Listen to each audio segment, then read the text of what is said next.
TK, Terrence Key. Yeah, Terrence Key. I get the lemon pepper every fucking time I go to the fucking. Okay, nigga, I get the lemon pepper. Yeah. Tryna make sure the fam straight, nigga, fuck the fame. Time for $1, tapping my watch like the nigga Dane.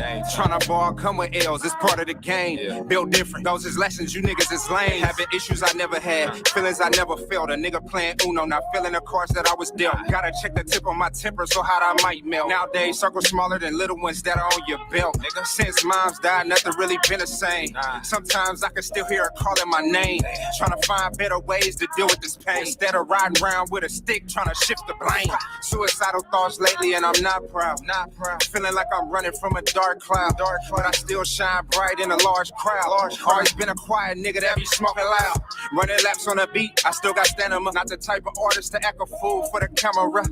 Clearly that's what they want though, without a doubt. I'ma keep chasing my dreams while they chasing clout. Niggas deep like Wu-Tang yelling gang. Think they big step. Alone shit go down there like Fred Hammond with no weapon. OG said you ain't a man if you need a man. That's why I really stunt by myself like I'm Jackie Chan, nigga. To get you under my pressure. I've been trying to get you under my pressure. Look. Big brother died a couple weeks after they let him free. While he was down, he always picked up the cell to check on me. Love my mother so much, he literally went to bat. Now they both gone and somehow I gotta deal with that. No baseball cap. Shit. I do it first and watch him copy like a yarn. Schooling you little niggas like LeBron. All my foster dads was bishops like Magic Dime Wine. So I hope we talking green, nigga, when I arrive. From a place where you OG at 25 cause you alive. A place where wheels fall off and you still drive. A place where you strive and you still might take a dive. And that's fucked up. Damn, guess girl my dot was looking down. I guess I lucked up. Gotta say rest in peace, Lil E. My nigga knew what it was. Forever FMB, that's on me. Only thing that motivate me is my daughter. Tryna make her proud like Reginae Carter. Yeah, we gotta take care of these babies. Out of sight, not of mind. Man, you niggas is crazy. Man, you niggas is lazy, that's facts. I be with my daughter, nigga, every day, facts. Ask around TK, he don't play facts. All about my chips, no Frito-Lay facts. Nigga. Freestyle, lemon pepper. That vibe. TK, here's the.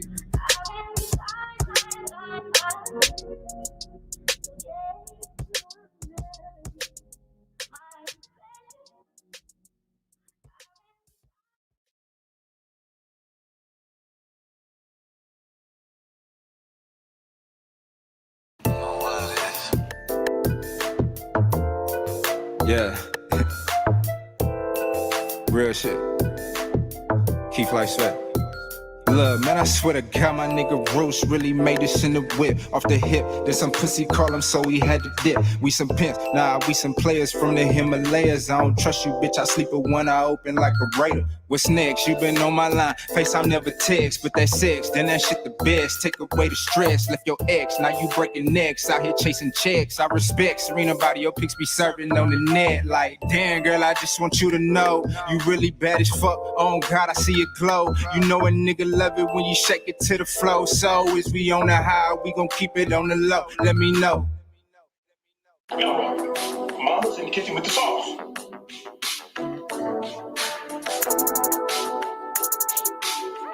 Yeah. Shout out my nigga Roos, man. Yeah, man. Keith like sweat. TK. Look. What the fuck you mean, bitch? I be going in. I'm going off this hen. Rest in peace, my brother hen. I yell his name to the end. That was my blood, was not a friend. He'll probably tell me, bruh, talk your shit again. So here I go, nigga. Oh, Ray Charles Shades can't see you. Yeah. Give your bitch the chills when I breeze through. Yeah. Most you niggas fake like see-through. Talking to the cops so much you probably bleed blue. You telling on people, fool, I can't fool with you. Nah, you be making it hot, I can't be cool with you. And your baby mama want me up her skirt. But we don't fuck with wet pussy, dry purse, that's first. So like a jet plane, high skirt. If it's about some money, I'm gonna try to make it work. If it's gonna get me paid, then I cannot be afraid. Flyest dark skinned nigga since Blade. Swagger cut you, nigga. Come through like fuck you, nigga. I come alive in the nighttime. My life is like a movie, a premiere on Lifetime. If it ain't wrong, it's at the right time. Slide like a motherfucker. With my brother, professional sucker duckers. Hey, always on to something, you ain't on nothing. My niggas got my back, so I'm never frontin'. Hey.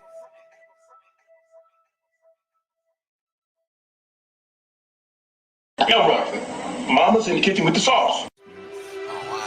Living at the speed of light, start to follow. Yeah. I could be dead by tomorrow. Rest in peace, my big brother in. Trying to face this shit best way I so can. I ain't got time to wait. Get out, I've been down and out for too long. Niggas long and I'm so strong. Yeah. Living at the speed of light, start to follow. I could be dead by tomorrow. Terrence Key. Shout out my nigga Roots. Keith White Sweat. Yeah, Mark, what's happening?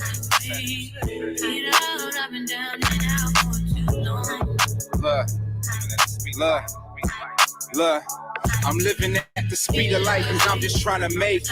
Shit is too real, nigga, I can't even fake it. Early morning moving too fast, but ain't got no time to break it. Cause I had to defend my life last night, a nigga try to take it. And I'm just trying to face it. Time ain't waiting, so I don't waste it. Gotta go get it, niggas tired of being patient.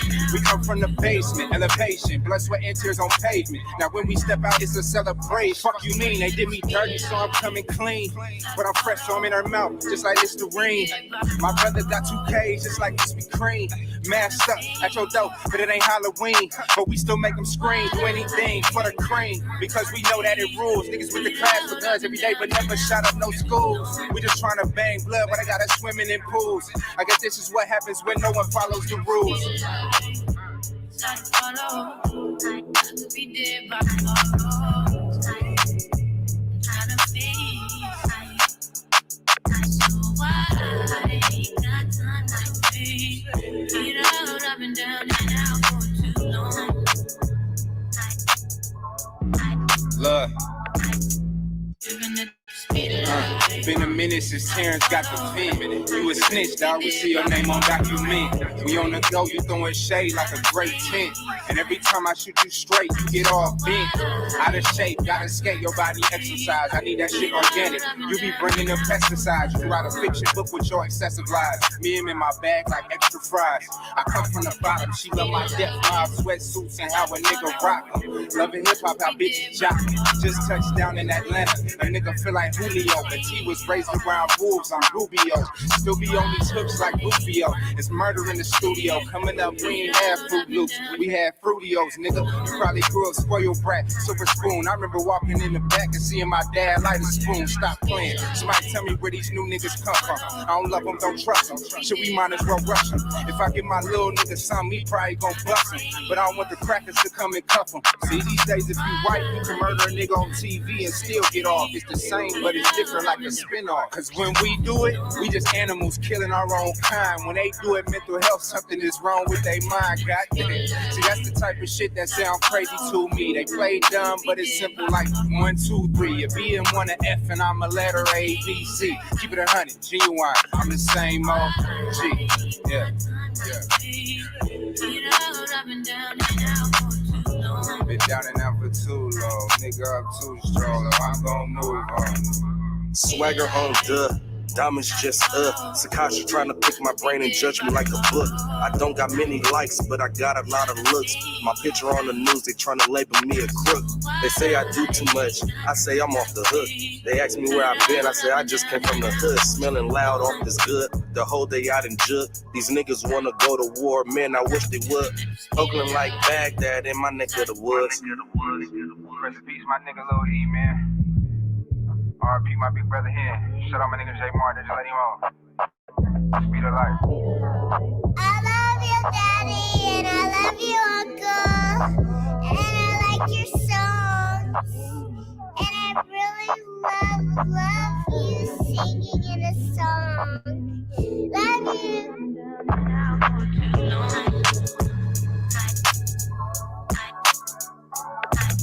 Speed of light, start to follow.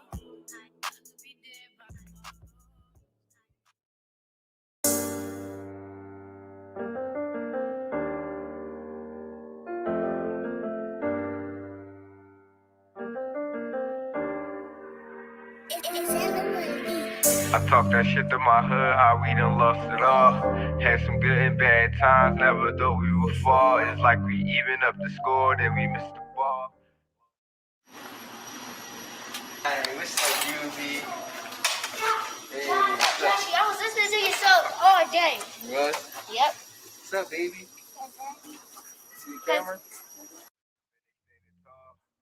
What you do today in school? What you do? In the streets and they what you do? I know you just do. Race what to my dreams down a long haul. Obstacles in my way, I start to duck and crawl. Gotta get it by any means, this the casting call. Free the gang that's behind the walls. Say it twice, let you know that I mean it, dog. Come from where I'm from, now you the underdog. Trying to control your life, just like an analog. Life is blurred times, moving like you in the fog. Only the real. When we was young boys, R.I.P. Rome, man. But when we was younger, I mean, this is the block where he got killed on. You feel me? A small little altercation turned into something big. I mean, he wound up getting shot. Story was so crazy. He's the first nigga I had on twice. I'm like, man, that story is man. Yeah. I said, At the roots, he let the beats build, bitch. And we never switch. Even if I'm rich, I'll be broke like I'm Mitch. Niggas talking down, but that's headed in the wrong direction. But I knock that shit out like the boxing section. Cause they can't touch what they can't see. All I gotta do is be the same me. All I gotta do is keep it G. Always be the same me. While I'm solid, boy, they can't change me. No. what's going on? What's going on, man? We live for the boxing section, man. What's going on with everybody today? Man, listen, I think we're going to do a little freestyling today. Next week, we're going to get right into it. So we're going to talk about the first episode of The Wire today. We're going to get into it, really get into it next week, talking about the episode and chopping it up and what you saw, and things like that. So I think this week we got fights. I think we got fights this week. We got a couple fights this week. Tiger Johnson, Bruce, he fighting this weekend, so it's cool. G Brown, what's going down?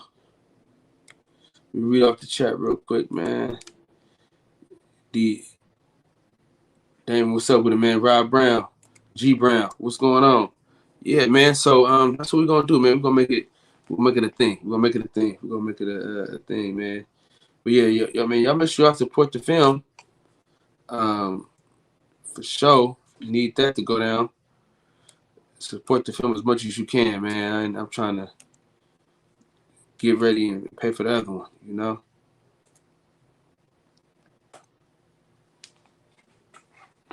So that's the goal, that's the plan, to make it happen. Feel me? So that's how we doing. That's what we're going. So most definitely. Yeah. So gonna talk about The Wire. Break down the character. We're gonna go dig back into the characters. Really talk about them and really get it in. YV, what's up, baby? Really get it going again, man. Trying to get real consistent. I'm also trying to grind my fucking try to grind like a motherfucker as well too. Yeah, man. I'm trying to really elevate this year, man. This year's about elevation. We all got to elevate. So at the end of the day, man, I'm gonna take a step back from going to the fights and shit like that until my goal is met. And so I gotta dig in. Like an Alabama tick on a ham. You know what I'm saying? I gotta really skip some shit. Feel me? Gotta just skip some shit. You know what I'm saying? I don't drink, I don't smoke, nothing like that. So, miscellaneous shit is cool. But I gotta grind, man. This shit I'm finna grind my ass off, dog. So, but I'm not gonna neglect the homies and shit like that. I'll make sure I come on every night, chop it up with the homies and shit, and do what we do, man. You know what I'm saying? But the weekends, man, I'm putting in 8 hours every weekend. You know what I'm saying? At least 8 hours a weekend, if not 12 or 16 hours. I'm trying to push this shit to the fucking limit. You know, I want my kids to have their own space, their own house. You know what I mean? Be able to decorate how we want to, do exactly what we want to do. You know, so that's what that's how we're gonna get it, man. We're gonna get it nice and cracking. So, but yeah, talk about The Wire tonight. Yeah, we're gonna really go from there. Let me put this link in the chat just in case somebody want to hop on. Tell me if y'all been getting my notifications, man, because I don't know if they've been going out like that. I don't know if they've been going out. I haven't been getting a lot of people's notifications for some reason, so let me see. Yep, I'm not giving people notifications. Maybe my Wi-Fi is terrible or something like that, but I haven't been getting notifications and things like that. And a lot of people haven't been getting mine. 254, what's up, man? What's going down? So we're gonna break down The Wire today.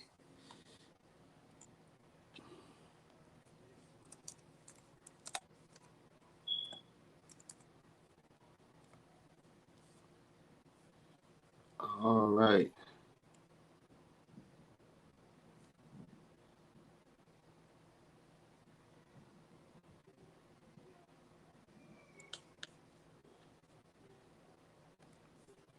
Get this thing going. Man, Presidential Mike, man, where the hell you been at, man?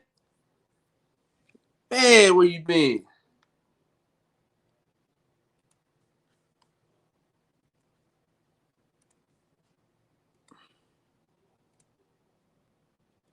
And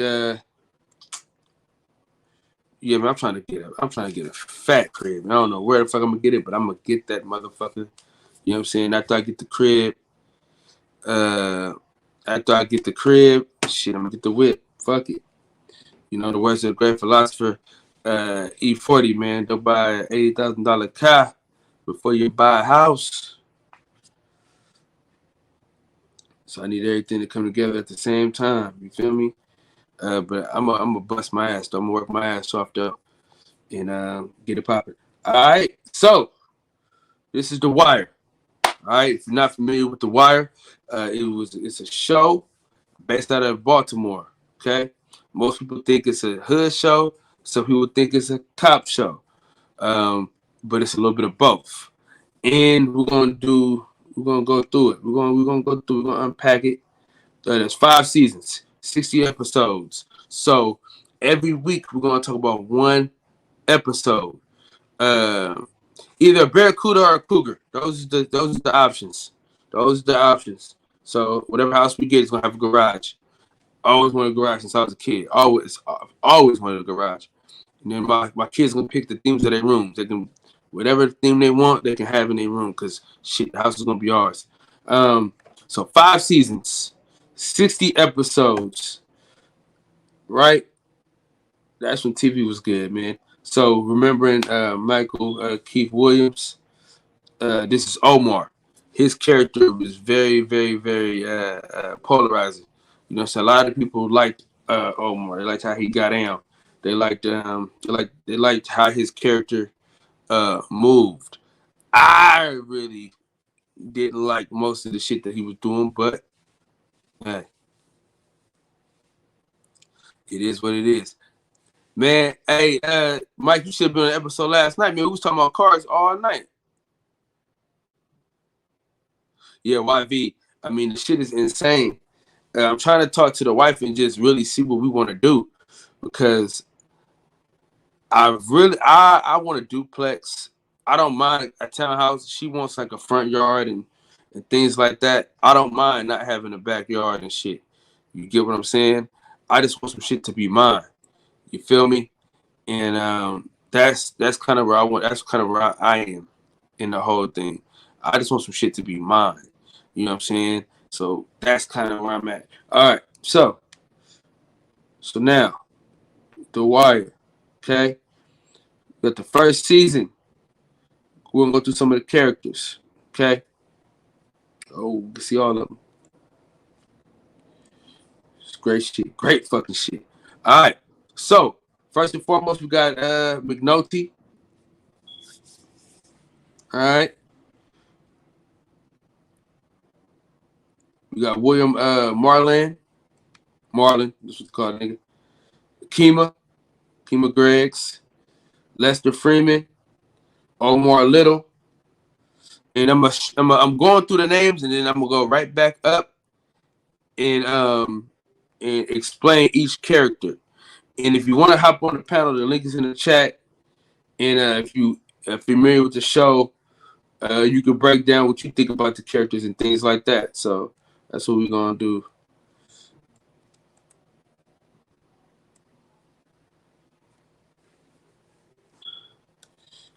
All right. Rhonda Perriman, Avon Barksdale, Bubbles. She don't really matter, but she don't matter till like the kind of Detective Daniels. That's his wife.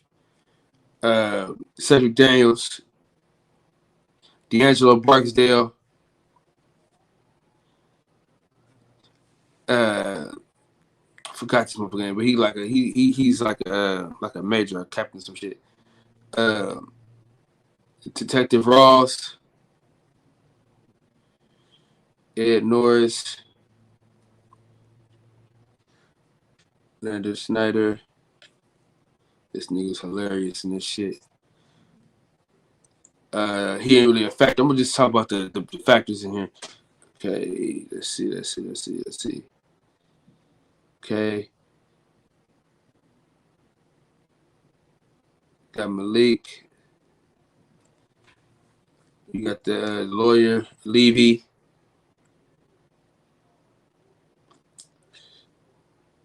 You got Thomas. You got he's a detective. You got Champion Hart. Brody. Everybody like Brody for sure. Proposition Joe. Roland Panaski. I don't even know how to say his name. We gotta get a Big Tank on here. Rebay.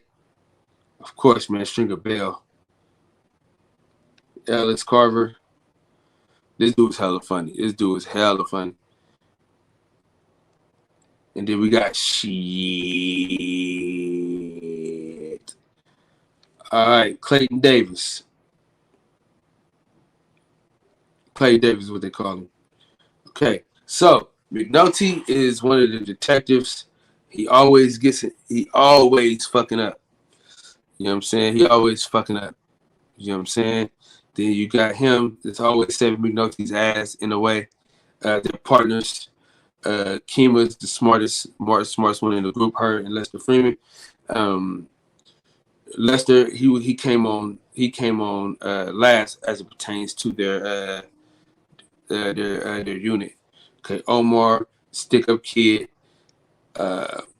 Whenever he came through, people would yell, Omar, whistling shit. She was one of the prosecutors. Avon Barksdale was the leader of the Barksdale of his gang. Bubbles was a dope fiend. We won't get to Bubbles about him and his little homie that got beat the fuck up because of him trying to. We'll get to that shit. We'll get to all this shit. D'Angelo Barksdale, he was like one of the top dogs as far as the younger niggas. He became one of the top dogs and shit. And let me see where we at. This is the judge. Now this judge is very important because this judge right here is the start of everything, of all the wiretaps and everything like that. So very important. Now I will take him. This lawyer, I'll take him over Proctor and Davis. Both of them. Give me Levy every day of the week. You know what I'm saying? Now he wanted to be the chief. So he was on some other shit sometimes. He wanted to be the top detective, but he was a fuck up. Proposition Joe, man, that nigga was a fucking snake in the fucking grass. This motherfucker was an idiot, but then he changed his life over. Y'all see that as we progress in the season. Weebay is a motherfucking soldier. That's all I gotta tell you. You understand when you see it. Stringer Bell's one of the smartest niggas on the show. He is the co-leader of the Barksdale organization. Okay, Ellis, he's one of the detectives, one of the undercover detectives and shit. He's a councilman, and I don't know why they don't have the mayor on here. I don't know why the mayor's not on here. Shit. All right. Season 1. All right. So this is where it all started right here. This is where it all starts. You know what I mean? And this is beginning, man. Man, this shit gets real right here. All right. So we'll just do like a little overview of like the episode, stuff like that. We know she feels the heat from D'Angelo, just because witnesses and stuff like that. We're gonna go. I can't even give you too much because if I give you too much, then shit, I'm gonna tell you the whole show. But week by week, week by week, we will be spoiling the show though. Okay. Week by week, we will be spoiling each episode. So just get ready for that. And we're definitely gonna go from there. And do y'all want to watch the first episode or what? What do y'all want to do? Y'all let me know what y'all want to do because we can get the first episode out the way, and then next week we can pretty much talk about it. So y'all let me know what y'all want to do, and I'm gonna pause it. We can talk about certain scenes and shit like that, and we can really chop it up. So matter of fact, that's what we're gonna do. We're gonna watch this shit. Fuck it. Hold on 1 second, y'all.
A big tank. Yeah. Yeah. Best Futures, hop on, hop on, cause that's what we doing tonight. Big tank. Y'all see what I'm doing? Calling reinforcements right now. Hold on, real quick, y'all.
All right, I'm back. All right. So, yeah. There you go. Salute to you, my brother. Solo, what's up with it, man? Appreciate you for sliding.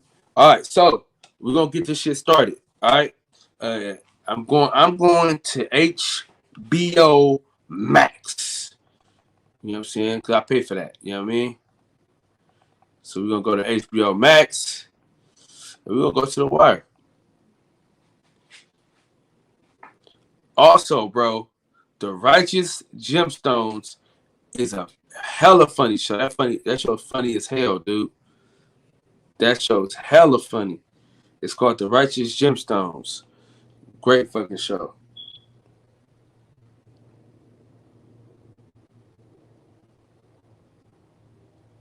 In due time, my boy. In due time, Solo. In due time, I got you. In due time.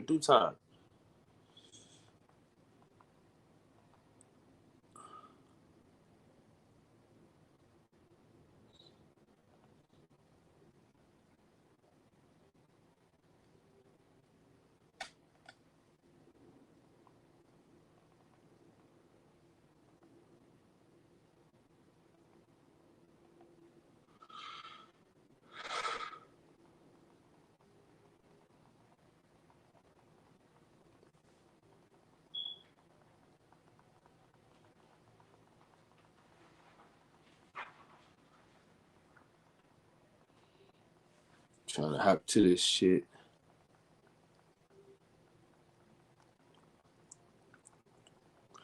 I want to do a Godfather Harlem show too. Though. I mean, like a night where we do the Godfather Harlem also.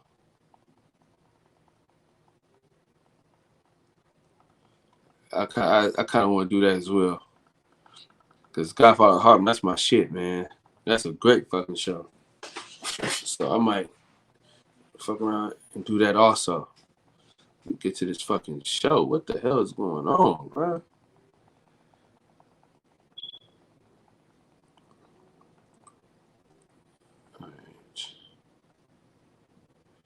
All right, here we go. All right, episode 1. The Target. All right, The Target.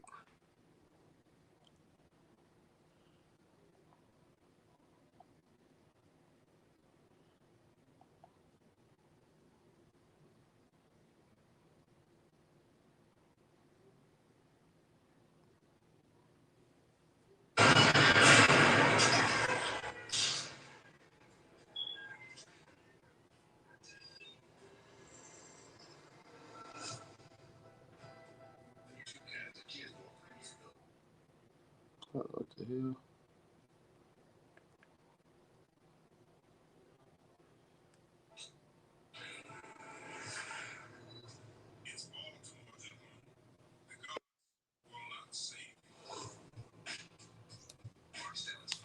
Huge, what's going on?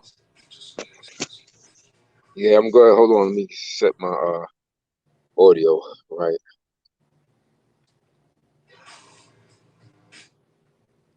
Yeah, you hear me? Yep. We all good. Speakerphone. Yeah.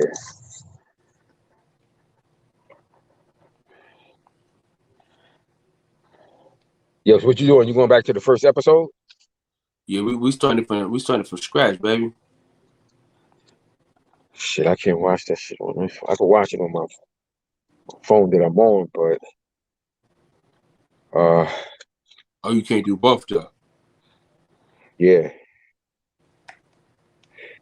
So I got the series, or I can watch the series on my phone. But well, shit. I'm gonna just talk about it and shit. So just you gonna be able to follow it.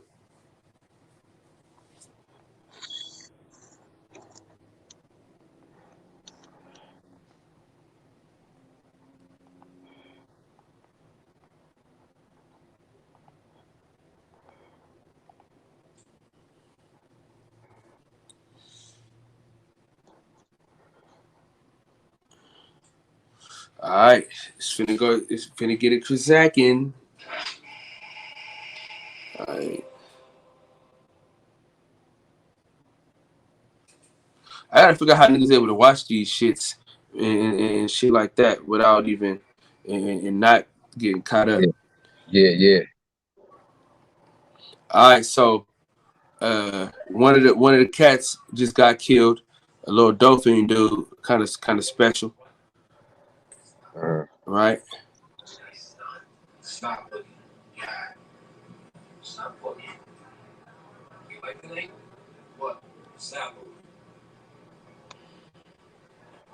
It won't mess with you with the sound bites in the back. Huh? Will it mess with you but the sound bites in the back with the sound in the back? I don't know, bro. I don't know. I think we could do that. Oh, okay.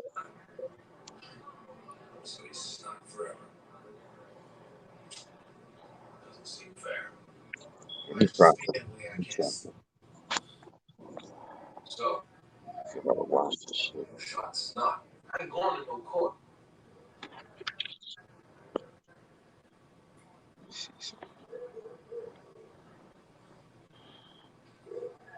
Motherfucker ain't no captain or nothing.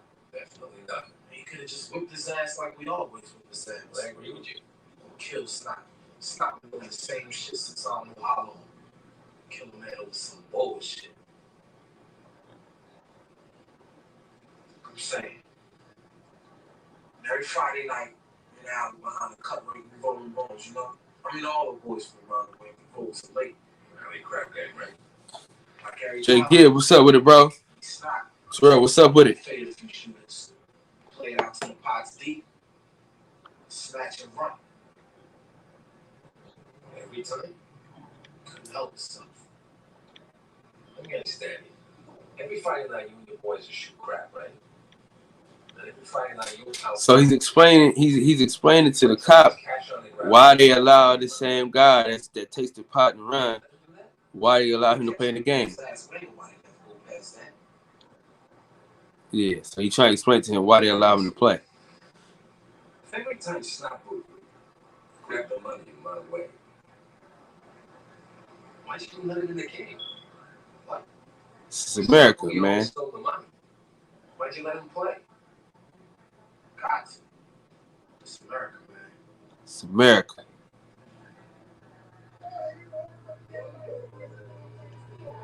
Boom. And just like that.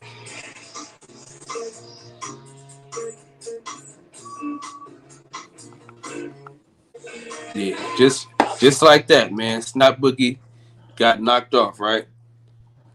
So there's always a saying. There's always a saying. There's always a saying for every episode, right? It's always a saying, right? On every episode, they have like a quote from somebody on the show, right? So McNulty says, "When it's your turn," you know what I'm saying? So basically, what happens is McNulty's always giving a fuck when it's not his turn to. So he's always doing some shit that he ain't got no business doing. Caring about some shit that he shouldn't even be caring about, right? So he always gets in trouble for that shit. DJ, what's going on, man? Yo, you at work? Are you? Damn. Fuck, you ain't got days. You look like me now. Shit, you got days off now. I do. What day? I was off last night, fool. Nigga, you was off for a day, nigga. You normally get 2 days off. Yeah, I'm about to get 3 here this weekend. Yeah, man. Shit, I think I'm turning this shit into overdrive, man. What's going on, brother? Yo, what up, DJ? What's going on? I don't think I'm going to no fights, man. For the first 6 months, man. I'm finna go. I'm about to go crazy, man. For the next 6 months. I'm saying, I'm trying to get about to work yourself to death. About to work yourself to death. Oh, for sure. I can sleep when I die. We don't sleep around here. We take cat naps. You know what I'm saying? Facts though. Listen, bro. I'm trying to get this house, man. I can't keep paying a motherfucker. I can't keep paying a motherfucking mortgage. What's that? Look at them hands. Yeah. Oh, you work. Motherfucker clean, boy. compared to what they should be, that's clean right there, son. You wear your hands like that, so your wife could have her hands like this? Nah, fuck that. I don't pay for none of that shit. What you pay for? In the supervisor. Huh? What you paying for? Hey, hold on. I can't flip my camera around. Hold on. So you see that right there, right? Uh-huh. Yeah. See my guy on the list right there? Yeah. Trainee. Yeah, he doing that supervisor shit. He ain't got to get his hands overly extra dirty right now. He training. Hopefully that nigga, hopefully he don't blow up the fucking building though. That's why he's trying to say is that shit that he could be doing. That he ain't got to do. Right, that's some shit. That's some shit I should be doing right now. But he alright. I'm training. Nah, man, no. He paying close attention because he a good dude, man. He a good dude. He just did 6 years in the Fed, and I asked to train him because the other supervisor, or whatever, was talking to him all kinds of crazy, and he was finna hit his ass with a pipe wrench. I was like, hold on, dog. I'm like, man, he was like, man, that motherfucker don't know me, man. He don't know me, dog. He don't know. I was like, man, come on, chill. I had to speak nigga to him. Yeah, exactly. Hey, you gotta speak nigga, what that old movie say? Yeah, I talk jive. Yeah, but he cool, man. He cool, but he needs this job, so I'm trying to help him out, man. I was like, nah, let me train him in my department. So everybody's back now, man. So I can sit back and chill. But these past couple weeks when everybody was out with the virus or whatever, you know what I mean, it's it was rough on me. Sean Brown, what's up with it, man? Hey, listen, since can't none of y'all niggas watch The Wire, it's kind of like, damn. Now I want to look at houses. Yeah. Oh, we back doing that? It's Wednesday, ain't it? Why Wednesday? I'm just saying. I didn't know we went back to doing that. My bad. Hey, listen. I gotta go back to the grind. You know what I'm saying? I gotta go back to COVID Kyle. Remember how much we was on during COVID? Man, don't even mention that fucking COVID, man. I'm sick of hearing that shit, man. I'm just saying. Hey, man, everybody give a shout out to OG Shelton Moore, man. He's just getting over it. He was hospitalized. Yeah. He was hospitalized for like the past 2 weeks or so, man. Man, my lady tried to call that old motherfucker the other day too. My lady just lost her twin sister to that shit, man. Damn. Yeah, man. He's I spoke to him today. He's good. Man. Yeah, he's doing good, man. He's getting over it now. So I'm about to give a shout out to OG Shelton Moore, man. For sure. Yeah. No, when I say COVID, I mean like COVID. I mean like, you know how like when it first shut down, how much we was on here, how long the lives. But I don't want to hear that word COVID. Say quarantine. I don't even want to hear that shit, man. All right, quarantine. This shit hit out of nowhere, and like this shit really fucking me up, man. What happened to her? Because she was a healthy woman, beautiful ass fucking woman. You know, my fucking basic damn near fiance, other half. I knew them. I met them when I was kids. Two beautiful fucking sisters, man. Like I can't imagine her not being around here, man. This shit really, it's fucked up, man. Really fucked up.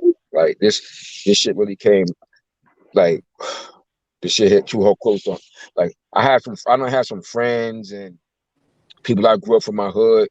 This shit done affected in some way, shape, form, or fashion. A couple people I know, but like this shit like really hit so close to home in that like I'm literally talked to her not too long ago. 2 weeks ago, she was okay.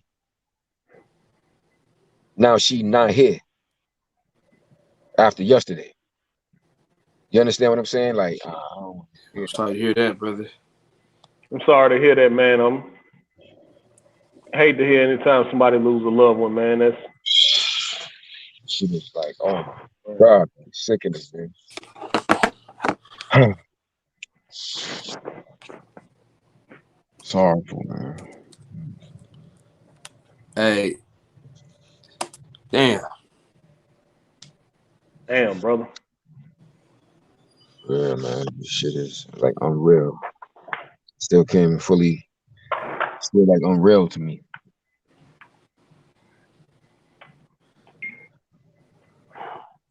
What's your zip code, DJ? Zip code 36203. Hold on, 3 what? 6 2 503. What you sending? Hold on. What you sending? No, I'm looking at houses. Oh, good luck. Yeah, Terrell Gosberry said condolences. Best pugilist. Appreciate it.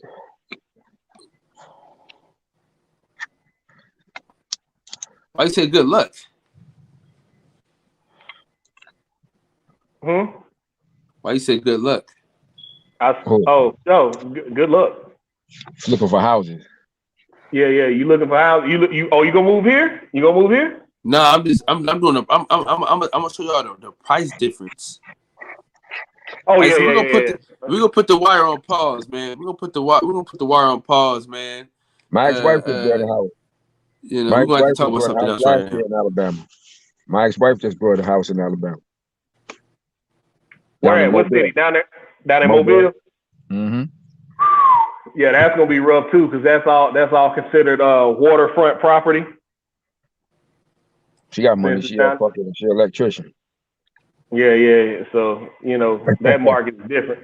Yeah, that market is different, man. Yeah. This is I don't want to live nowhere on the water. Look at this shit, dude. This only $400,000. Only? Only? Shit, you wild. What you mean only? It's a lot of fucking money. Shit, that's a $500,000 house, man. Damn near Exactly. $500,000 house. Look at this Pretty motherfucker. house, Nice. though, but that's a lot of money. Look at the bathroom. Huge. Yeah, it's a beautiful house, but that's a lot of money because still considering, like, let's take like New York City. Hold on. I'm gonna that show y'all. same house I'm in gonna New show y'all. York I'm gonna City. show y'all some consideration. You know how much I got that some same house consideration is for in New your York City? ass, But you know how much that same house is in New York City? nigga. That's probably damn near $1 million. Over $1 million. You understand what I'm saying? So believe me, that's. Oof. Hold on. Now listen. You just said what you said that was hella money, right, DJ? Hell yeah. All right, watch this. Watch this shit though. Bro, I'm already healed. I know, but y'all cost of living higher out there too, and y'all pay more. Y'all jobs pay more and shit out there. So. Exactly. Look at this. Damn near the same house. Yeah. Double. That's Oakland. Hayward. That's California, Oakland. Yeah. Thanks, I appreciate that, Tara. Look at this shit. Terrell. Appreciate it.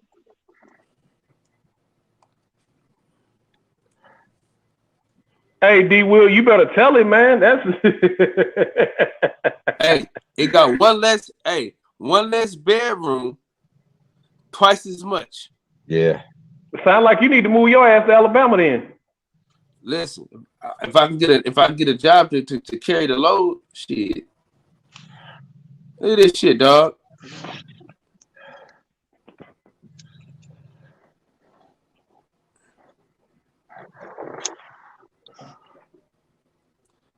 These are condos, bro, costing this much money, man. It's just ridiculous. Now, see, where I'm trying to go is like the outskirts. All right, now type in, hold on, type in Ohatchee, Alabama. You got the zip code to that? Hold on. Let me think. Try, I think it's 36267. It might not be it, but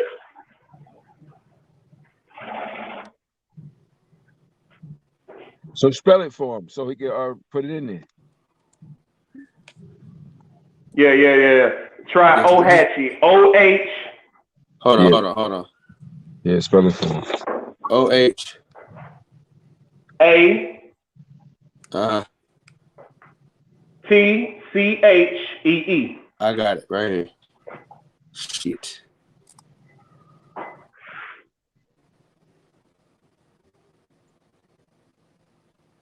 Morrisville or what? Or it don't matter?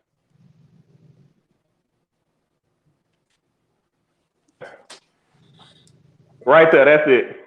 Now click on that house. Click on that house right there on the water. Look at them houses, man. Where at? That one right there on the river. Yeah. That ain't shit. That's fucked up. No wonder. Yeah, no wonder. Now see what you could get. How much could you do with what could you do with that?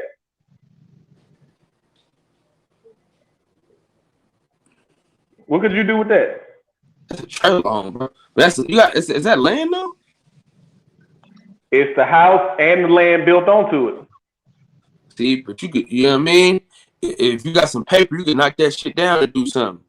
Right. That's what I'm getting to. This land is cheap here, man. Like everybody says, like Kanye was crazy or whatever. 10 acres, nigga. 10 acres? 10 acres. Exactly. But 60,000? Exactly. Bro, 21 acres just sold for $72K here. Yo. Mm-hmm. I'm about to, man, fuck that car. I'm about to give me some land in Alabama. Come on down, bro. This shit is cheap. Like Kanye told y'all, man, America is for sale. There's a lot of barren land out here. Terrell, your brother live in Huntsville? That's what's up, man. Huntsville is like a second home to me, man. It's live up there in Huntsville. Huntsville is a prospering city. They got a lot of development. Yeah. He worked for Toyota. Yeah, so he making that bread then. Well, yeah, man, it's a nice prospering city, nice growing city. You know what I mean? They got a few colleges there. They got A&M, University of Alabama, Huntsville, Oakwood University. You know what I mean? They got it's a nice budding city, man. Knock that down. Knock it down. Knock it all the way down. Knock it down. Yeah, I just wanted you to see the land. I know the houses ain't that good. I just wanted you to see how cheap the land is here. And they auction that shit off. Like it gets like either people die off and they ain't got nobody to give it to, or it gets foreclosed on, like a farm will fail or whatever, and they can't keep paying for it, or the company or the people who own the land or whatever, they'll sell it.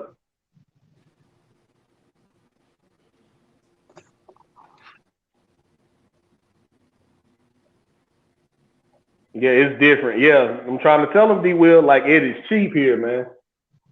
Cheap. Like I could live high on the hog here, but if I go out to California, shit, I'll be damn near homeless.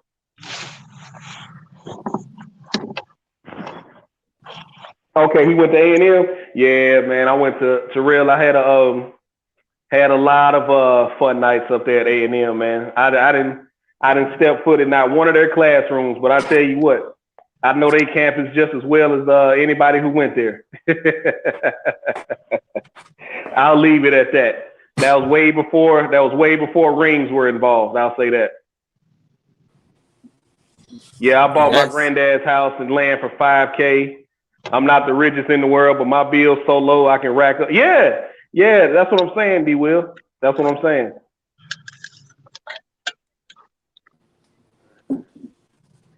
Everybody wants to know, why don't you move to a bigger, like I've had opportunities where I could move to bigger cities.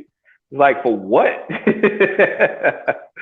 For what? I can visit them anytime I get ready. Now, if I was to move to Texas and take that Border Patrol job that was offered to me, a few years ago, when they were really looking for people to do Border Patrol, like I probably wouldn't be living the same way I'm living now.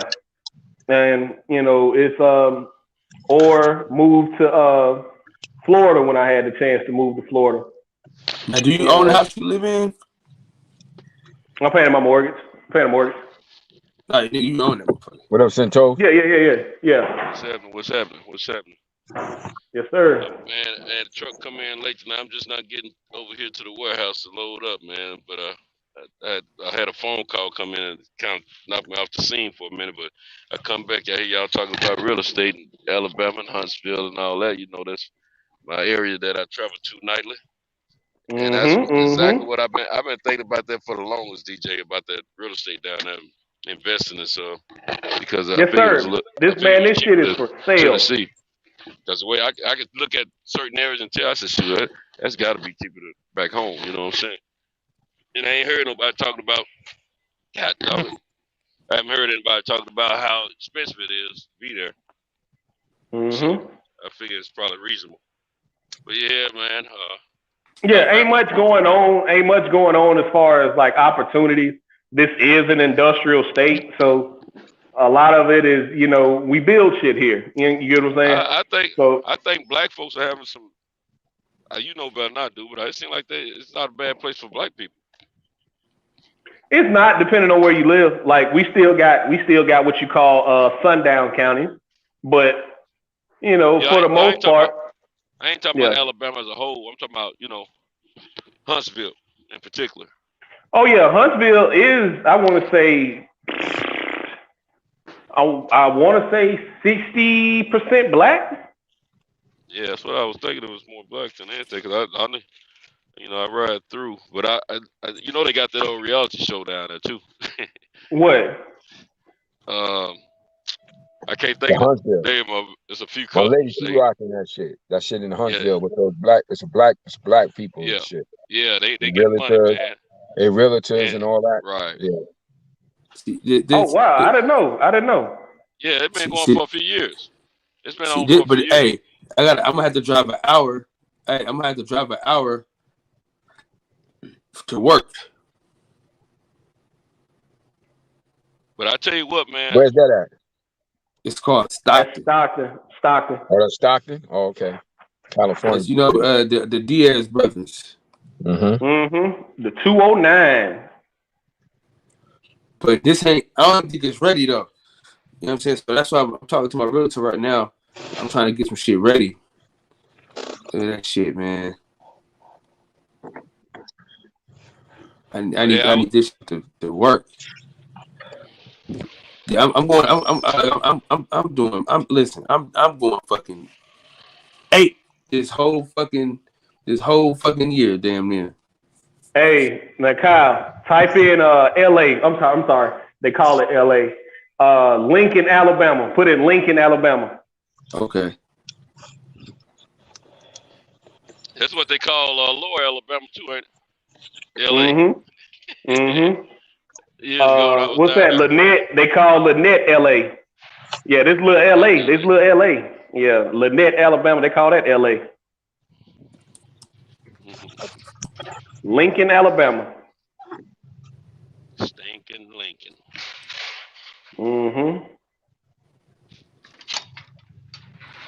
You get that box, I heard. Oh. That dog.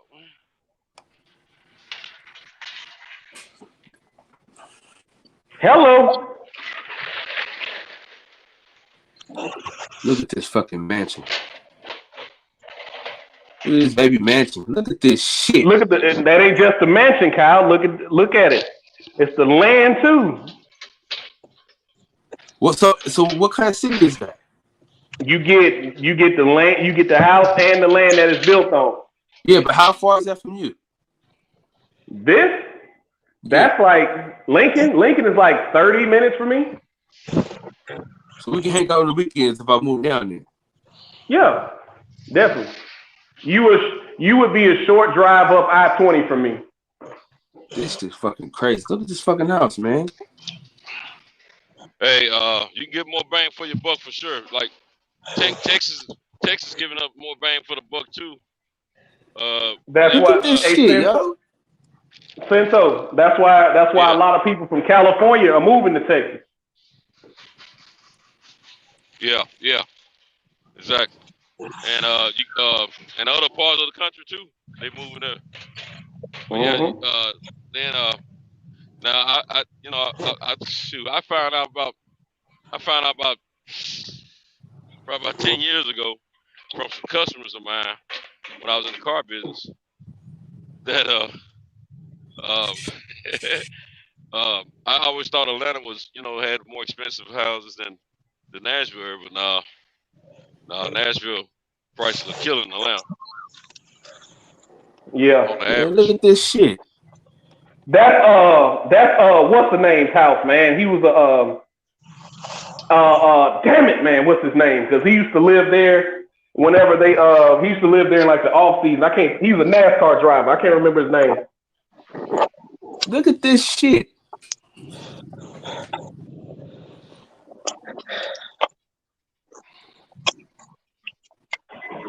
I'm trying to remember his name, man, because I know whose house that was. Damn it, man. It's only $2 million, bro. Yeah. He was a NASCAR driver, bro. And he used to stay there sometimes in the off season whenever they weren't racing, and he'd stay there whenever they came to Talladega, because Talladega Super Speedway ain't far from there. Nigga, look at this motherfucker. So yeah, man. Look at this shit. Look at this shit, DJ. Yeah. See, I thought about moving to Conyers, Georgia. Conyers, Georgia. That ain't bad.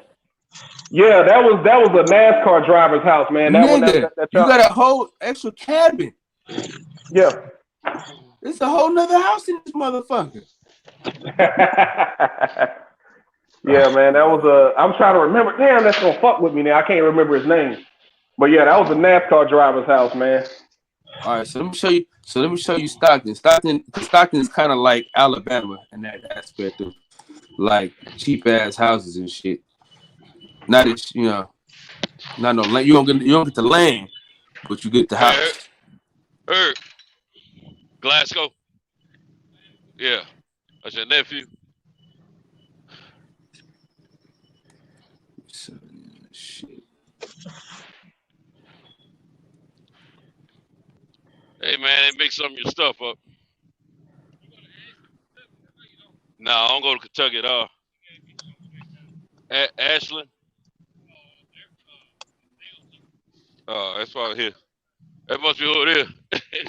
What city? Yeah, that's probably him. All right, my bad, fellas. I better go on mute. I keep forgetting I got y'all on. I'm on the live with y'all. Yeah, that would be nice if you put your ass on mute. You did put me on mute? All right, cool. Phone in my pocket. Where's my paperwork? Hey, let me jump on mute while you. Oh, let's go. Look at this motherfucker though. This is nice. This is nice. It's pretty nice for California. A faux banger. They got the 2-car garage for me. Look how you come on in the house, DJ. All right. Got a den for me. Let me see what the kitchen look nice for the wife. Yeah. Oh yeah, it's a must. Whenever we go looking for a house, it has to have a humongous kitchen. It has to. That is a prerequisite for my wife. It has to have a humongous kitchen. We ain't gotta have 2 and 3 bedrooms. 2 and 3 bathrooms, but the kitchen has to be big. It gotta be. So that's 4 bedrooms, 3 baths. Let me put a heart on this motherfucker. Go ahead and save that bad boy. Yeah, man. I'm about listen, DJ. I'm on the grind, man. I can't fuck around, dog. I hear you, man. 3 bedroom going for $400K, bro. You can get that same house here for $150. Yeah. I'm trying to tell him, T. I'm trying to tell him. What is? They get ripped off. Nah, he in California, bro. He in California. We get ripped off. That's why you got to have insurance when you buy a house out there. You got to get fire insurance out there. It's cool right here, DJ. Yeah. One thing I don't like in a house, like what is y'all Best Fuge and Cento and Kyle? What is one thing your house can't have? To me, it's them high ass ceilings. Like you're not gonna put me in a house with them high ass ceilings. Cause to heat and cool that son of a bit, you ain't finna kill me. Yeah.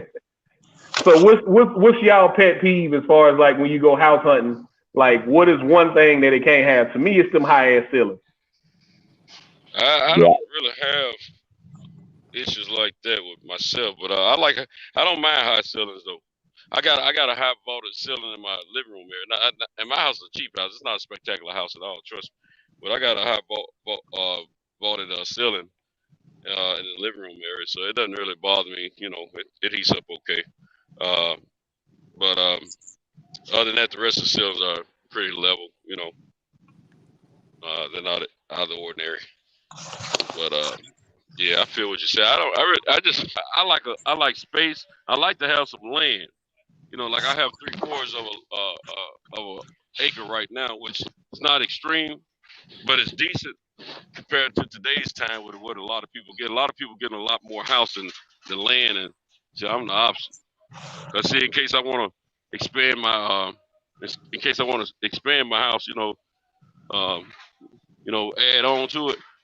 I have room on my land. It won't look all deformed on the land. You know what I'm saying? Like too big for the land. Yeah. See, Now, my now look cousin at this, did fellas. that. This My how I'm trying to cousin come. did that. Mm-hmm. Yeah. This how I'm trying to come. I'm thinking about having some work done in my house here real soon, but I'm on a little hold up, mentally. Hey, DJ. So it has to have a garage. It's got to have a garage for you, huh, Kyle? Say it again. Yeah, garage. It has to have. It got to have a garage for you. That's the pet peeve, baby. I got you. The two pet peeves the two pet peeves that it's gotta have like I can't have no small ass kitchen, cause that's the number one thing. Little ass kitchens. Like we got a little kitchen right now, and it just upsets me and my wife so much because it's so fucking little. I got a small kitchen too. No, man. you got to put your first one in, and then you got to go drill that hole. Everything else is set to go. You just got to put your first one in and drill the hole. All right. Nah, we ain't got to keep that in mind. We don't need to keep that in mind. These motherfuckers, they robbing us. We don't get no bang for our buck out here. I don't give a fuck what you do. I don't care what the cost of living is. The price went out. The price went up. God almighty. All right, now type in Anniston, Alabama. I'm out here trying to show you. I'm out here trying to show you where I'm about to live. You over here. Anniston, Alabama. What you call that? Anniston, Alabama. ANN. Oh, you said okay. ANN. No, don't put no coke in. ANNISTON. That's right. That's right next door to where I am. Right. Oh shit.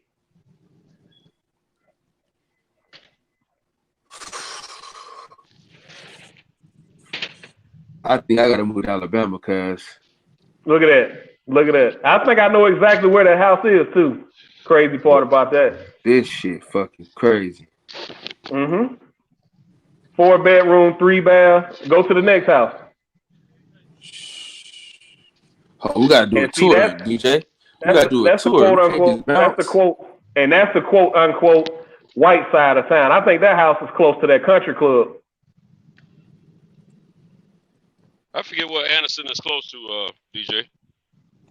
It's wifey ain't gonna like this kitchen. Though, you know where Jacksonville is? You know where Jacksonville is?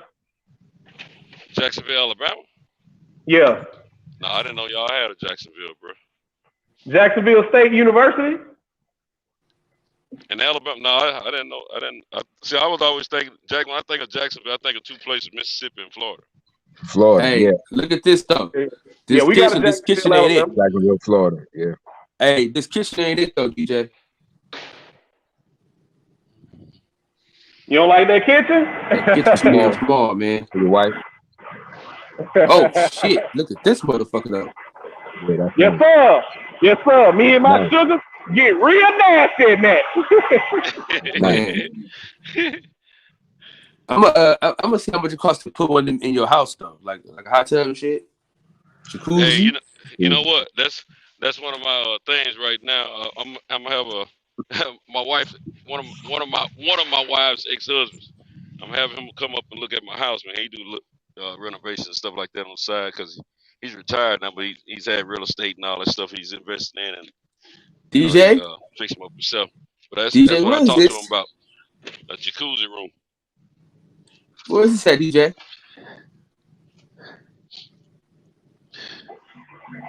I say, hold on, so I can get back in here so I can hear you. I'm gonna go back to Stockton real quick until he come back. All right. What's up? What you need me to see? Nigga, where is this at? Let me see. Oh, that's in the hood. That's definitely South Anderson. That's in the hood. Oh, okay. Yeah, that's in the hood, bro. And get scared, did it? What happened? I ain't got no business over there, nigga. Shit, that's foreign lane. You don't walk around and feel it, man. You ain't got no business being scared. Yeah, man. but nigga, I said Look this at is that. foreign lane. Hey, look, that's exactly what I be looking for. Go back, Kyle. Go back. What that say? What that say on that? That's exactly what I be looking for, goddamn. Let's say foreclosure. Or something. Yeah. That's exactly what I'll be looking for. This shit is that is the lick. Boy. Now, now, this is another spot. It's called Brentwood. Now, this is where the upper class black folks live.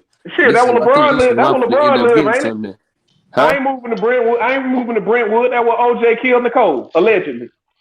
You know, it's something about them Brentwoods around the nation. They all expensive to live at. That's what our more exclusive areas in Nashville is. Brentwood.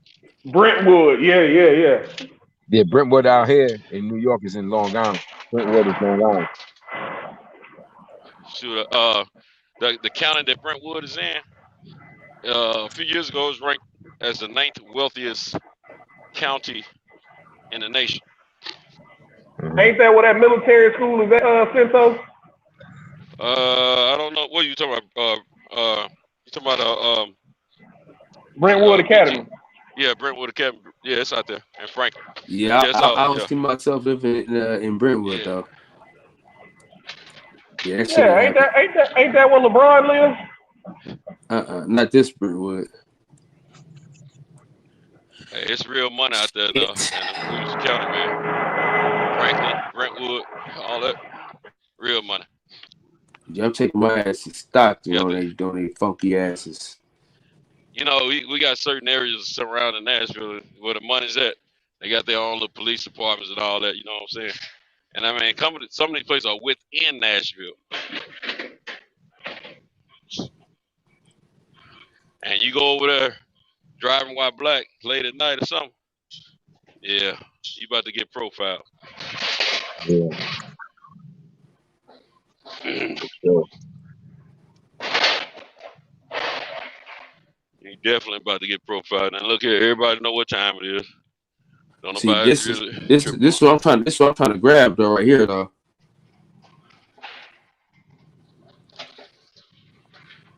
See, that's what I'm in the mood for.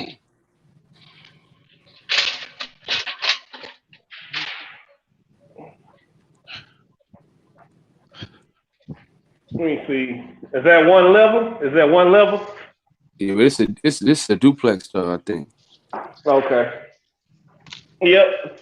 My another one of mine. It has to be one level. I ain't moving no furniture up, no steps. You hear me? Hey, listen, I'm with you, but I got me fucked up. Yeah, that's one of my wife's pet peeves. Hey, now, Shaw. It's hard to find my partner Shaw fucking dumb. Listen, my partner Shaw, he live in a rich ass city called Lafayette. That's where Steph Curry and niggas stay at. He talking about don't move to Stockton. Now fuck you. Yeah, so you moving toward LA then, aren't you? Ain't Stockton close to LA? Closer than you are? No. Nah, Stockton close to the Bay. That's NorCal. That's close to Oakland. Yeah, Stockton close to Oakland. Man, it's an hour and some change from Oakland. Shit, that's close. What's an hour? Stockton, it's like an hour and some change where he from. Like Birmingham is an hour and some change away from me. How far is Mobile from where you? Mobile, that's south. That's deep south. Yeah, that's way south. That's 5 hours from me. God damn. Yeah, that's a little ride, yeah. Yeah. Mobile, Pritchard, Daphne, Foley, all that. Yeah, that's way down south. Mm-hmm. Yeah, that's where my mom's was from. That's Mobile. that's That's that's where a my ex-wife one. got the house at, in Mobile. She Yeah, booked the house there. you getting close to the water down there at Mobile. Yeah, Mobile. Yeah, near the water. You know, that's the one city I hadn't been to in Alabama as far as like major cities. I've been to Birmingham, Montgomery, and I don't know if they consider it major now, but Huntsville got a little action going on. They always been a little popular city, you know, in Alabama.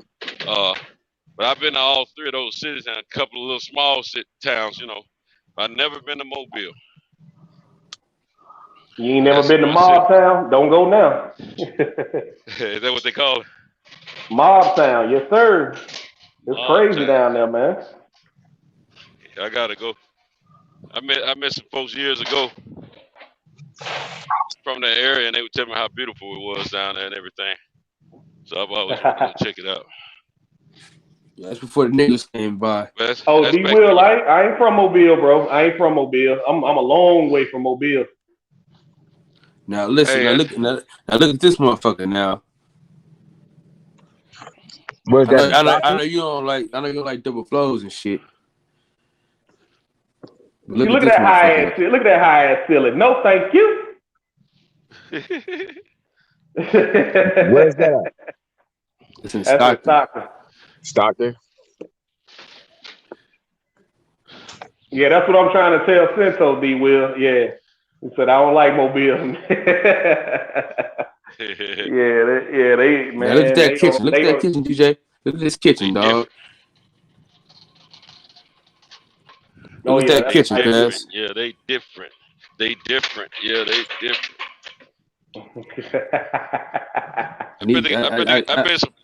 I bet some pretty females down there in Mobile.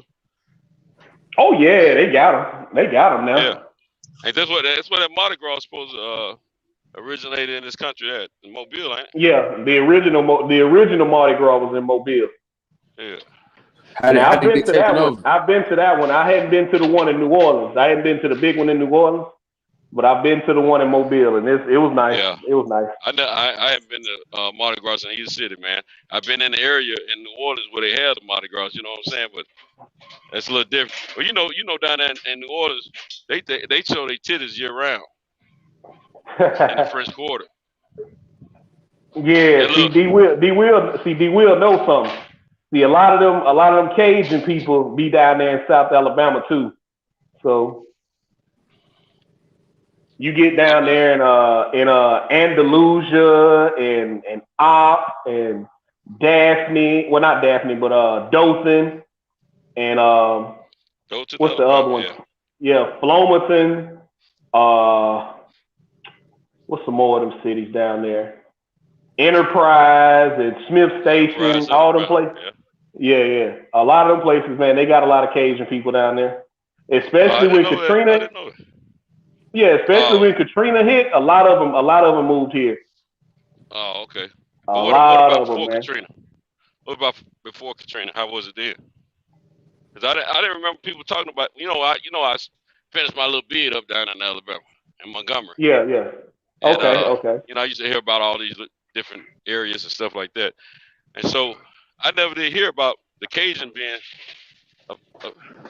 shoot. No, I mean it wasn't as many. It wasn't as many, but ever since Katrina hit, it was a lot of people who moved from New Orleans here. It's changed since then. Gotcha.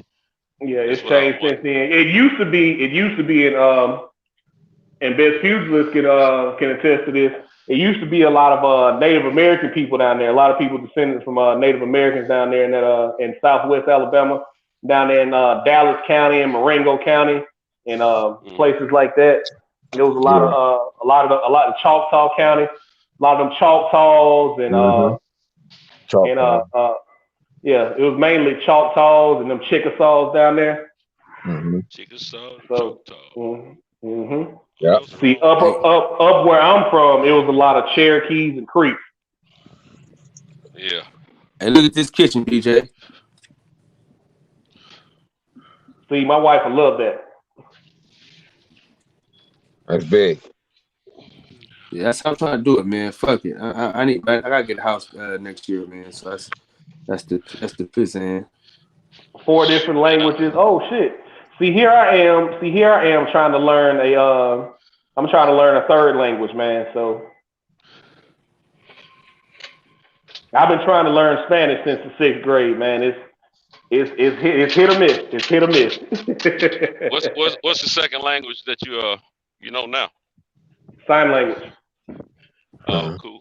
That's cool. Yeah, Man, hey, we had a deaf student in our class when I was in like 3rd or 4th grade, so we all learned sign language.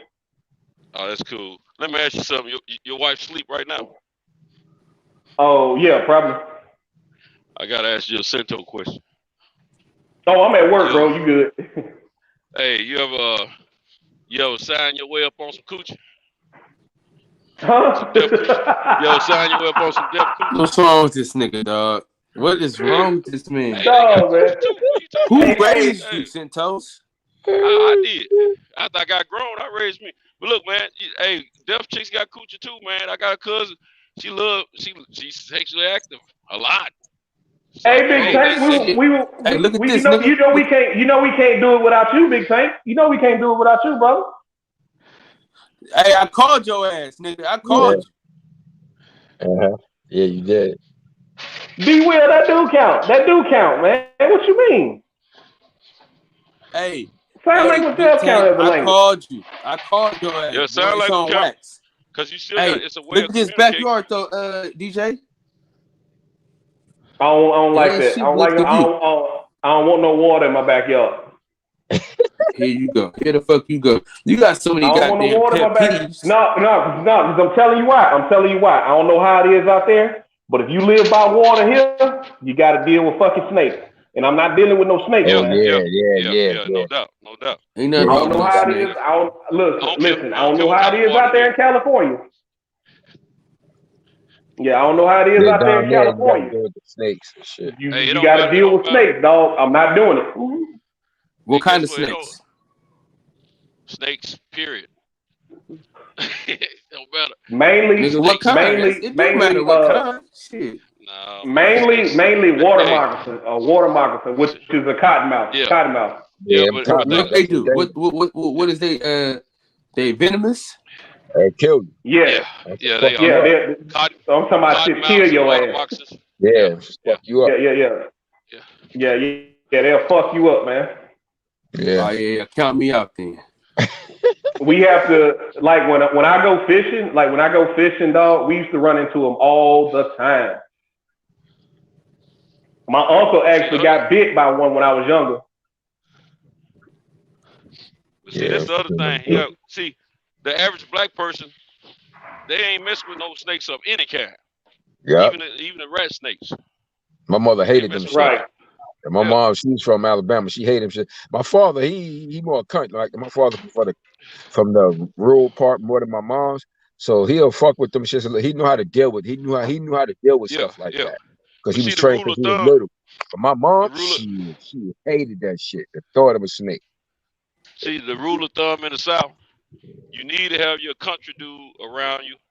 Yeah. Going fishing or any of them type of things. That's my father. They know how to deal. Yeah, they know how to deal with that kind of stuff because they don't seen it before.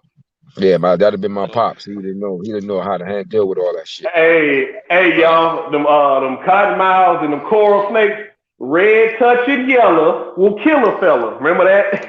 Yeah. Yeah, my pops used to, he dealt with. He knew with all that nature shit, like snakes and all different types of animals and shit. Like he knew that because he was raised like on a farm, like more like so.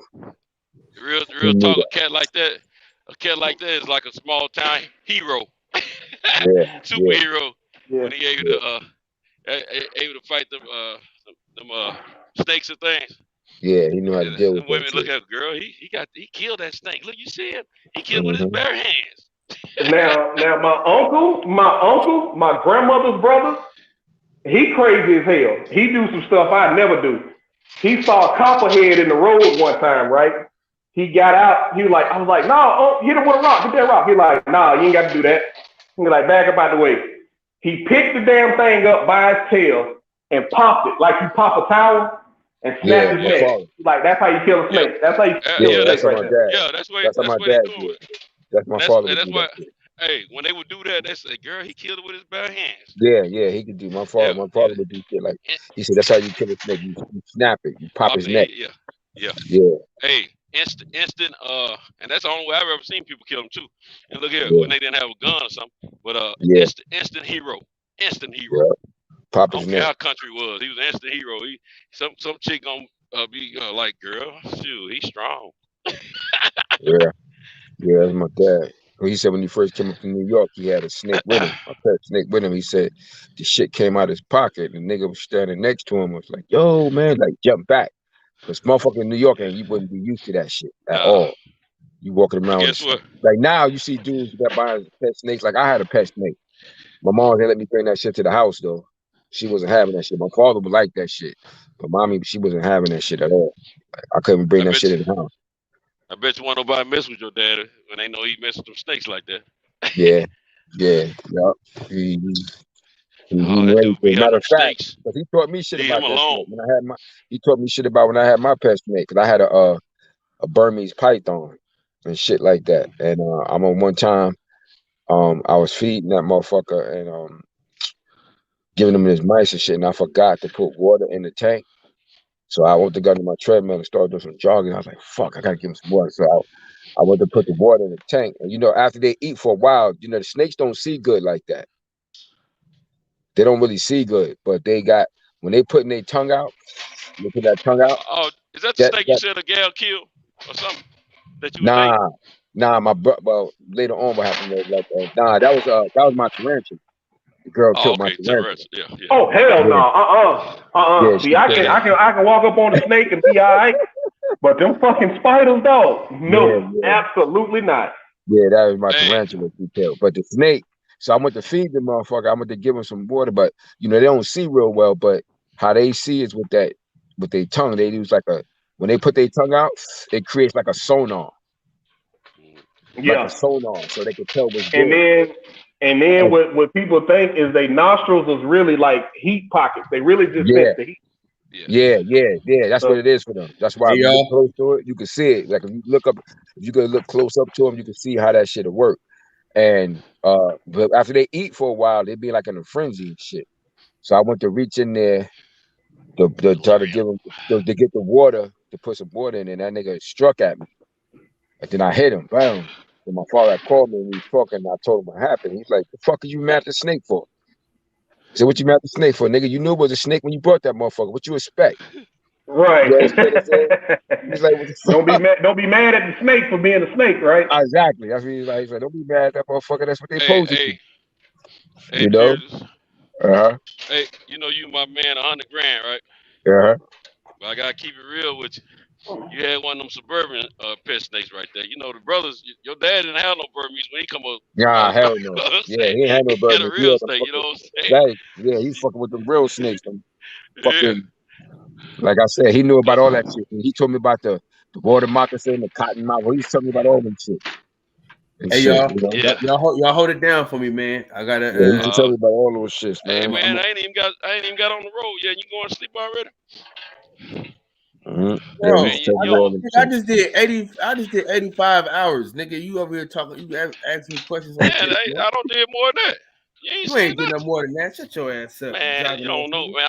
Hey, look here. When you're in business, you're around the clock, son. You're around the clock. Hey, I got some shit. I got some shit to talk to you about tomorrow, anyway. But hey, y'all niggas hold it down, man. But I appreciate y'all niggas for it, man. I gotta hit this shower. All right, bro. And try to get a little bit of sleep. Hold up. Appreciate y'all though, man. It ain't time yet. We ain't out of feet. Okay. I gotta move the tank. I gotta put the water lines down in the tank to drill the hole. Yeah, go ahead and pull that tap tray out. Pull the tap tray out, and then swing. Yeah, I just moved it out though. Yeah. Move your swing arm around. Go ahead and drill that hole. It took me a little longer to load up than I was anticipating. Yeah. Go ahead and go ahead and pull them out. Yeah. Stream them out. Heck yeah. Yeah, man. But yeah, man, I had some homies, man. Well, they weren't necessarily per se actual, real good true friends or nothing like that. But we were acquaintances. But they were country dudes, and they had them snakes as pets, man. It wasn't no store-bought pet. You know what I'm saying? Them what I call store-bought, like the Burmese and all that. Yeah. But them dudes had some snakes they don't found in the field. You know what I'm saying? Shit. I said these dudes are real. These guys are real about them snakes. Oh yeah. Like Yeah, I ain't terrified of snakes. You know what I mean? As long as I see them first. If I see them first, I'm better. But if I don't see them first and they don't snuggle them, I'm running just like anybody else, jumping and everything. Because you worried about getting bit. Yeah, I'm gonna jump back, but then again, I'm gonna grab a rock or something and bust his ass upside the head with it. Right. Yeah. Unless he's real quick and fast trying to chase me, I'm gonna get to a little safe distance where I can square up on him and then try to bust him up like you said, DJ. Yeah, once you get around it, you know how to move. Once you've been around them snakes, you know how to move though. Once you've been around them, like when you've been around them for a while, you'll know how to move though. Like so, because like I said, they don't really. Like I told you, they don't really see as good as you. Like most people would think that they can, because the way they face, say you see the eyes on, see is that good. They focus on that movement. Like I said, they putting that tongue out for that sonar shit and that heat. Like DJ was right about that. For their nose and shit, it's just like heat sensing and shit like that. Like that's how you really could focus on and shit like that. But you could distract them, you could trick them and shit. Like if you know what you're doing, so you can get behind them and grab that motherfucker from behind. Don't try to move in the front of that motherfucker. The motherfucker is lightning quick. All of them shit said. Yeah. And then they can strike like 3/4 of their body length. Yeah. Yeah, man.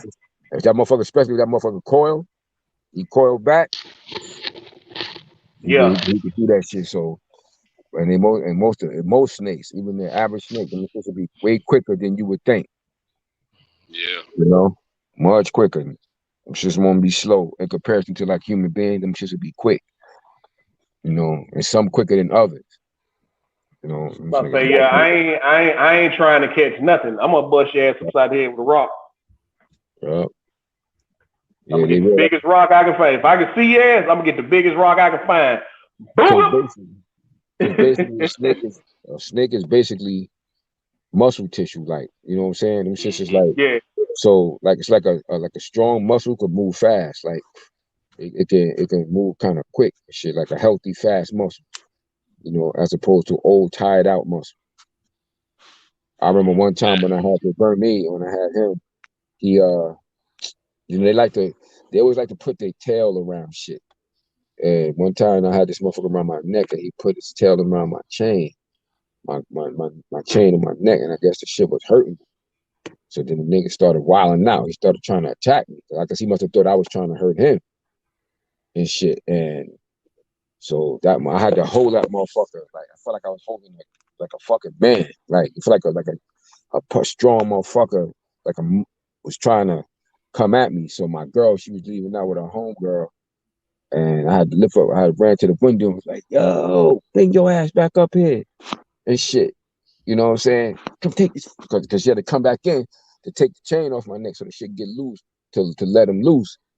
To let that shit off his tail, and then I threw that motherfucker back in the tank and shit. That nigga was trying to attack, was trying to bite me and shit.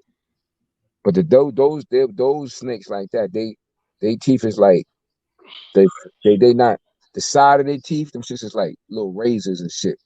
But the fangs is not like how, like, let's say like a cobra would be, like a viper. It's a little different.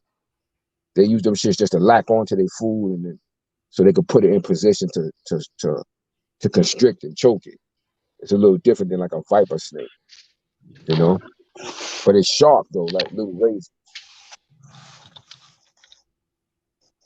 Yep, I remember that day when I got best pugilist. Most vipers will grab you and hold on to you. But them rattlesnakes and them copperheads and stuff like that, the ones with the short fang, they just want to hit you. They gonna hit you real quick because they venom sacs don't replace as quick as the vipers do. They don't have they don't have large venom sacs like vipers do. A viper like a copperhead, or you know what I'm saying, or like a gaboon viper, Yeah. They'll grab you and hold on to you. Yeah. So yeah, man, most vipers are grab and hold on, but them rattlesnakes and shit like that, they just want to hit your ass. The day I got that snake, that brother, he had like my man was one of my young homies and shit. One of my young homies niggas working at Petland. So he had brought that shit to me. He had a couple of things. He had that Burmese. He had a boa constrictor, and then he had a fucking little crocodile too. That Yeah, used to, you know, the crocodile. I didn't want that crocodile. I was like, nah, you take that shit. the boa restrictor. It used to be a popular snake in the hood. You know, well, I don't say hood, but you know, a pet snake. You know, and then cats started getting into the pythons. Yeah. Then the Pythons too aggressive. Pythons are too aggressive. Man. That's what I had. I had that Burmese. That's what I had. The Burmese python. These white them yellow. Pythons are they aggressive as shit, man. When they get hungry, shit. Yeah. He white, yellow, and orange. Pretty snake though. He had a boa constrictor too. That was nice. My cousin took that shit. Yeah, those were popular pet-like snakes in the inner city. Well, in the black community, at least, and white kids too. I think that was like the first popular snake I remember people having as pets. My man, this fighter named Snake. He used to fight up here in New York, local fighter and shit. You know, he fought Golden Gloves a couple times. But he's good amateur and adequate pro. He was a snake. That's why he was a snake. He was into the snake.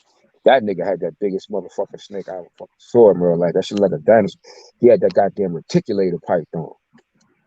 I was like, God damn. Hey, my mother's friend had had one of them pythons when we were little. Like we were all terrified of it. She used to carry it around in like a little clear backpack, right? Mm-hmm. And she used to let the snake sleep in the bed with her. But it went like 3-4 weeks without eating. So she took it to the vet. She was like, something wrong with my snake. I think it's sick. He was like, well, describe what it's doing. So she told him like, yeah, she just crawl up in the bed with me and, she won't eat, but, she crawl up in the bed next to me and just lay there all night, right? And the vet told her, it's a good thing you still with us. Your snake been sizing you up. Yeah. Because that's what they do. They rub up against their prey to make sure their body can take it, make sure their body can inhale it, and make it swallow it. She was like, "You're lucky that snake didn't bite you in your sleep and try to wrap itself around you." Yeah, because if it was big enough, it damn sure would have. If it was big enough, that snake just felt like it wasn't big enough to take you yet. Yeah, just yet. But if it was hungry, it'll try to find a point where it could get on. But like if it was small, like a kid, if it was a kid around, that motherfucker would have been done. Yeah. Sound like that snake was leaving room. If it hadn't eaten in 3 weeks, sound like he was leaving room to make to take it in. Yeah, that's what the snake was doing. That's what the vet told her the snake was doing. Like the vet told her, like, nah, the snake been sizing you up for weeks. Yeah. Trying to figure out whether or not she can eat you. Yeah, that's basically pretty much. He absolutely right. He's trying to figure out, like, how could they do that shit? Like, if it's a little bigger than the size of the snake, they're gonna be going through their natural process of like they hungry, so they're gonna be trying to figure shit out. So, but like a little kid or somebody like that's small enough, that shit is done. So what do you guys? What's going on? What's going on, brother? Boxing Talk. Pretty decent, man. Just chilling. Heard that, man. Heard that. We started out talking about The Wire, and then we went from The Wire to talking about real estate. And Kyle showed me some waterfront property, and I told him I don't do water because water attracts snakes here in Alabama. And we just started talking about snakes. Yeah. Goddamn snakes. When I used to go out to the lake when I was a kid fishing, it was a popular lake in the area. It was popular then because it was mostly a white neighborhood. Of course, we infiltrated that joint by now. I mean, a long time ago. But a lot of folks used to love to go to this particular lake. There's always different parts of Percy Priest Lake and, there's fishing holes here and there, and, man, there wasn't nothing for you to pull up to the lake and see some white guys killing them snakes the same way we were talking about, popping them. Y'all talking about snakes, bro. Yeah, popping those necks. Yeah. Man, Fucking his head. y'all some country dudes, man. Talking about That's snakes. why we talking about it, because we talking about that farm living. It's a Yeah. life for me. Land spreading out so far and wide. Have y'all ever killed have y'all ever eat raccoon before? Yeah, it's not bro. just country shit. I'm from New York. I had a pet snake. Shit, I live in Queens, man. I had a fucking snake. I hate snakes. I'm gonna let him think what he was saying. Bro. Like, what the hell? A pet snake? Like, I understand like a dog, man. Like a pet snake. Where you from, Brother Box? Where you say you from? The DMV area? The same place that Gary Ross is from, the DMV area, bro. Oh, and I'm mad as shit at Gary Ross. Oh, that nigga got me upset, bro. Hey, let me, you like crabs though, don't you? Yeah, crabs is pretty big here in the DMV area. It's pretty big here. Crab and what else? Crab cakes. Basically, if you're like a seafood person, the DMV would be a really good place to go to for like some seafood. Yeah, that's what I've always been told. What about gator tail? We also in DC have That's a Florida thing. something called chicken and mumbo sauce. I'm not sure if you ever heard of that before. No, I haven't. Okay, that's also one of the things if you want to. Sound like I want to eat some right now though. Yeah. It's like, so brother Boxer, since you mentioned it, what did you think about that Gary Russell fight? I thought he lost fair and square, man. I thought he lost fair and square also, man. I think people want to make excuses for Gary, and I'm from the same place Gary from. We can't make no excuse for Gary Russell. Gary Russell has talked a lot of stuff. I mean, and I think him being for 2 years off of boxing, I mean, he always does. He take these long layouts, and people thought this shit was not gonna catch up to him. I said it was gonna catch up to him. And Martin Masseo was just the fighter that beat him. And he had to get back in the ring. He had to sharpen some things up because he was coming with a shoulder injury. I'm gonna give him that. He fought to do out one shoulder. He lost by split decision. So hey, you gotta give him that. You know what I'm saying? But I think it should be an immediate rematch though in that fight. Yeah, but the problem with the immediate rematch is when you say immediate, what do you mean? He gotta get healed up.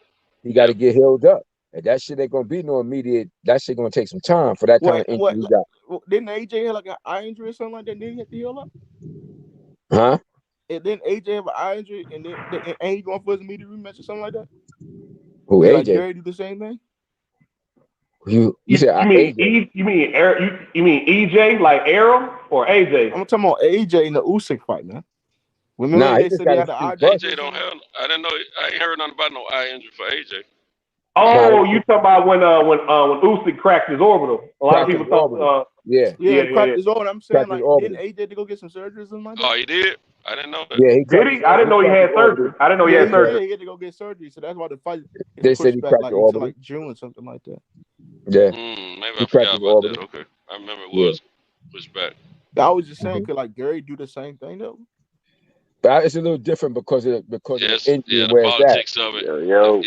The politics of it also, and the money that's involved, all on a different level.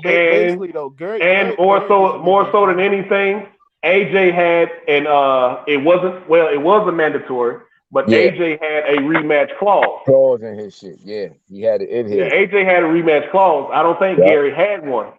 No. Well, the other thing is the promotional group that AJ is with is fully supportive of him. Yep, 100%.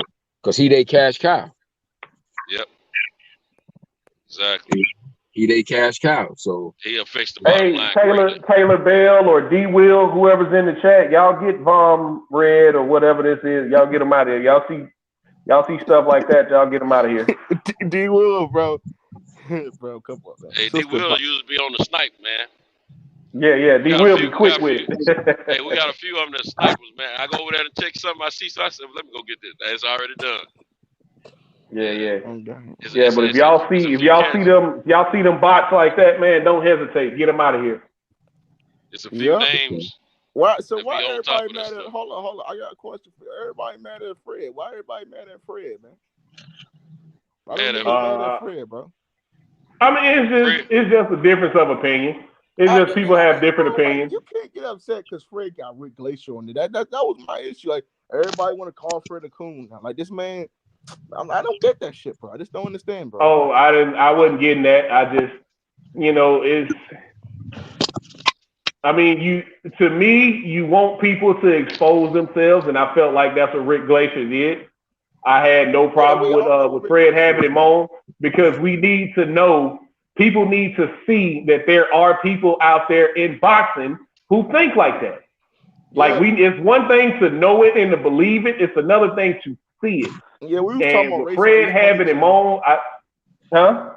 We were I couldn't. Hey, what did I miss with that, y'all? What did I miss with that? You talking about when he was saying what he said about Clarissa Shields and shit, or what? That's the only thing. Glacier, that's the biggest issue. Glacier. Yeah, Glazier's the one that said something about Clarissa Shields. That's the biggest pushback I've heard people having about him. His opinions that he stated. I think Rick Glacier is a racist? I think he has I think he has racist biases, man. I think he just, he's been in the business for a long time. Have you guys? Did you guys catch his interview? Just like Bob, bro. He's married to a black woman, though. Did y'all catch his interview today?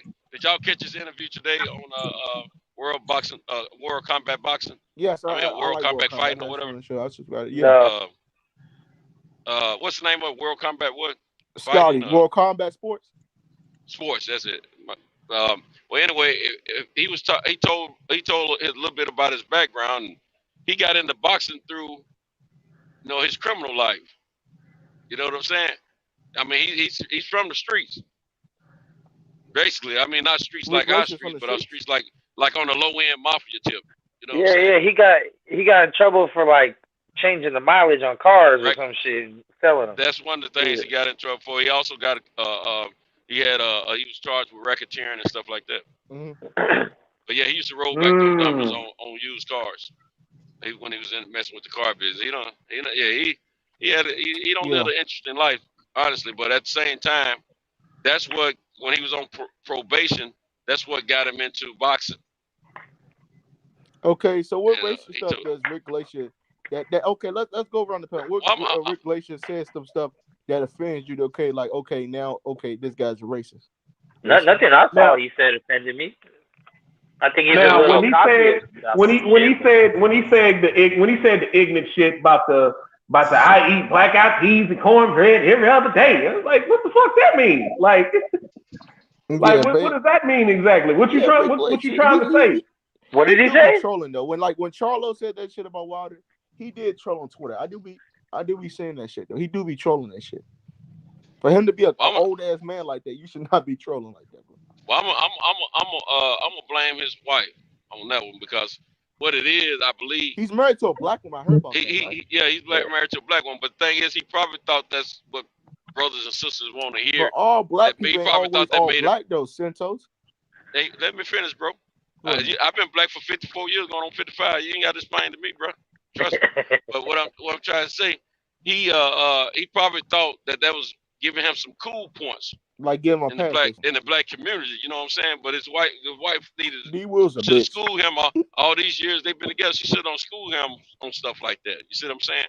I'm gonna be honest with you, man. Listening to him 2 times on Fred, I haven't seen his whole interviews on Fred each time, but I've seen a good portion of it. And then listening to him today on World Combat Sports, I don't think the man is per se truly racist to the point of like I can't stand he gon' just be low down to some black fighters or whatever. If you listen to him, most of the people he run with are brothers and sisters. He used to be tight with Don King back in the day, what he was telling today, and then he was he don't hooked up with Freeway Ricky. Yeah. And he was telling the story about they said they business dealings with Anthony Peterson and all that kind of stuff. Them signing him as they're going to be his advisors. So I mean, now the worst thing I heard him talk about that I didn't agree with him fully, but I do partially agree with him, is on the Clarissa Shields thing. What he's mad about with the reason he don't like her is because of what happened to Bashir. He was talking about how everybody loved Bashir in the sport of boxing. And he's a critical piece. Her brother he's a critical piece. Let me finish my thought, bro, because I'm an old man. He's a critical. Bashir's a critical part of boxing and things of that nature, and he's beloved in the sport, in the industry. And he didn't like the way Clarissa was playing dumb, like she didn't know who had hit him and all that. He's mad about that. He's at her, and that's why he don't give her any love and don't talk favorable to her about her. And I can't knock the man for that. I mean, some people feel different ways about that situation, but at the same time, I don't think he got to go in so hard on him. You dig what I'm saying? So I think that's what the situation. But I don't think the man. I'm gonna tell you, at the end of the day, it's some racism in boxing. Always have been, and probably always will be. But at the end of the day, these old geezers and these young geezers, it's all about that green, man. It's all about that guap, man, that fetty. At the end of the day, so you know, sometimes we got to be able to discern is it racism or is about the green. We got to be able to discern that. Now, I'm not saying that Bob. Because see, a lot of times these folks have been doing stuff for a certain way for so long, they don't realize that it's a racial issue. They think it's just business as usual in the way things work. You see what I'm saying? And they think because they rub elbows, make money with people of other races, they don't see their racism because they got the blinders on because it's about the money. So I got a feeling that Bob has been doing these same things for so long, he don't realize that it's a form of racism, you know. Just like Glazier probably don't realize some things the way he feel and believe about some things. To us is a form of racism, but in their heart and mind, they ain't thinking on the racism. They thinking about that dollar bill. Yeah, he sure don't like Deontay Wilder. Rick Glazier really don't like Deontay Wilder. Bro, it's the system. Sure. It's just the system that it's the system that exists and that they benefit. Is systematic racism, the system that in which they benefit from. They born into that shit. It's a cultural thing for them. That's why they don't even realize that. Like you said, they don't realize what they was doing. It's just like when Paula Deen got in trouble for that shit. For them, it's their culture. She been doing that for years, and it just what happened with that? It's a cultural thing for them. So it's not like you hit it on the head. They don't. It's for them. It's their culture. It's what did Paula Deen say? So, she said something a few years ago. Yeah, she said a few years ago, and she used the N-word and shit like that. And I know she did. And but that's what you have with them. It's systematic. It's inherent into the society that their forefathers created. Like I heard, I heard Nick say a little while ago, where he's married to a black woman. That don't mean shit. That's all I'm saying. Because slave masters was having sex with their slaves. Did that mean that they really loved them? No. They was fucking them. But there ain't no slave masters no more. So what does that mean? That don't matter though. Well, it ain't a matter that it's no slave master. It's a matter of the mentality. That's right. Just because you married to them, that shit don't mean that you loving them like that. They got everybody. They have their reasons for doing this shit. Don't but who are we to say he doesn't? But that would be like saying. That's why I said whenever people. But we're trying to explain. We're trying to what me and Puget is trying to explain, though, Mix. I understand you trying to, trying to give you're trying to explain a little that you don't see it as racism, and I understand what you're saying. That's your opinion. That's great, and I'm not saying I see the deep racism in the guy either. I'm saying that I think he's used to doing things a certain way and believing a certain way, and we don't realize certain things are of the racist systematic process because it's been automatically going on for years, and people don't realize that. But what we're saying is that when you if you sitting at home, I'm gonna tell you, I'm gonna use me. When I'm with amongst my people, strictly my people, and I see, or I'm by myself, I see certain things that are done. First thing come to my mind is who does that type of thing. And there's certain things that mostly white people are gonna do that I've been experienced of seeing, and then there's certain things that mostly black people do. When we watching the news and stuff like that, before they tell us who it is, we already putting in our mind, oh, it might have been a white dude, or it might have been a black dude, or whatever. You know what I'm saying? That's systematic racism. We don't mean it as egregious racism hate wise. we're saying systematic because you automatically think a certain way and you may react a certain way, not meaning hate toward another person, but just going through the process of doing things that with business as usual, basically is what it is. We've been doing that for years, and we're programmed and accustomed to doing those certain things. That's on the white end, the black end, the Spanish end, the Asian end. We don't realize it sometimes because it's part of our normal character. It's a part of our DNA, culture. basically. Oh no, I agree with you on that, Santos. I've said it before. I think every person is a little bit prejudiced because that's how you live your life. You have to, not have to, but it's just natural as a human being to try to figure out something before it happens. You know what I mean? So we're all prejudiced in a little bit of way. But how do you get that? Don't mean you're racist though. No, how do you get that way? Because I told you before, when it comes to black folks, life you experience. Be racist. You can't be racist. We don't have a power dynamic, man. Everybody keep using man. that. That's a new definition. That's a new, ain't no new definition. The original definition, which is the real definition, which is the real definition of power dynamic. I learned that shit when I was fucking a teenager. Hold on, one at a time. Let Best Fusion finish. Let me finish this shit. And I learned this shit because I'm older than y'all, man. So I learned this shit a long time ago. Y'all, the shit y'all learning, I know older shit than y'all know, and I know the new shit y'all know. You understand what I'm saying? And that's that definition of racism. That's just a power dynamic, which we do not possess as a people here. Now, what people can be, what y'all mistaken for racism, is being prejudiced or being bigoted. That shit ain't the same thing. Right. And the reason why people like us, you make certain groups, whether it's blacks or Latinos, could feel a way about the white power structure is because of how they was treated. So they react. So people that's from like black community or Latino community or any foreigners, they're reacting to the racism and the maltreatment that was given to them. So when you see a black person, an old black man who don't like white people, he don't like them because of how the fuck he was treated. That's why. Bro, hold on, bro. I'm not finished.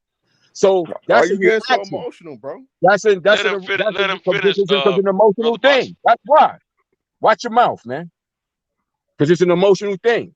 Shit. That's why we still talking about this shit hundreds of years later in this country. Don't try to make it seem like no, nobody trying to make it seem like nothing. This shit is important, man. It's important. Now I know because fucking like I said, I was born in the 60s. I was born in the end of the 60s and the 70s and 80s. I lived through this shit. Yeah, and some things y'all have never seen that we have experienced. I'm I grew up sitting around with white food. I grew up having that shit. I grew up with that way. But me living in this real society and living in this world showed me the truth about things. It showed me the truth about things, and it's based on the power structure, which whether black people want to hear this truth of this shit, not whites is controlling that was controlling that shit. They did then, and they still do now. And when I was a kid, we can't keep on blaming the white man, homie. We can't keep on blaming. Hold on, bro. Just listen for a minute, brother Boss. Then you have a chance to speak. Listen to the full statement the brother trying to tell you. Then you come in and say, we ain't what you're trying to say. We ain't ignorant about what you're saying. Exactly. We're just trying to let you know what we've lived through. Each generation has lived through some different things, man. And this is the definition. This is the definition of ignorance. People be ignoring the facts, man. The facts of things, not my fucking opinion. This is historical fact. I'm talking. It's not my opinion.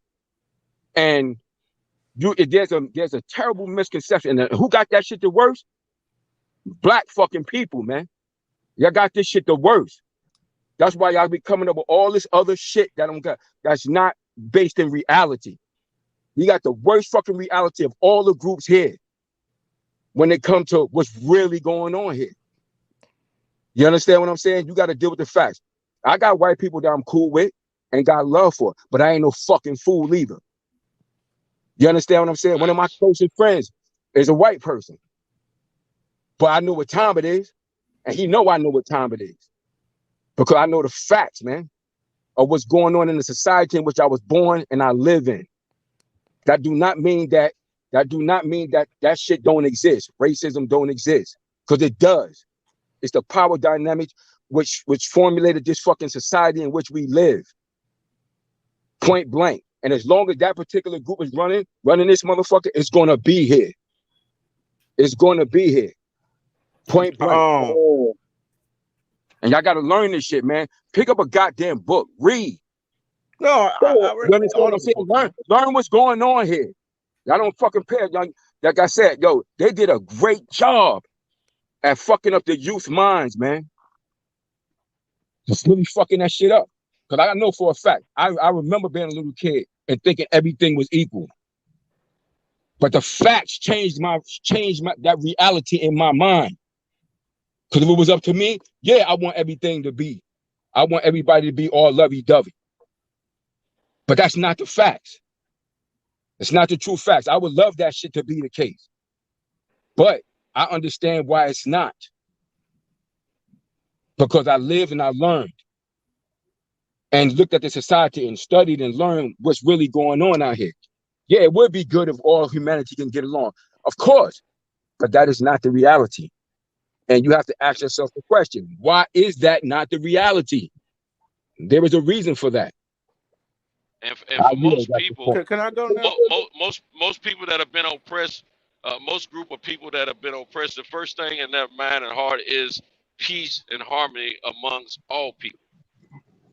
But they don't forget, they can't forget what either themselves or their folks have gone through in the past. You shouldn't anyway, because what that does is give you an extra sense to understand and realize what could possibly happen. Bro. It doesn't mean that as soon as you come out of the house, you see this person of another color and say, "Oh, he's trying to end for me." That ain't what we're saying. What we're saying is, there's always don't be possible like there's stupid. something behind the curtain. There's something behind the curtain sometimes that you got to be aware of. Don't be stupid to the fact or ignorant to the fact that there may not be something behind the curtain, because a lot of times it is. And you got to think about this as individuals. Each one of y'all. All right, after this, we're gonna let Brother Boxer hop in after this Senso, and then we're gonna let Mex hop in. Let me finish this real quick, because this is a very important point I want to point out. Each one of us on the panel at this very moment are melanated people. Now, I don't know about y'all, but most people I know and myself, if I get pulled over on the road by the cops, in certain areas, first thing come to my mind is, am I gonna be all right as a black man in this country? And I don't think like that everywhere I'm pulled over at, but I think of like that in certain areas I'm pulled in, because you got to be aware where you are, because some areas are still full of hate for different people, and that's just reality. But that don't mean you come out of your house thinking today is another racial day. There ain't nobody thinking like that. We're just saying don't be fooled by a wolf in sheep's clothing is what we're saying. That's not always the case, but it is sometimes. Go ahead, Brother Boss. Yo, D Will, you's a bitch and a troll, man. Shut your dumb ass up. Let me cook. First of all, bro, I feel like I get what you guys are saying about the racist shit, and I do. But bro, let's just be honest, bro, for a minute here. We gotta stop blaming the white man, homie, for everything, bro. Let's just be honest, because bro, nobody's running the hoods, bro, but black people, man. Nobody's shooting up black people, but the black people, bro. Nobody wants to talk about this shit, bro. But when we in the hood shooting each other up, talking about something a little different right now, though. Totally different. That's not what we're talking about. Something a little different. We talking about life in general in this country, not life necessarily in the hood, or not life necessarily in the suburbs. That's not what we're talking about. Life in this. We're talking about the experiences of people. We're talking about the experiences of people. We're talking about systematic racism. Systematic racism has nothing to do with the hood. Nothing whatsoever. What we talking about right now. I'm sorry. Let me rewind. I'm gonna say you guys 100% right. It is. You always gotta watch your back for racism. I mean, a lot of people don't want to admit this shit, but white people run the country. Racism, money, wealth. You know what I'm saying? Runs this country. Runs the USAA. You know what I'm saying? You guys 100% right. But we gotta watch our backs as black folks. We do. when it comes to these white motherfuckers, because they'll turn us any day of the week, man. When it comes to it, they'll backstab us like a motherfucker. You know? Now, like Peter just said, every white person you see don't It's have not it bad. in for you. But at the same time, if you catch a case, Very few of them do. if you catch a case, they're gonna try to see if the white guy talk on you before they ask you to talk on the white guy. I promise you, I've been there, and can't nobody tell me no different. And I know a bunch of friends that have been there. They're gonna try that, and a lot of times it's gonna be either you or them, no matter how cool you are. And I'm telling you from look, I've had white friends most of my life. That's any race, though, Santos. Like, what you mean? But this is the thing, though. You're not always running with a whole lot of other different races, that you claim with. Most of the time, black and brown, if they in some kind of situation together, they stick together. Now you still gotta be concerned somebody all day now, at the same time. But this is the thing. The culture, sometimes black and brown have had a life that life they may have grew up similar. They may have grew up in a similar situation, and sometimes a white person may have grew up in a similar situation, but that's not always. I mean, if you gotta, man, the black and browns out here be beefing, man. They be racist against each other more than whites and blacks. I understand that. I understand, but at the same time, let me tell you something. That's in one place, though. Let me in the penitentiaries that I've been in, when it came down segregated by race. It's very segregated. I'm trying to tell you something. It's segregated. You stick with yours, but at the same time, you be cool. You're gonna see more black and brown hooking up than whites and browns and whites and blacks on the average. Yeah. In the penitentiary. Fact. And that has a lot to do with what leaks out into the streets as well. So it does. What I'm saying, a lot of times, this is the thing. A lot of times when people come up in poverty, no matter what color your skin is, you have some life experiences some struggles in life. That's such a small demographic, though. If you run into people that don't struggle as much in life, but then they want to live that exciting lifestyle of living on the edge, trying to get over on the law and the authorities and stuff like that. Want to be in the streets or whatever. They just they might decide they want to come from the suburbs and be in the streets, try to be hood. You know what I'm saying? Mm-hmm. But at the same time, there's a lot of weak souls in the hood that will talk real quick. I don't trust too many people, period, when it come down to that, because I've seen some of the baddest so-called guys that was in the streets talking like 6ix9ine, like Tekashi 6ix9ine. Nah, he ain't no bad nigga. He was weak from the jump. He's supposed to snitch. I wouldn't even. It didn't even surprise me about. That's a whole. That's a young boy thing right there. I'm talking about some real hardcore. No, he ain't hardcore, bro. I'm talking about some brother Boxer, chill, man, chill. I'm talking about racketeer and gangster type folks, man. He's a rapper. But anyway, he's a rapper. Hold on, how you gonna say Tekashi was not a real nigga, bro? And he was Pablo Escobar. Okay, let me ask you this then. Tekashi was the man up there, bro. He was right. Okay, let me ask. He was not. Hold on, I got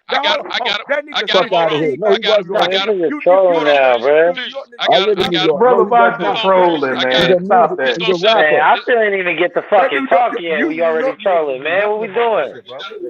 Hold on, Miss T is in the building. What's going on, Miss T? What's up, Miss T? New York niggas didn't do nothing about that shit, bro. He ain't no fuck, because he's a rapper. Hey. Nah, man. What's good? What's up, bitch? What's up, D? Hey. What's up, bitch? Hey, I want in. Hey, man, I want in.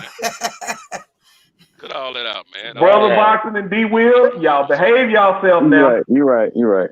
I'm chill. I'm gonna let sis live. Hey, just like you said a few minutes ago, Brother Boxing, the hood is against the hood, and you just playing that right now. So right now we're talking some facts about life, man. Can we get back to systemic? Can we get back to systemic? I'm just messing with you about 6ix9ine, it's mixed time. Let Mix get okay. So I would say by theory, right? Let's go with the theory that that's absolutely true, which it does have roots in it, right? Any system that was made in America traditionally came at a time where there was racism involved. So if it's still in place, it probably has things of that nature. But given that, if there's a system that is holding you back, then that would also mean that anyone that got successful in this country got successful through the same supposed system. Right? Or no one's going to get credit for that? Is it kind of the God conversation again, where all the good is credit to one person, but all the bad is credit to someone else? That's called tokens. Right? So if there's a system that was created and there are minorities getting successful through it. You hit it right on the head. Hold on. Let me ask you something, Max. Are you familiar with George Washington Carver? Yeah. Okay, do you know his story? I mean, I learned it in school. He was one of the most brilliant minds this country's ever seen. But look how far back you're going. We talk about today right now. We're talking about systematic racism. We're talking about systematic racism. So I'm trying to educate you on something. All right, now, go ahead. we're talking about one of the most brilliant minds this country has ever seen. All right? He's made so many developments and inventions that you are reaping the benefits of to this day. All of us. And you know, he was some kind of way hooked up with a white family, and the word is they supposed to cut his it was dreamed that he was neutered, from what I heard. That's what happened. He never had a wife, or none of that stuff. You know, some of the stuff he did, white folks took credit for it. And this was common back in those days. A lot of stuff, just like Jack Daniels liquor, white man took credit for that. Black man created that. Okay. And when he died, they want to give him credit. Now George Washington Carver, one of the greatest minds ever, never reaped the benefits of what he didn't even have a family to give his greatest accomplishments, you know, let them reap the benefits of that. But it wouldn't have mattered because they took all kinds of credit from that man. That man didn't live a rich life. If anything, it was more of a controlled life by the other folks. They made him think a certain way about life. I mean, you go check that story out about that man, and you have a little bit different understanding about what we're saying about systematic racism. And the reason why that's just one. Okay, but I still have a disconnect because I don't know what that had to do with what we was talking about. Because he's been in a fight because he's with those white families, basically adopted him, and they did that to him because he was around white people all the time. They didn't want him having sex with those white girls and shit like that. So they looked at him as a threat. He's a child. He was a youngster. He wasn't thinking like that, but they viewed him as a threat to them. You understand what I'm saying? I get it, but what does that have to do with 2022 right now? It has everything to do with it. You don't think history has anything to do with the present? You don't think history has anything to do with the that present? stuff wasn't that long ago, man. I'm not doubting it happened or had an effect on anything. I'm asking you to explain what the effect is on 2022. This wasn't during. This guy wasn't living during slavery time. This was after slavery. This is modern. I lived next to a school 2 blocks away that was segregated 30 years ago. Shit happened because I forgot they don't teach us the 20th century. Yeah, they don't want to. Yeah, they don't want to teach you that shit because they want y'all to have this. They want a lot of the youth, the younger people, to have that type of mindset so that you could disassociate with that shit. They don't want to teach the truth because they don't want to. They don't want to deal with it. Can I get in? Yeah, let her get in. Okay, but I'm asking, what does it connect? What does it connect to what we were talking about, or was that just I'm connected. I think Max, you and Brother Boxing, y'all have points, but y'all are talking about micro incidents. Y'all not looking at from the macro sense of the word. Best Pugilist and Centos is talking about the macro, meaning if you start off big, then you come down narrow. Y'all get stuck in the narrow when you should look at the bigger picture. Because as D.L. Hewley said, the most dangerous place for a black man is in the imagination of a white man. Because they imagine so many things, they operate out of fear. And they operate out of this sense of, y'all gonna let us do that? I bet you they sit there and think all this shit we do and y'all still ain't getting no get back. Yeah. Don't you know if you did something to somebody, they're gonna be like, I wonder when that get back coming. And then they Can I keep say doing something after you, stuff Miss to T? you. Yes. That's a Yes. fact. You done? Or my bad? I mean, No, I go ahead. wasn't, but Go ahead. Go ahead. I just want to after you. I just want to say after you. Go ahead. Go ahead. So Man, I if just you asked her if she narrow it done. Shut up, down, if you look at it like that, and I'll give you two recent examples. Remember, I want to say last year, it could have been last year and the year before last. There was a little boy where this white woman came and picked this boy up because her son said, "Oh, we want to play." It happened somewhere down here in the South, and the boy was never heard of again. Oh yeah, I remember that story. Okay, now there's a show on Hulu right now called Women of the Movement. I guarantee you that little boy, because he was young, I ain't blaming the little boy, but the young folks, they don't know nothing about Emmett Till. Don't you think if he had known in depth about that story, you think he would have went with that white woman? Or what about the black man who went out on a boat with a bunch of white friends of his? They were all friends. Something happened on the boat. All the white people came back, but the black dude didn't come back. Never heard from again. Lost at sea. I'm telling you, like it's stuff like Cinto said. You have to worry about that stuff. You can't take your eye off the ball of that. Yes, you can move forward. And they say that black people have PTSD dating way back from slavery. If black people knew that they outnumber white people, we probably could have ended the shit. But when you take somebody's language and their culture, then you try to belittle them and treat them like they dumb and that they never good enough, because the school system was all fine and dandy till them Indians from the country India came over here and slacked everybody ass. The white folks, they can't compete with them. The Asians can't compete with them. Now, we got to change the school system. That's when we talking systematic racism. That shit, it starts there at a macro level. What y'all talking about is micro level. And next to your point, when you said, what about the people who do secede? I would say, remember tokens. They're always going to be a token, because we got to show it ain't really like that. Look, so-and-so seceded. It's always like that. But the problem, the one thing I'm going to say last is we are older. We have all been your age. Y'all have never been our age. And so we can look back. No, I think Max is old. We can tell everything that y'all about to do and how y'all gonna do it and what y'all think. Y'all are of y'all generation, especially you, Brother Boxer. I think you said he was like 20, 21. Yeah, you know what? You are of your generation, and I don't begrudge you. You supposed to think like you do. But what you cannot see right now is that you're going to grow up to be our age, and everything you about right now, this is all you're going to know. This is what you're going to want to stick to. Everything that you learn, and these are formative years in your adult years, you're going to take with you to an older age. And when those people that's your age now be talking, you're going to look back and you be like, what are you talking about? But you have to factor this in. And they be like, man, that's old school. Mm-hmm. You have to remember the history, or you doomed to repeat it. But that's all I had, D. Will. Okay, see, I know their problem, because I'm around the age. What it is, they don't understand. I moved back to Alabama. They think it was so far ago. This stuff was not that recent. Exactly.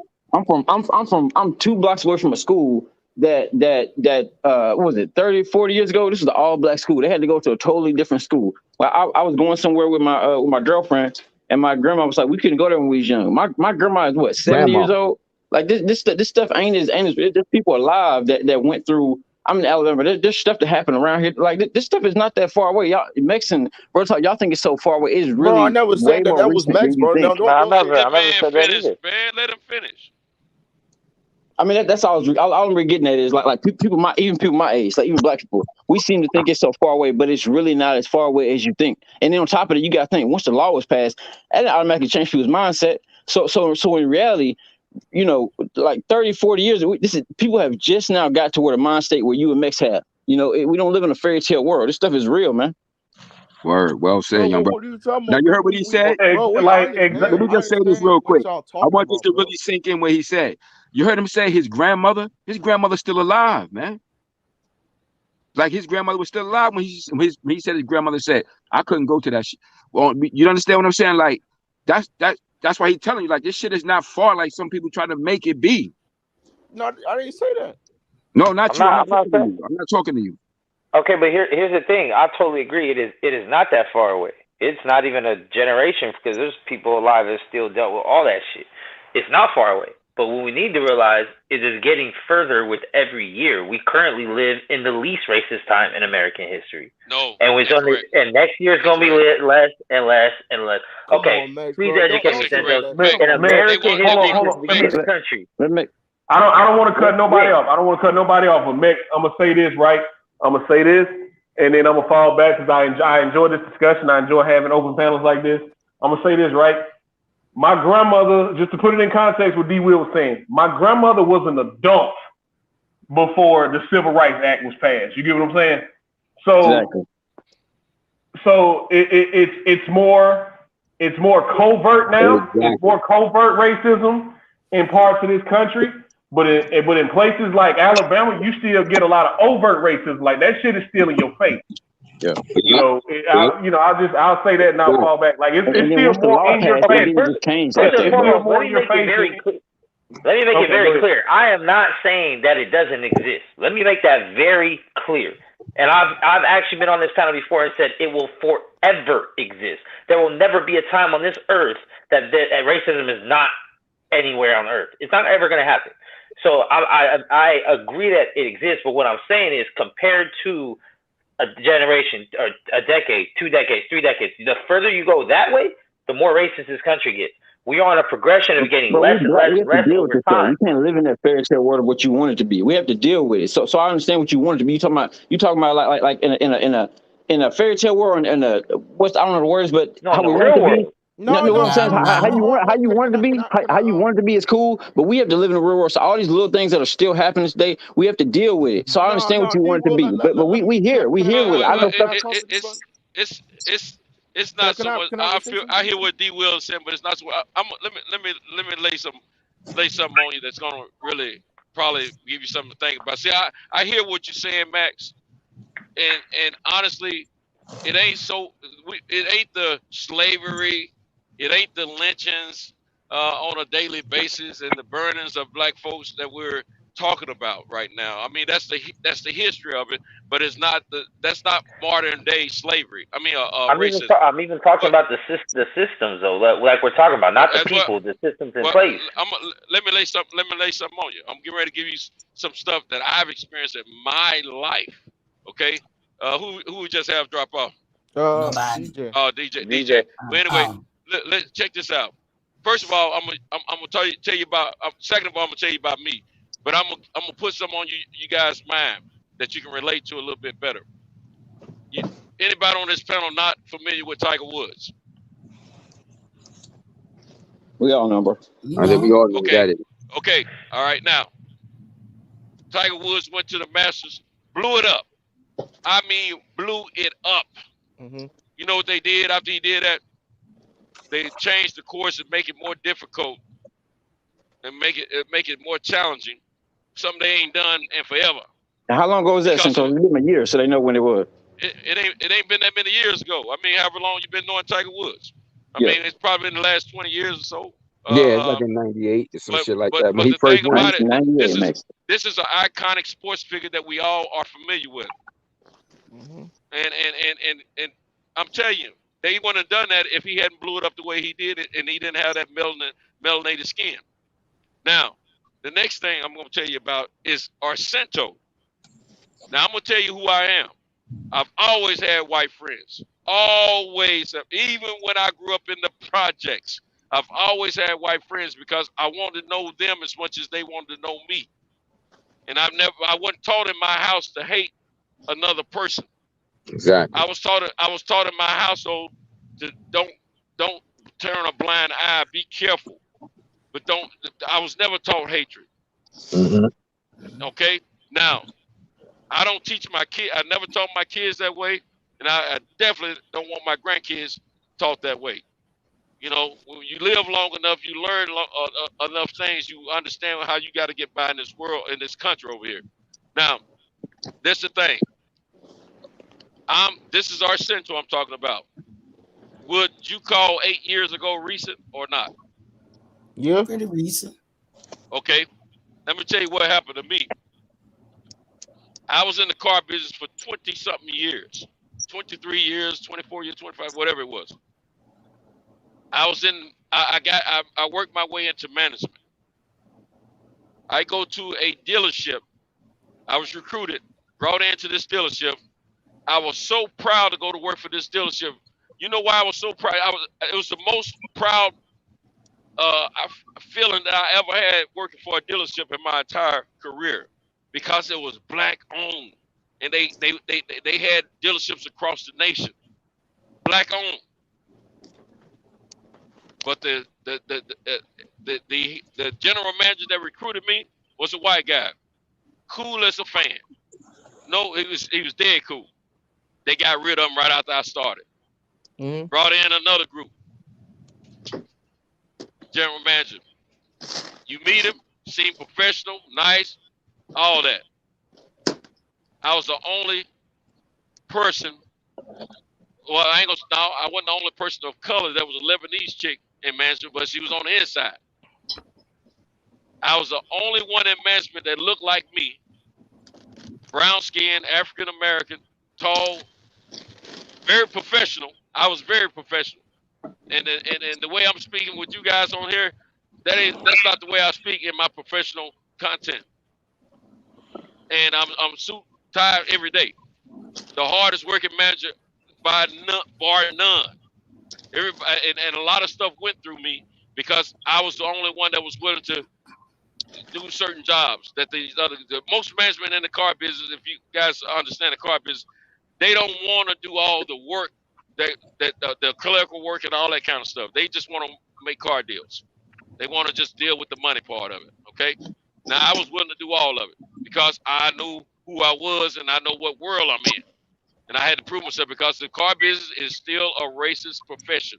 I don't care what nobody tells you. I'm telling what 23 plus years of experience will tell you. Now, black owned organization, and the guy they bring in, what does he do? Now, now, let me tell you this. I had a contract where I didn't get, my payment was, I had a minimum amount of payment that I was to receive. It couldn't go below that according to my agreement. But I can exceed that payment month after month. Okay. This guy comes in, he's checking that. One thing a general manager's gonna do, he's gonna check every cost factor in a dealership. He wanna know everything about every manager that gets paid and how they get paid and what they get paid. How about I was the only one whose pay he cut? I went through that for 7 months. 7 months. Never raised. I never did act a fool or anything at work. Stayed professional, maintained my job, kept my agreement. White folks telling me, man, you a fool. Why you ain't going off? Why you ain't saying this? Why you ain't saying that? Why you ain't doing this? Why you know? I wouldn't go for that. But see, I move like, see, that's why I can understand what Terrence Crawford's going through. I maintained my cool, kept my mouth shut, and I strategized and I played chess the whole time. And my motto walking around every day was, pay me now and it's cheaper. You pay me later, it's going to cost you a lot more. They paid me later. I got me an attorney. I took them to court, federal court, discrimination. I'm suing a black-owned company for discrimination. You know how that made me feel? But I didn't have a choice. They messed with my livelihood, and I'm doing my job. Cost them over $300,000. It was systemic racism. The guy didn't even realize what he was doing. He truly didn't realize what he was doing. That's the worst part right there. He made a black company look bad to their own people. Now you tell me how to slice that cheese. Now you're talking to me on YouTube because of what happened to me in the past, you know, and I've been self-employed ever since. Mm-hmm. I didn't get the whole 300. I didn't get the whole 300 because I didn't start the case up until there was another guy that experienced a little something of what I had already been experiencing. Because I didn't want to look bad by being the only one saying racism. You know what I'm saying? So I brought me a co-defendant with me, so to speak. But it does is this people don't realize sometimes what they do, Mex. I'm just telling you, bro. I'm gonna tell you something, man. I don't feel like I have a racist bone in my body. I really don't. I really don't feel that way. But I'm not gonna be ignorant to the fact. I know what to watch out for. I know to watch for the snakes in the grass, bro. You have to. Yeah. I don't care what color you are. You can't be racist. You don't got no power struck like that. That's a power dynamic. Now you could be prejudiced, but you're gonna only be prejudiced based on what you felt that happened to you. We reactionary. Black Can I ask you a question, Max? And Brother Boxing Talk like that. We reactionary. Bro, D, what do you want, bro?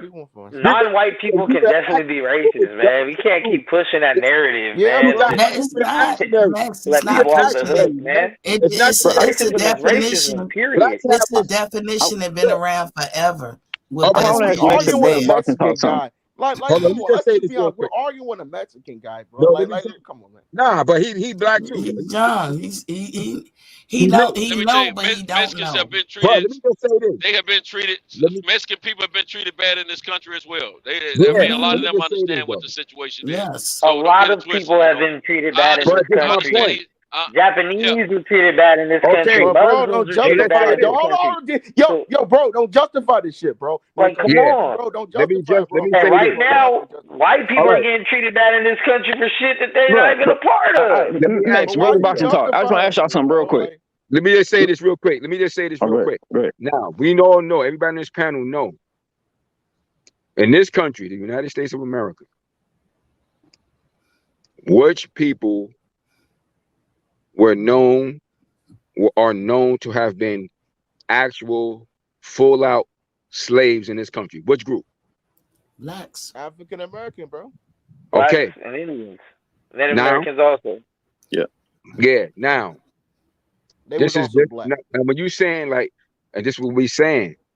Now, when you bringing up the fact of everybody is like that, most like Cento said earlier, it's people are just reacting to the systematic racism that was put on them, and this is what we talking about having been older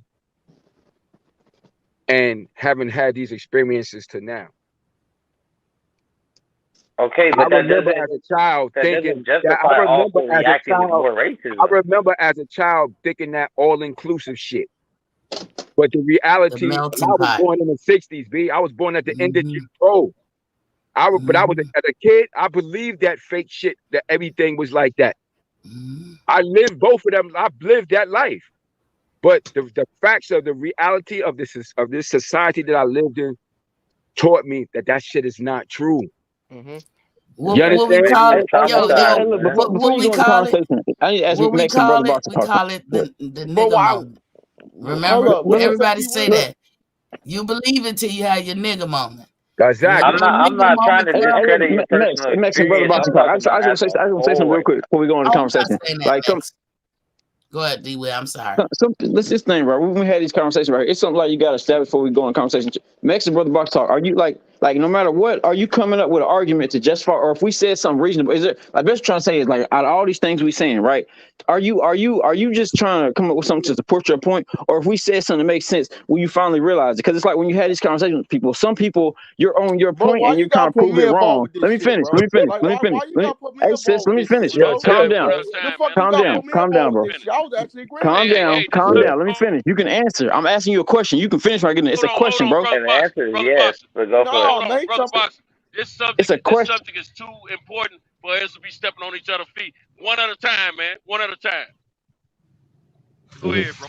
So what I'm saying is right, like an important conversation like this, right? If you only trying to support your point, if we say something reasonable, right?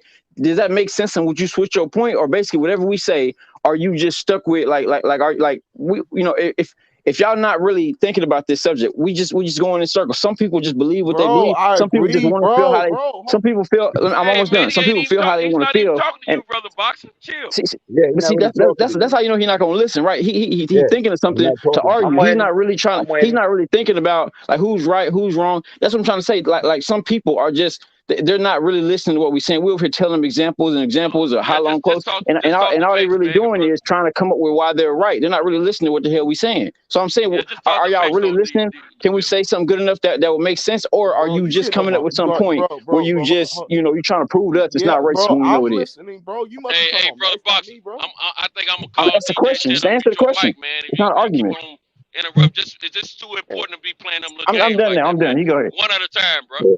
Yeah. Don't do that, man. Don't do that. That's disrespectful, man. So I guess the answer is slightly yes, right? Because there was a subject that was proposed. Some people felt this way. Some people felt this way. So we're already on opposite sides. Now we both talking, and I hear a lot. And like I said, I'm not discrediting anyone's personal experience in life. Like y'all said, y'all older than me, so y'all lived in a different time period with a different energy period that I wasn't even born yet. I'm So probably, that I'm I probably can't younger than you, say bro. But yeah. anything about. I can't say anything about when you were younger, what you dealt with in the 70s and 80s, and not even sometimes the 90s. But I'm saying today in 2022, everything is progressively getting better. I'm not saying that shit don't still exist. I'm not saying that shit still ain't bad. But But the I'm things saying that are when still you here, look we deal at with. the I'm interrupting. Go ahead. when you look at from where we came and where we're headed in a direction that's getting further from that shit. So I don't think it's healthy to keep bringing those burdens along if we're trying to progress. In addition to that, I don't think it's right to say, well, white people this, white people that, white people this, white people that, but be the first person to fucking start arguing when someone says, well, black people this, what you mean by that? Well, Mexicans this, oh, y'all ain't talking about us, but everyone could talk so freely about white people this, white people that, white people. This is why white people go through shit that are fucked over by the system too. Like, well, Max, I have a question. I think it's more of a culture thing, and I think it's more of an economic thing than Max, a race. My question, I agree with you, and like I said, on your micro level, and I agree with you that things was getting better. It was getting way better, especially before Trump. There's always getting better. It's always evolving. However, you cannot fix the problem. It's almost like an illness. You don't fix the symptom. What you guys are basically talking about is the symptoms, the micro level, the little incidents here and there. If you never fix the macro level, it's still there. So what is the solution, Miss T? We didn't let Brother Boxer talk answer that though. Just so we know, I just thought about it. But go ahead. Okay, I'm sorry. No, I wasn't trying to interrupt you. I was just, you know what I'm saying. I just thought about it. We didn't let him. Right quick, the solution is you have to just keep working. It's one of those jobs that will never end. Not the way this country started. It's too deep rooted. And we got to fix it on all kinds of levels. It's a job, it's a work in progress, is what it is. But I'll turn the floor over to Brother Boxer. Sorry. And I understand you, Brother Boxer, by the way, because I lived in DC too. And it's a lot of highfalutin black people there, by the way. And so they don't be thinking behind times. No, I don't live in DC no more, actually, man. I'm not living there no more, but hey, before you go on, could you answer that though? If we said a good enough point, I didn't cut you off, but I was asking both of y'all, if we, you know what I'm saying, are you just arguing for your point, or are you listening? If we say a good enough point, or do you lock that into your information, or are you just like arguing for the point of arguing?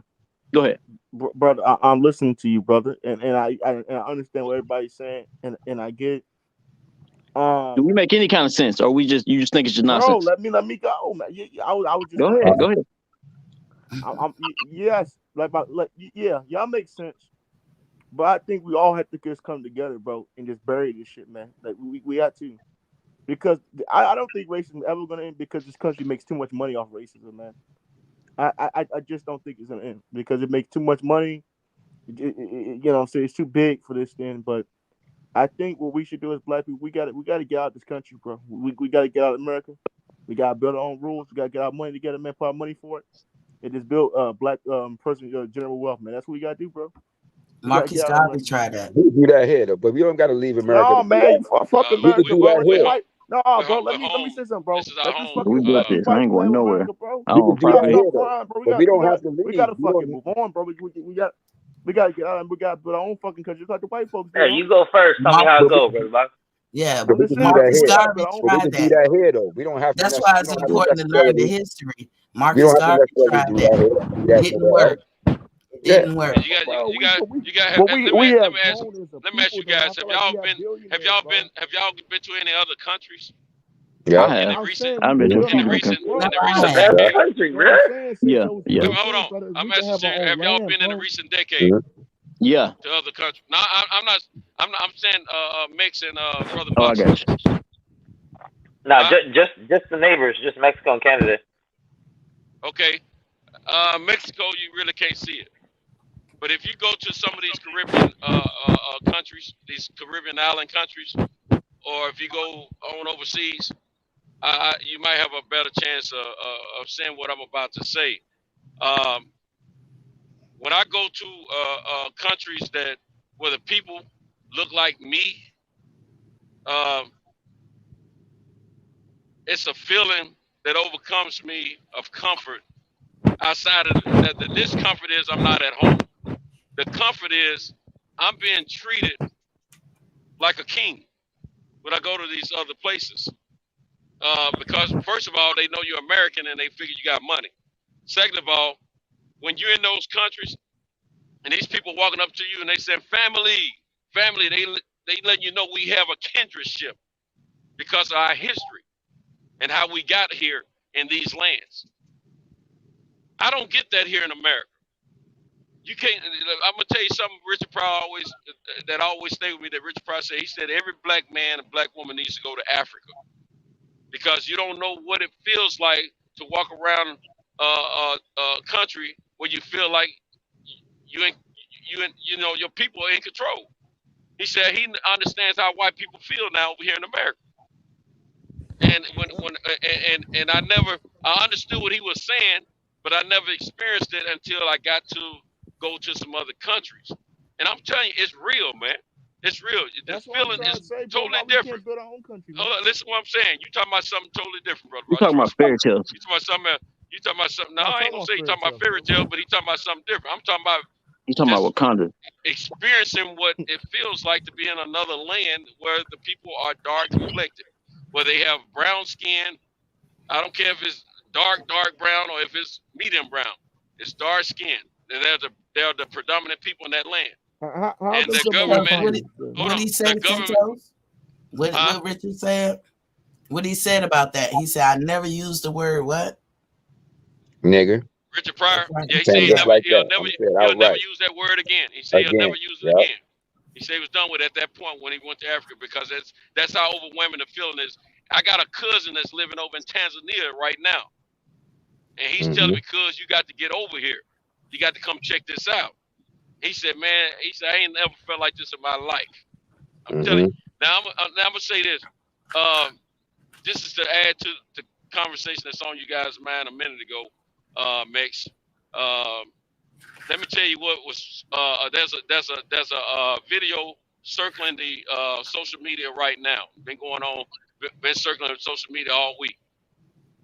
Mitch McConnell stood up and answered one of the journalists, whatever they were talking about, something about voting rights and stuff like that. And he said, well, something to the fact that,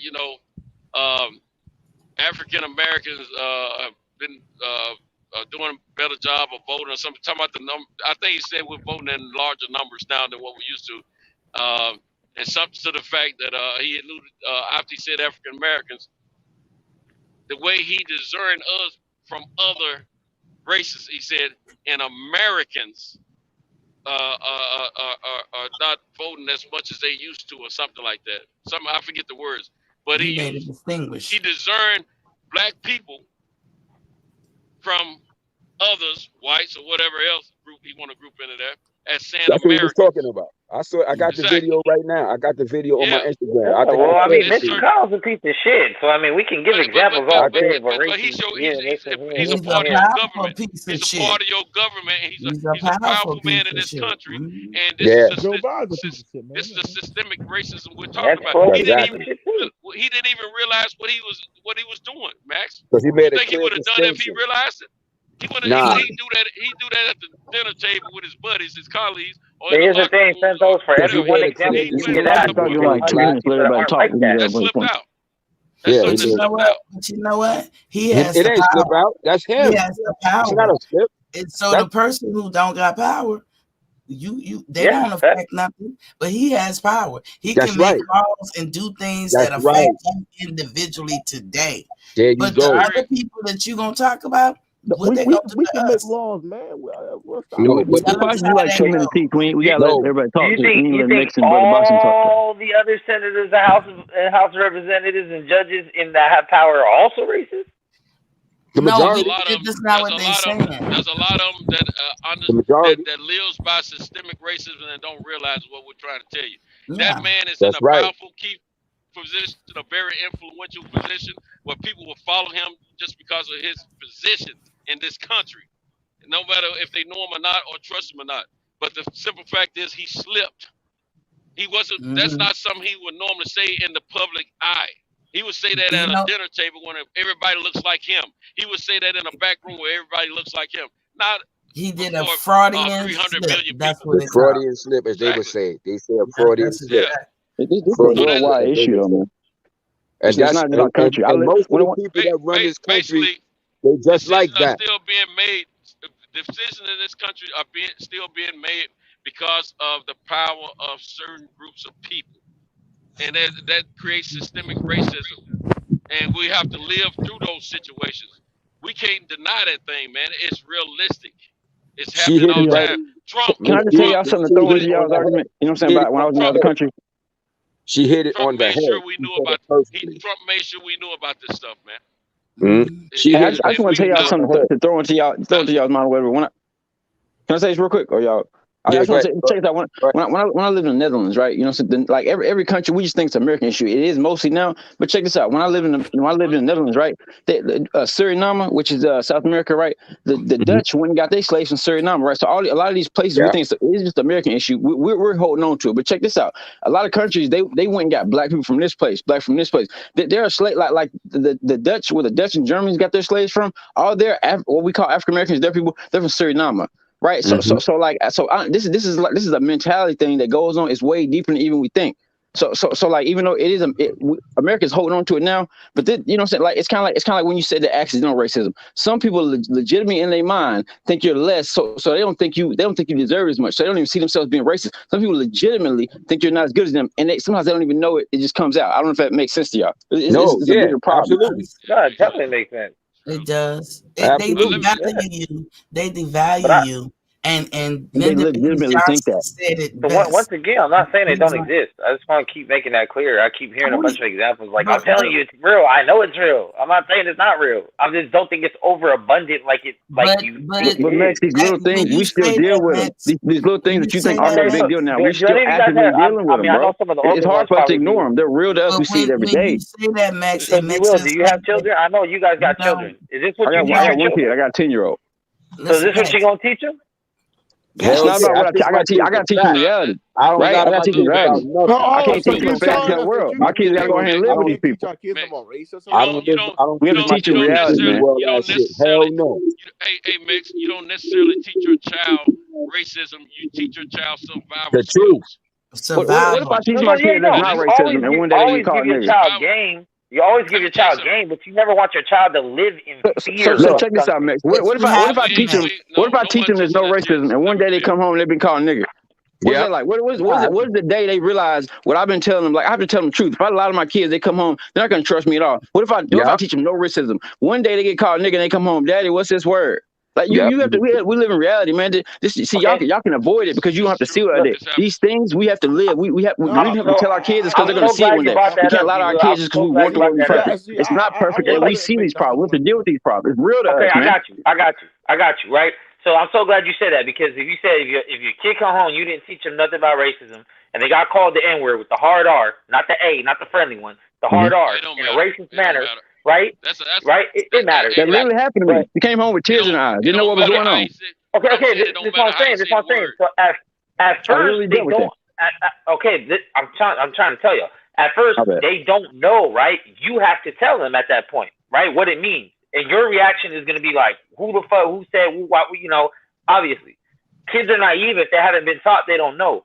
So then they learn the reaction they're supposed to have to that word, but they naturally don't know it because kids are not naturally racist. She knew the feeling. A group full of white girls, right? She's the only one called nigger, and they're all looking at her. You know the feeling? She came home with tears in her eyes. Do you know the feeling having to explain to my kid, me thinking everything's cool in this good school? She comes home, she's like, why did they call me that? Why is she outcast? Exactly. Why when they say that word, they're all looking at her?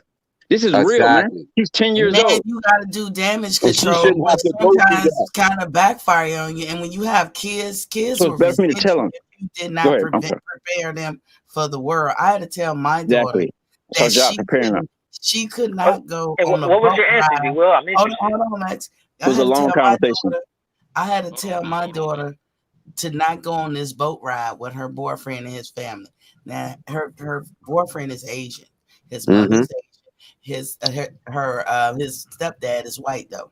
They all wanted to go out on the boat ride, and I was like, I failed. I felt like I failed because I was like, we lived so much better than what I did. I was like, I didn't even teach her these little nuances, and I had to sit down as a grown woman and tell her, we don't do that. I'm gonna tell you why we don't do that. Because everybody coming back but you. And bro, who's that guy in the chase? That who is he? What did he say? Nah, I was telling my daughter certain things. My bad. I sound like somebody was talking about you in the chat. I don't know. Maybe it's a fuck up. It's like, but okay, my bad. So she don't get certain things. I had to tell my white friend when I let her take my daughter with her, don't go on them back streets. Oh, girl, it ain't no. I said, you got black children. Because she has mixed kids. I said, don't take us on our back streets. Because you're thinking like a white woman. And I get it, because that's what you are. I'm not. I've refused to think like that because I don't have that luxury.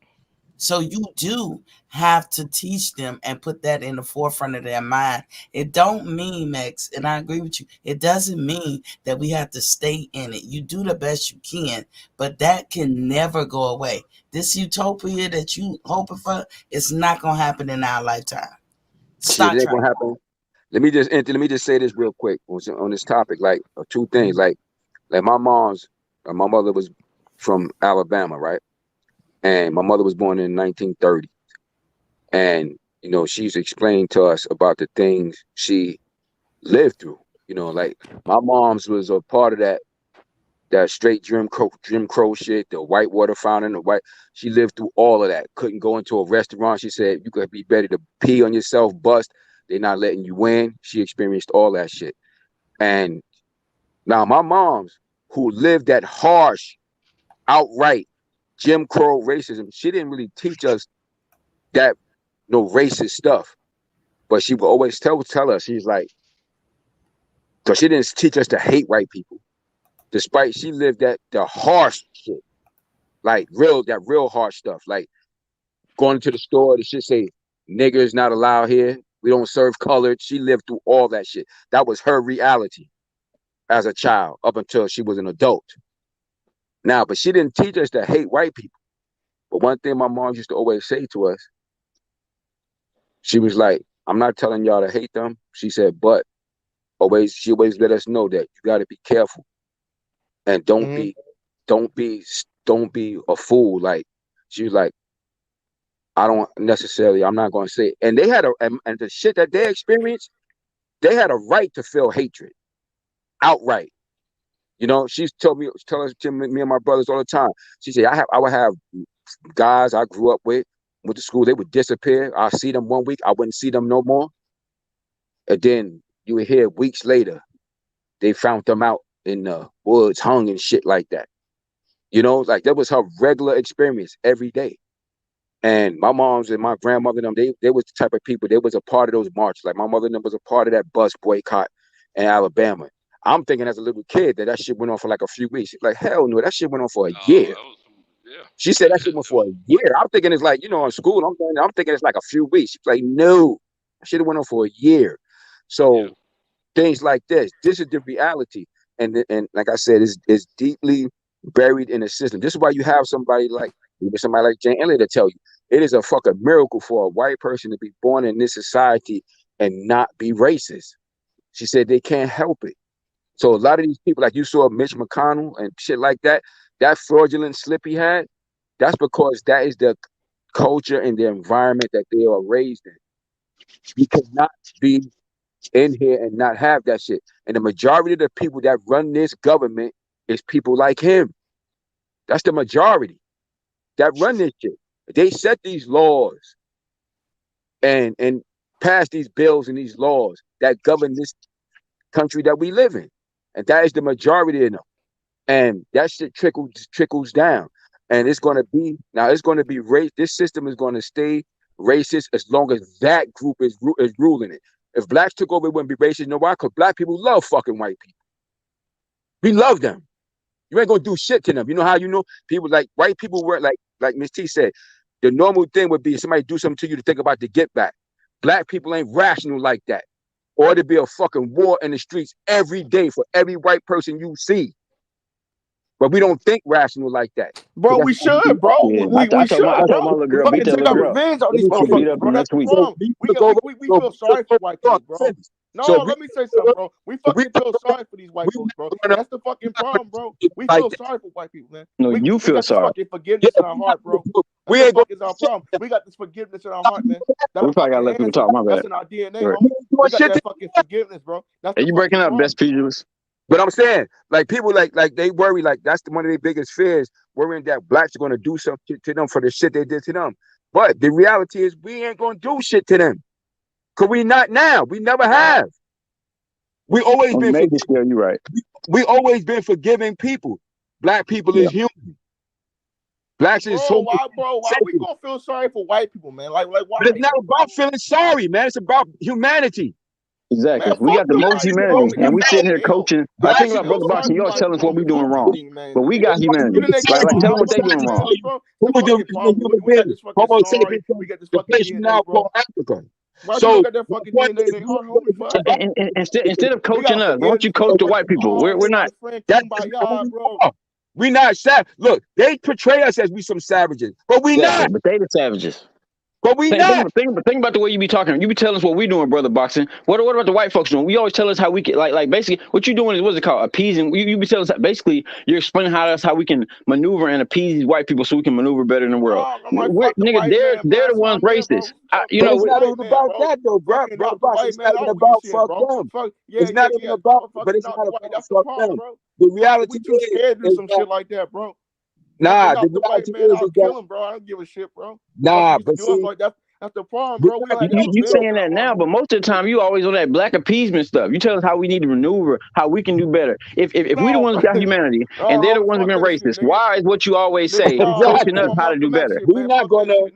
But we're not gonna do that anyway. We're not gonna do that. So that's out the question. So instead of talking about fairy tale stuff, talk about a real problem. But brother Boxing, I want to know like it happened already. Yeah, think about. Hey, but Brother Boxing, I just want to know what you. We just can't go shoot a white man's house up, bro. That's all. Hey man, we on YouTube. We on YouTube. But let me ask you a real question. Brother Boxing. When you shoot a white man's house up. Hey, look, Brother Boxing. When you on here most of the time, it works. That's not going to work. I'm sorry. Look, we're not going to work. No. Look, he talking about fairy tale stuff. Can I ask Brother Boxing something real quick? A point plan. Like, how would that work? The And solution he is trolling. Y'all be answering real questions. That's not a real question. Y'all gotta stop answering dumb questions. Shooting white people, he's trolling. Stop answering dumb questions. But look, I want to ask you a question. Hey, Brother Boxing, check this out. If you just said, the problem is we're the ones with humanity. We're not messing them. Every time you come on here and let me check this out. We're the ones who show humanity. We're the ones who've been nice, right? So when you mostly talk, why do you come on here and you always like what we're doing wrong? What if we clearly show we have the most humanity, and we're like, why is everything you always say like to try to like telling us what black people are doing wrong? I just kind of want to know that answer. Bro, a lot of people like you do that instead of telling us what we're doing wrong instead of like. Do we doing wrong? Like you got a problem with saying about the hood shit, bro? You got a problem with saying that we. But no. Clearly, we just said we show more humanity, right? It's the truth, bro. Like what the fuck? It's not the truth. That's black appeasement. You don't even know what you're doing. You have a mentality problem. You don't even know what you're doing. It. You're teaching us how to appease white people. I'm not appeasing a damn thing. Have you heard of an old block nigga? Have you heard of a hood named Old Block nigga in Chicago, nigga? What that got to do? What that got to do with reality? They protect the kid, nigga. What are you talking about, my nigga? You watch too many. You watch too much YouTube. I'm asking you a real question. Check this out, man. You watch too much YouTube. I'm asking you a real question. I'm asking you about. I can't understand. You guys don't going back and forth. Go ahead. Go I ahead. would Go love ahead to with your hear fairy tale, man, because I'm gonna ask a real question. I Let would him get love done with his to fairy hear tale. him tell us the solution. Tell us about YouTube. The solution is That's about YouTube videos, about O-Block. Start to the end. Fucking Now, idiot. how we gonna make money? How we gonna survive? How we gonna have our own resources? This is how we gonna have our man. banking system? This is how we're gonna do it. We're gonna do like we did on January 6th, man. That's how we're gonna See do what I'm saying? Nigga watch TV too much. Okay, see, January 6th, bro. Brother, He watched too much fucking. Go ahead. bro. That's just a play on the 8 shit, bro. After Let me ask you a question, brother Boxer.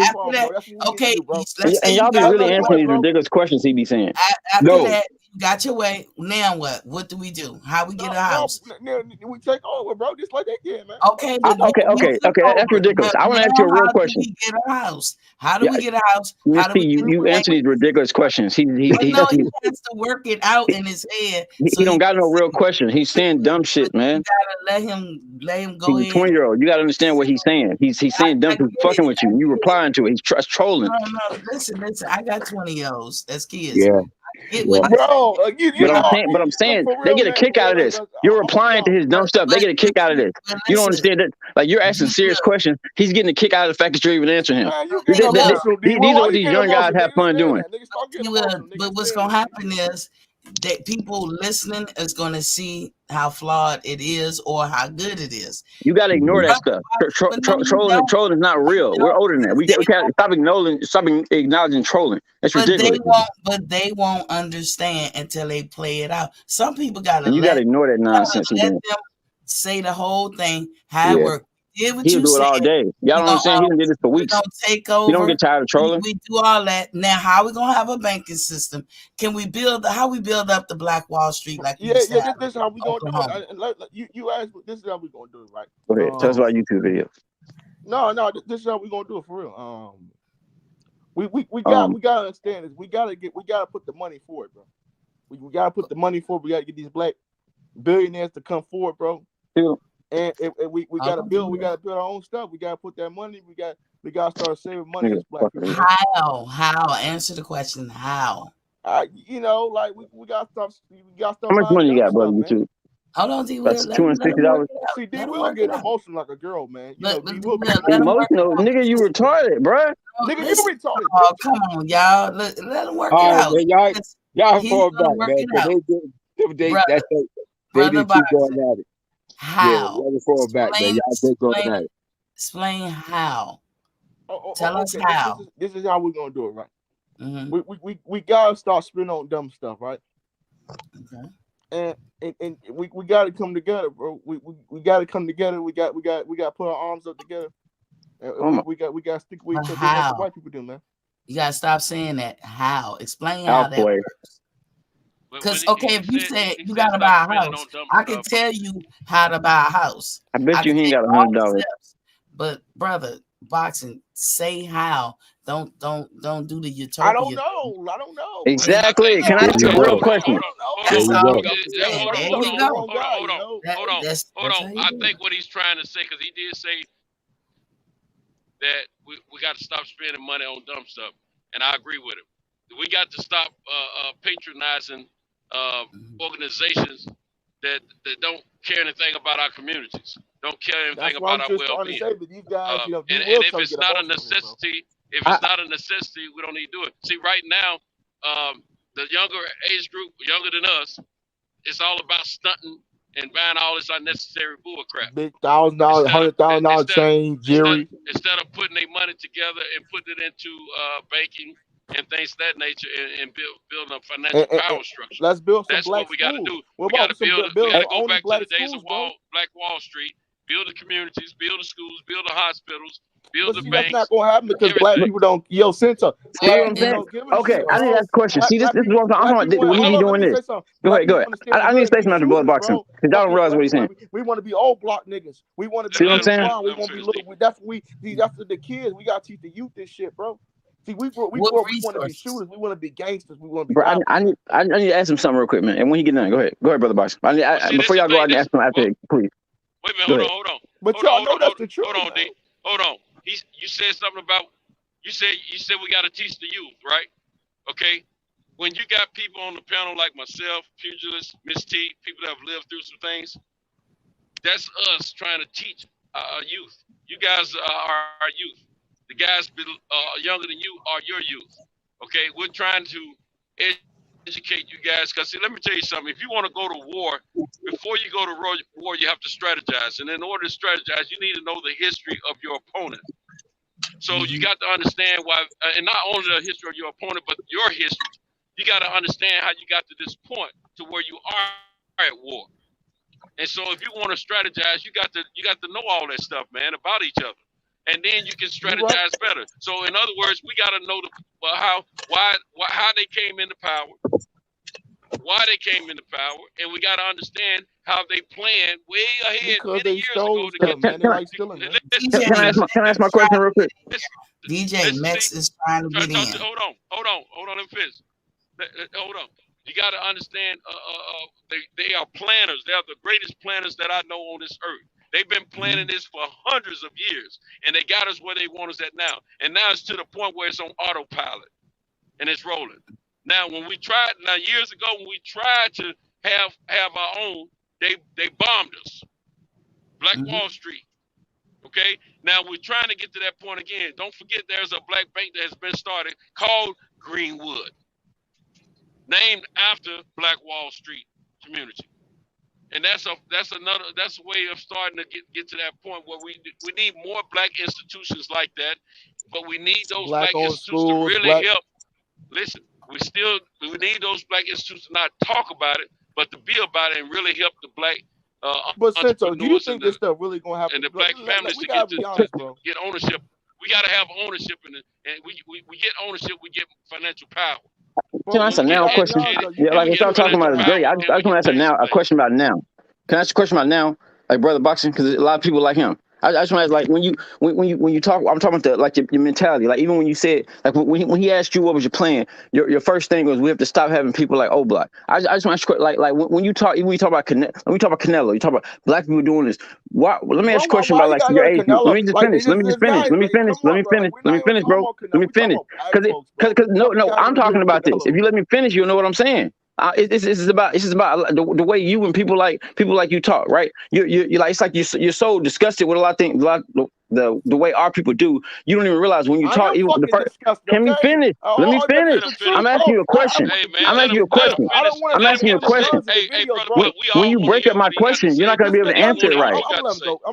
When you break up my question, you're not going to get the whole totality. If you sit here and listen and have some patience, right? Check this out. What I'm saying is the first whenever you talk, right? Whenever any subject that happens, right? Think about when you got on. As soon as you got on, you said Rick Glacier, and then the first thing you were anxious to say is how black people are wrong. Like what I'm trying to say is when it comes to Canelo, right? You don't say about even what they're doing great. You tell us what black people are doing wrong. When he asks you about what we should do right, all right? The first thing you say is we have to stop what we're doing wrong. Oh, black. What I'm asking you is why is your mentality always stuck on what black people are doing wrong? I just want to know, like do you not think it's a problem? Like why is everything you say is stuck on a black appeasement?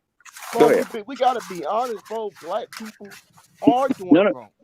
Okay, so is all you think about, all you ever think about is what black people are doing wrong. That's all you ever talk about. Brother, you gotta let me explain, bro. You cut me off 1,000. Go ahead. I just want you to answer the actual question because you talking about not. I just want you to answer that question. Bro, just go ahead, bro. Just go ahead. Go ahead, bro. Okay. We are doing a lot of stuff wrong, okay? And that's what I'm trying to say. We gotta change our mentality, man.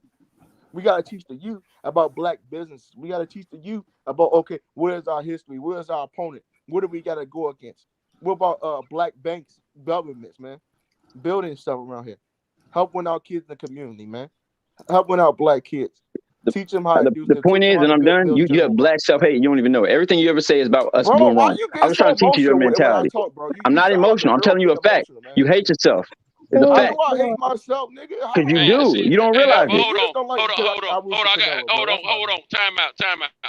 Right now, both of y'all doing the same thing to each other, man. And right now, we got to give. I'm done. You can go ahead. I was getting at the black self-hate. I'm done. We got to give him a chance to speak, just like we want him to give us a chance to speak. And let's not make it a personal battle with one another. This is a group discussion. Right now we're talking about the situation in the United States among different people. Not so much this guy versus that guy. We just let's just keep it in a broad sense instead of in a personal sense. We don't need to make this. Okay, I hate black people. I hate this. I understand. You hate yourself. You don't hate black people. You hate us, all of us. But go ahead. I'm done. I hate black people. How do I hate black people? I'm okay. I would have left then if I hated black people. Okay, well, that doesn't. Rick Glazer came. You had a party. Go ahead. What'd you say, brother?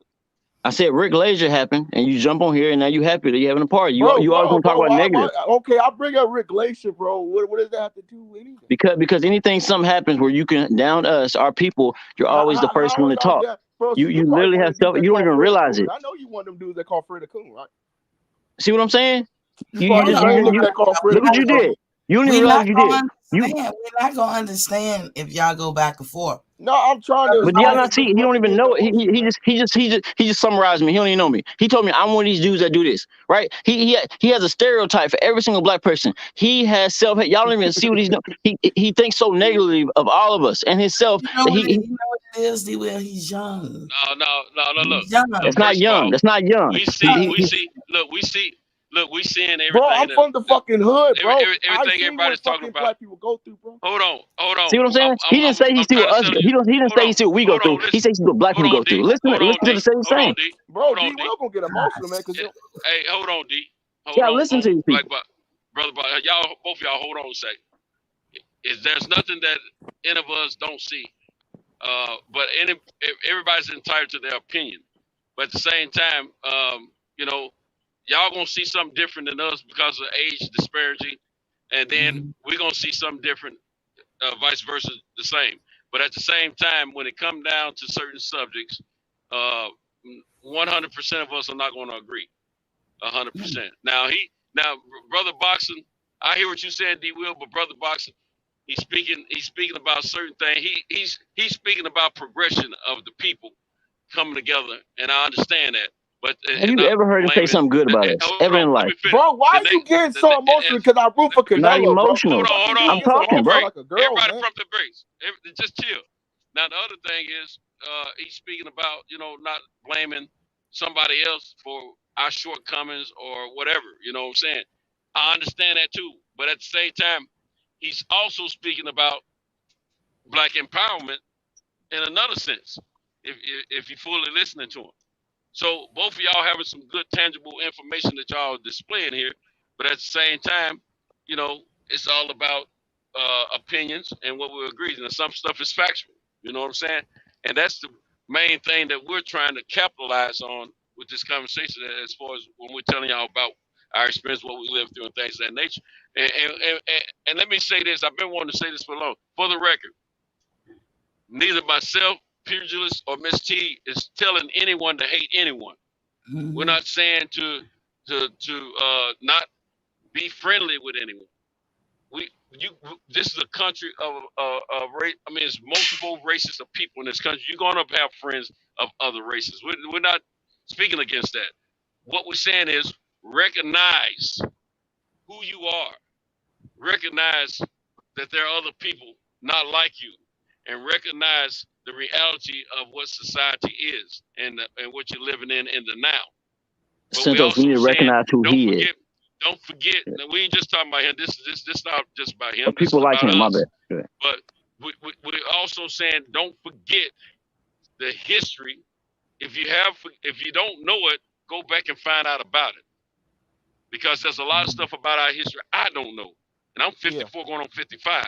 There's a lot of stuff about our history that a lot of us don't know. But at the same time, it's not hard to find this information out.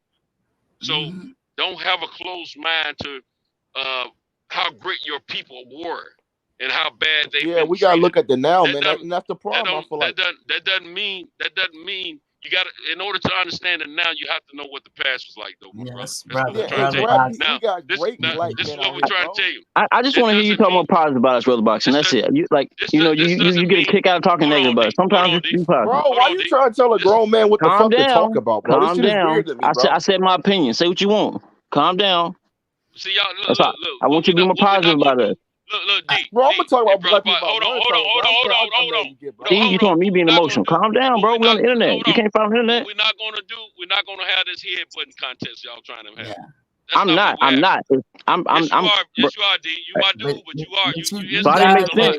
Yes, I just said I wanted to be more positive. I just feel like that's a legitimate statement. Leave it alone. Let's move forward and let's let the conversation develop in a sense where we're trying to get educated and understand what we're dealing with in society here. We're talking about what's going on in this country for not just black people, not just white people, not just Mexican people, but all people, Asian, Indians, whatever is over here. Because there's not. Let me tell you something. My man Max fell off. He's trying to get back on. I sent a text to DJ for him to let you guys know. He must be busy at work right now. If you guys could be patient, he'll get you back on. Put the link in the chat But again. Yeah. Okay. But they're in the back. They on the back. They backstage. Oh, Right they're now, so backstage. yeah. But thank you for that too, Miss T. But what I'm trying to say is, you know, there's still issues. I mean, I don't care. Look here. Mexican white people have problems in this country. Yeah, some do. There's no secret about it. But at the same time, they have an edge that that none of us have. Not any Mexicans or Asians or Japanese, Asian, Indians or whatever. They have an edge that we don't have, and that is the fact that they gained power in this country a long time ago. Now they have a better chance of getting boosted in careers before we do because of their skin complexion. That's a known fact. Okay. Now we're not saying that hate, dislike, and all that kind of stuff, but what we are saying, be aware of what's going on in society in this country. You know, we're not saying dislike, hate, none of that. Now, Mexicans, they get a short straw too. They get a short straw. I look at Mexicans as look here. Let me tell you something. The average Mitch McConnell type of person looks at people of color, and when I say people of color, I mean all people of color. I don't care if you're Mexican, black, Asian, or Indian, Brazilian. Let me tell you something. Same thing. When I say that, let me tell you something. The Mitch McConnells of this country, they are looking at you as less than. I don't care how you slice it, still comes up peanuts. And all we're saying is we got to be aware of that kind of thing because that is the obstacle course ahead of us. It's our job to learn how to maneuver through these obstacles. But at the same time, what a lot of you guys are saying is true. We got to learn to come together. We got to learn to help each other more. We got to learn to put our resources together, and we got to educate. And this ain't about all that part. We got to know our history and learn who we are, what we are today. We got to learn who they are, what they were, and who they are today. You know, so you don't go to war without knowing your enemy. Yeah. You don't go to war without knowing yourself. And in order to come up with a actual bulletproof plan, like they have been so successful in doing, and they have not only been successful here in the United States doing, they've done it around the world. Oh my God. In order to do this thing, you got to learn how to plan properly. So can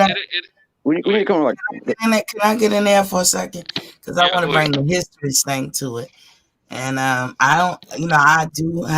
am a historian, but just because you're a historian don't mean you know every aspect of history all worldwide. But I know enough. I'm gonna tell you, in Europe, don't y'all know that nothing was ever invented in Europe? Europeans, nothing against the white people today, but they're a hybridized nation. They took a little bit something from this person, a little bit something from that person. I lived over it. I'm not sure 100% true, but good. That is 100% true. I have. Okay. I learned about that. I don't even saying I got a degree, but I do. Yeah. But they didn't make up no languages, no religion, none of that. They took from everybody else, right? And they built. We just don't know because we're not over there. You know, to be honest with you. But, I lived there. I lived over there for a few years. She traveled. She was in the military. She lived all over the world. Okay. I lived in the Netherlands and Germany for a little while, but we're good. I mean, she was in the military. She was all over the world. D-Will, what she's talking about is the history right now. No, I know. But she said they didn't invent nothing. That might be a little shallow, bro. You know? She's well versed in travel around the world. Trust me. Her credentials is real. And you've been in another country too. But I don't know if you've learned the history of those countries that you lived in before. Bro, I know like she has. They didn't invent nothing. Think about that. That just sounds a little crazy. I studied European history. I studied European history. I'm telling you. She has so they didn't invent nothing. Europeans did not invent nothing. Nothing against them. They didn't. You know how they got their culture? From the Moors, who ruled for 800 years over there until 1492. Do that number sound familiar? When they came over, because that's when they kicked the Moors out. It took them 800 years. But when the Moors were there, they were the most educated. They did this, they did that. Okay. Fast forward. Europeans destroy historically what they don't understand. It don't mean that the Europeans or European Americans or white people, whatever you want to call it don't mean they're going to be like that today. We're talking historically. They have always destroyed what they don't understand. They are the only race who got their hands bloody from destroying a whole race several times over. They have wiped out people. They extinct people. Nobody else on earth has done that. So when Santos be talking about you better have a plan, you better be ready, you have to know the past. I made the point about the Emmett Till. Why people like spilling that blood? That's why. If that little boy had known about the Emmett Till, I highly doubt he would have been so free, Millie Willie. Yeah. White people like spilling blood. They don't have a conscience, man. But here's the thing: they got all the resources. They have all the resources. So when you come up with a plan, you got to cover all that, because me as a mother sitting here, I just want to raise my kids in peace. I don't want to be around no shooting and this, that, and the other. So I can rock with you, Brother Boxing, but you got to tell me how I'm gonna get my house, how I'm gonna have the money in the bank to take care of my kids. If you can't tell me that, then that's not a plan. That's not a feasible plan to me, you know. But I get that people can get caught up in their individual surroundings, but you got to think beyond that. I also lived in Japan, and I also been to Russia. I've been all over this mud. I've been to Singapore. I've been everywhere. You lived in Europe? Yeah, I lived in Europe. I had my daughter in Europe. I lived in Spain. I've been to Scotland. I've been to England. I have my daughter in Germany. Yeah. I lived in Japan. Done that. Asia. I've been to Singapore. I've been to Russia. I've been to China. And let me tell y'all, let me add that one thing to that. Mitch McConnell's wife is Chinese. Yep. That's her people's, right? Anybody ever been to China? I have. I've been to Shanghai, I've been to Hong Kong, I've been to other places. They do not like black people. And that's a fact. As a whole. When I tell you racism, you think we got it bluntly here? You go to China. They will slam the doors on your face. They will talk. If looks could kill. Yeah. They don't like black people. Y'all know our current banking system happened? I'm just wondering. You know where our current banking system comes from? The current banking system, I mean, it's all China. I'm just saying who invented the current bank system. I was just saying, you know. In America? It's worldwide. Our banking system came, the system we got now.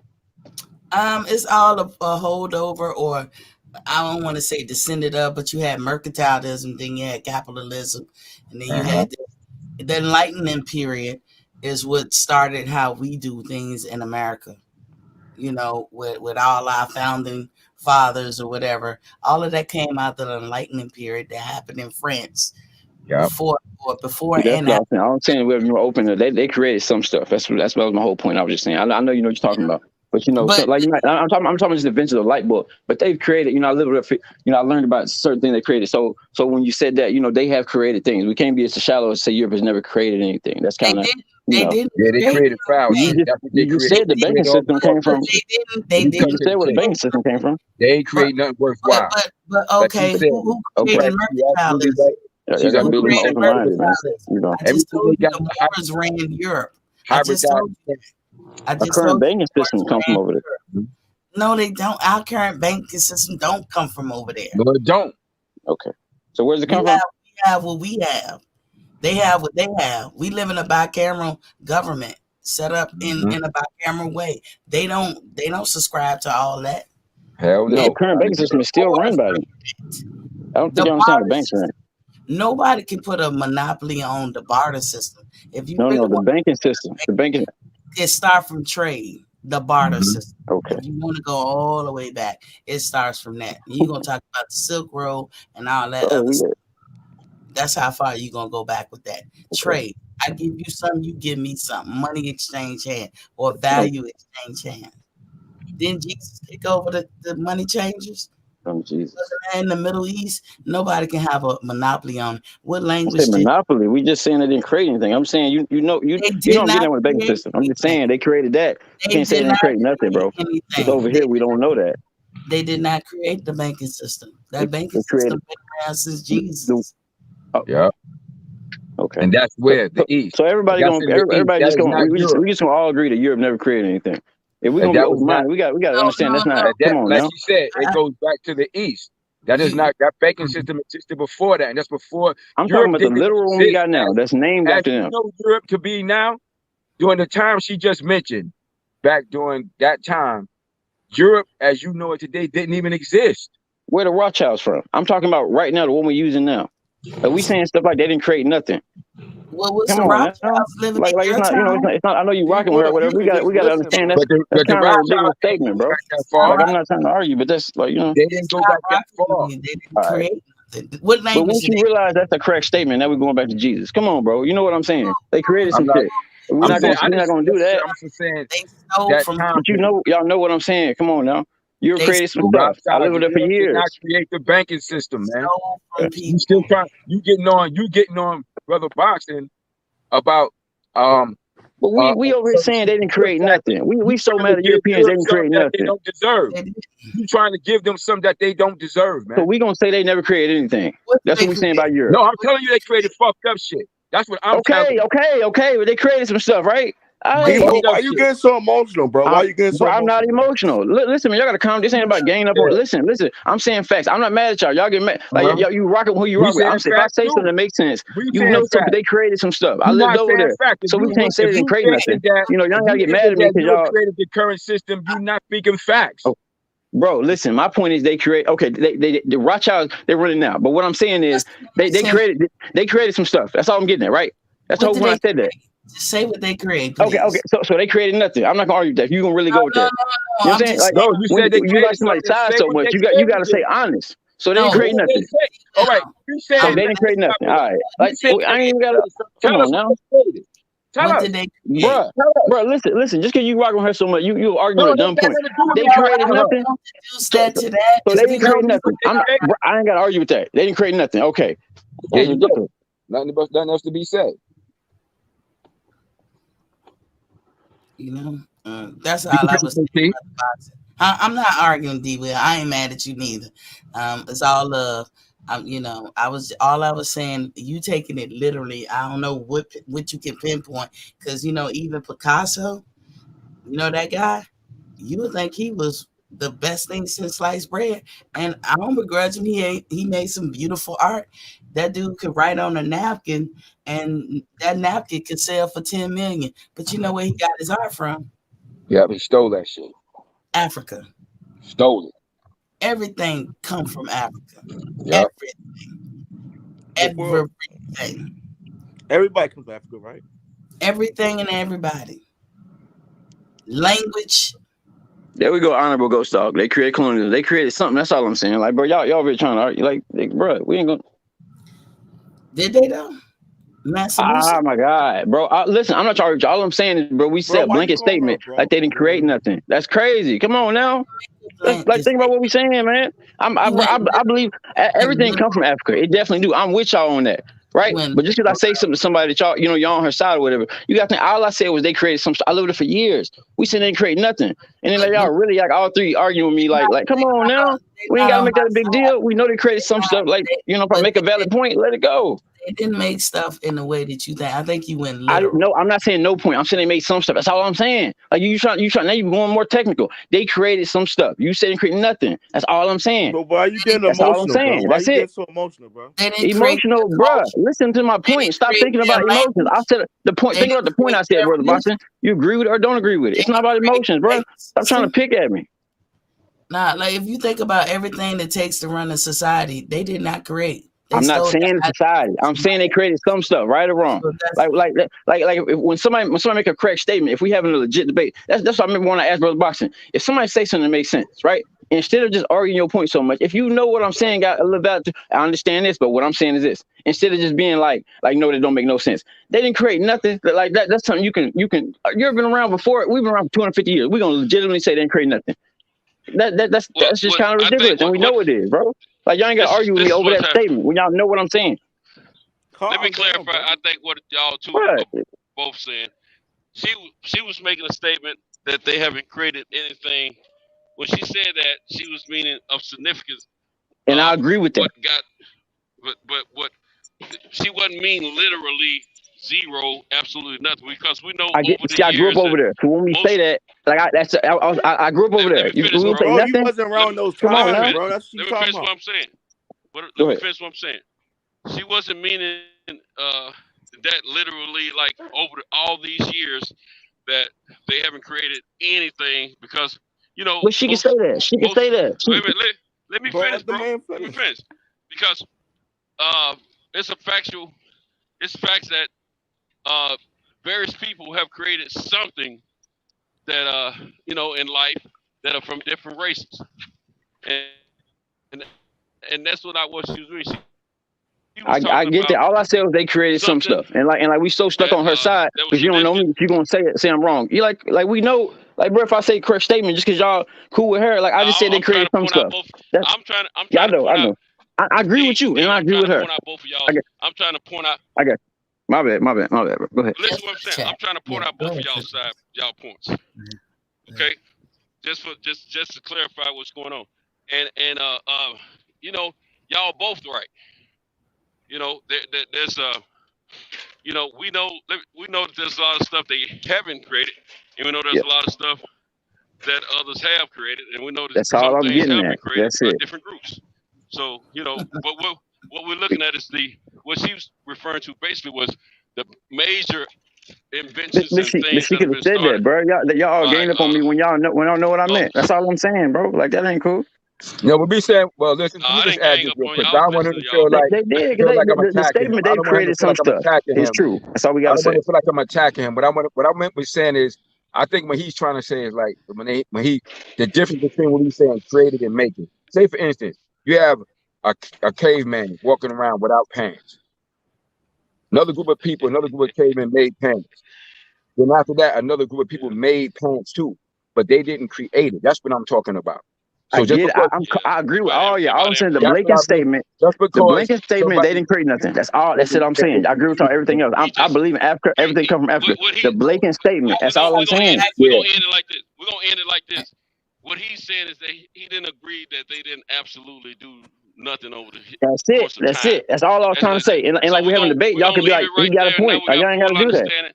And we can move on to the next part of the subject. Yeah. Okay. Yeah. Don't take nothing, and just for the future, you guys, don't take nothing so literal, but the things I'm talking about on a macro level, because this is what we're suffering from. We're not, the micro level of things, those are things we all can participate in, change and fix. On a micro level, you're the king of your house, each and every one of you guys. You the king of all you survey, the stuff that belongs to you. But on a macro level, what does that mean? It doesn't mean anything. So we have to attack the problem from a macro level. I see that Mex said there's no proof everything comes from Africa. There's absolute proof that everything do come from Africa, Mex. But you will probably have to take a humanities class. Hey, probably listen. Bro, we're picking sides now, bro. If somebody say something correct, bro, that's all I'm saying. Like, hey, let me. I can't do Let me say this real quick. One thing, It's too late one thing for sure. We can talk about something else. This really ain't nothing we're talking about right now. Hold on, One thing for sure, and we all know this. from what we've been taught in various books, their books and our books, a civilization, where did it start? In the continent of Africa. So that's a good point of pointing out the fact of where things started. You know, I'm black. All I was saying, the blanket statement ain't creating nothing. Y'all could say you correct about that, but they ain't creating significance. That's it. That's all it takes. We argue about this. We argue about you know. D-Will, you still on something else, man. You still on something else. I'm talking about what the statement Max just countered with Miss T. What she was saying. I'm listening. We can talk about something else. What we talking about important. I'm good. Yeah, Go we're ahead. talking about something else. But okay. What we need to remember is that's where civilization started. You know, and it didn't start in Europe. You know, it started on the continent of Africa. There's a lot of great things that started in that continent. So we just got to remember, you know, a lot of the most significant things that we need and have to survive today as a people around this world. Those great minds were in the continent of Africa. Yeah, they created those things. And when they say the motherland, it's for everybody. By the way, exactly. Not just blacks. It's for everybody. It's the cradle of civilization. Absolutely. Science. Yeah. Any scriptural, any kind of religious book that you study, no matter if it's right, wrong, and different, one thing they all have in common is when they talking about a lot of stuff that happened in the past, their story starts in the continent of Africa. Mike from Boston, come on here, bro, because you sound dumb as hell. Bro, quit picking sides. Let him talk. Listen to his opinion. Just, bro, calm down, man. He talking to somebody in the chat. He talking to somebody. I know he is. I'm just saying, bro. But he, you know, listen to his opinion. Stop picking sides, brother Boston. He said something. Bro, what are you talking about, bro? Listen to the words, and you would know what I'm saying. Calm down, bro. What are you talking about, brother? Calm down. You're on the internet. It ain't that serious, bro. It's okay. We're not enemies, man. We're on the internet. Y'all got personal issues with one another. Bro, we on the internet. He got personal issues. Y'all not listen. I'm cool. Listen, I don't argue with people on the internet. I'm not. It's cool. He got personal issues, bro. I'm good. I'm cool. I don't beef people on the internet. But I gotta admit though, he been cool lately. You've been coming at it.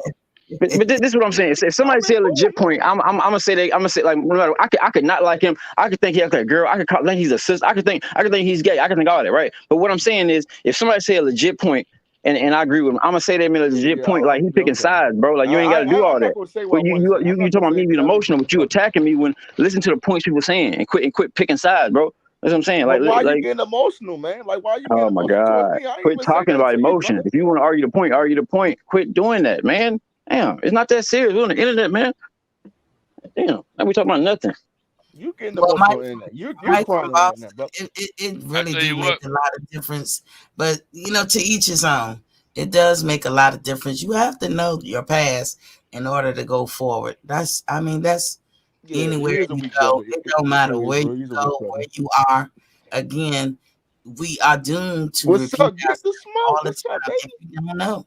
If you don't know, that's why it's important. Because then somebody else gonna tell you what it was if you don't know. That's what the difference is. Get this smoke. You got a point there. Misty, I completely agree.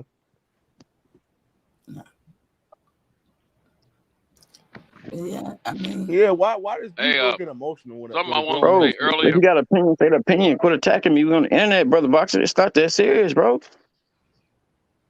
No, it's serious to you. Why you telling? I just told you. I said you tell me what it is. Calm down, man. No, you're on the internet, bro. Don't do the internet beef. Chill out. Yeah, chill out. Let's talk about some boxing. What's coming up this weekend? Any fights good coming on? And my man Gary Antoine Russell fighting. And my man Gary Antoine Russell fighting soon. February 26th. Man, look at all I'm going to say is Gary Antoine Russell. That's the Russell we need to be focusing on. Devin Haney is ducking Gary Antoine Russell, bro. He the business. That's what we should be focusing on. Gary Also, Antoine Russell's being ducked right now, bro, by Devin Haney. also Boo Boo got a fight, y'all. I hold said on. it in Fred, but Hold on. it's How a you title gonna be ducking? eliminator How with you duck Zach somebody Parker, that you're not in the weight ordered division by with? the WBO. It's Zach Parker's second time fighting an eliminator, so that's going to give Canelo time so that he don't have to drop the belt. But if you go by the WBO rules, when another WBO from a different division go up to a newer division, he gets the challenge. He gets to go straight for the guts, though, right? Yeah, it's supposed to be. But now Yo, he don't have to. Canelo's the man, bro. Canelo's the man. I mean, he's the this guy's the man. Brother D-Boy, you Boxing, gonna get emotional? You gonna get emotional again while playing Canelo? You gonna get emotional? I love you, Brother Boxing. You know I don't do that. Oh man, you know, I hope Charlo gets the fight with Canelo, man. I really do, bro. You know, like I think Charlo deserves it over Mukabu. Mukabu hasn't done shit. Like as a Canelo fan, I'll be honest though, I don't like the Mukabu fight, man. It's bullshit. Well, it's not going down. Mukabu has a fight.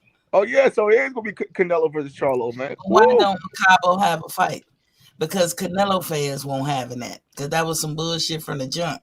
So now Canelo's shopping, and that's why you hear him bringing up all these names. But somebody, I think DJ made a point, and I make his point. Like, are you guys gonna give Canelo credit after he beats Charlo? We say he a good fighter. He ain't the complete fighter. He can't move his legs and feet. No, he can't. No, he can't. No, he can't. No, I agree with that. And he's See, as a Canelo fan, I'm honest. And he's a cheater, so he ain't shit to me. Yeah, sorry. Yeah. You know, the guys. But I like Canelo in the boxing, right? You know, I'm a fan of him in the boxing, man. I know he has ducked Andrade. He's ducked Andrade. I would agree with that. He ducking Andrade now because Andrade has to go fight Zach Parker. Do any of y'all know who that is? Oh my God, he's like Zach Parker. Yo, like he's fighting like you mean Peter Parker's brother, Zach Martin? I guess I don't even know who the Parker. Parker. Like Spider-Man's brother. Like no, not brothers. I know the TV show The Parkers. I don't know who these brothers is. No, Peter Parker, man, Spider-Man. Oh shit, fuck you not. I'm been stopped watching Spider-Man. And that's what I'm trying to say. Zach Parker might be his brother, man. And Andrade's gonna become like the new Spider-Man, the Black Spider-Man shit. Hey, all I know is duck, goose. Canelo is a ducker. He's a too. Yeah, man, but you know he's the best fighter in the world, though. He's the best fighter in the world. No, he's not. No, actually, Terrence Crawford is the best fighter in the world. Let me exactly, Miss T. Fuck. What'd you say? Fuck. Yep. A cheater can never be the best at anything but cheating. Yeah, I mean, we're not crying, you know. Like, okay.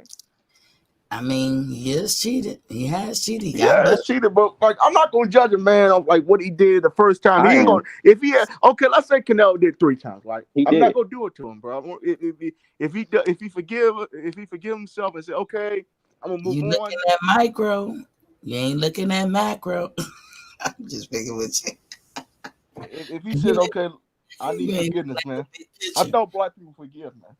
We can, but I can't forgive nobody willfully willing to take somebody's life. And in boxing, that can happen without cheating. So you willfully get in the ring and take a risk and take somebody's right, though. life. He did some drugs. He did some what he did? Clenbuterol. It was clenbuterol, the drug. It's not about the beef, brother boxer.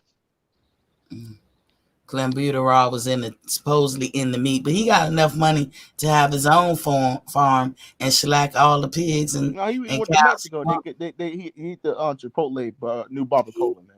He been living in America for 13 years. I'm gonna. He stay in San Diego. He don't live in Mexico. He's gonna go down to Mexico and all of a sudden, I ate some tacos. He's a liar. They had the limit high enough to where like people from Mexico wouldn't get caught with this. Think about it. This drug test that people in Mexico wouldn't get caught with, but he got caught. Like, you know, we know what that is. So now I gotta question all his victories. I question the Trout. I question. You can't do that because Trout. They both took drug tests. They came back negative. What when he fought them? What about Kirkland? It came back negative. Everything came back negative, though. What about the gifts, though? Even if you say forget the clenbuterol, he got gifts. Triple G, Lara, like. Well, what gift did Canelo ever got, man? Lara. Okay, yes, you're still crying about Lara. Right? I'm not crying. I'm asking you, like, see what I'm saying? It's like bro, personal attack. Do you think he won or not? He lost to Laura. No, I was brother boxing. Brother boxing. Would he win or lose? Did he win or lose that fight? He won. He won the fight. That's how you feel? Like if you was judging the fight, you would judge him to win. He went to the body. No, I had 7-5 for Lawrence. Exactly. What about Triple G? He won. He won. It's a draw and draw. Okay, but see my problem. Okay. So what? Okay, bro. At least you being, there we go. Okay, so at least be honest a little bit. I like that. I appreciate that, bro. One loss, Floyd. Appreciate that. Move on, bro. You fucking. But I'm saying the politics on his side. That's our problem with it. It's not even just him. The politics be on his side. They be helping him out. That's our problem. Brother Boxing, the only way we can move on is when you get justice.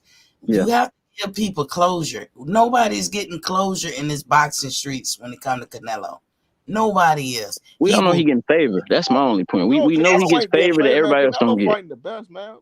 But he gets favor that other people don't get, though. Right or wrong, brother Boxing? Bro, what favor? But Canelo works his ass off, bro. He does, bro. Canelo works his ass. He does. Fucking Gym 3. Look how many fights this guy is getting, and with the Charlos and the Charlo guys are sitting on the. He doing his thing. But does he not get favor other people don't get? Bro, what are you talking about, bro? I'm asking you a question. Calm down. You guys want to say Canelo does black fight, but why the black fighters ain't fighting other black fighters? That's what I'm Does he get favor? Is all I'm asking. He doing his thing, but does he get favor other people don't get? If somebody else passed that drug test, they out of here. Bro, Canelo doesn't get no. Okay, does Canelo get? Does he have a country behind him? Yes. Does he get favor other people don't get? That's the question. And I get what y'all saying. Does he get favor other people don't get? Yes or no? No, bro. I don't see. He's not treated unfairly. But Canelo earns this. Is he treated better than others? Yes or no? Who cares, man? Yes or no? You don't have to care about that, brother Boxing. If the answer wasn't in his favor, he would have said no. See what I'm saying? He knows what's up. I do care, but all I'm trying to say is, why are we crying for the Charlos? We're not crying. We're talking, bro. Calm down. Oh, I can tell you right now, I'm not for the Charlos. I don't root against them.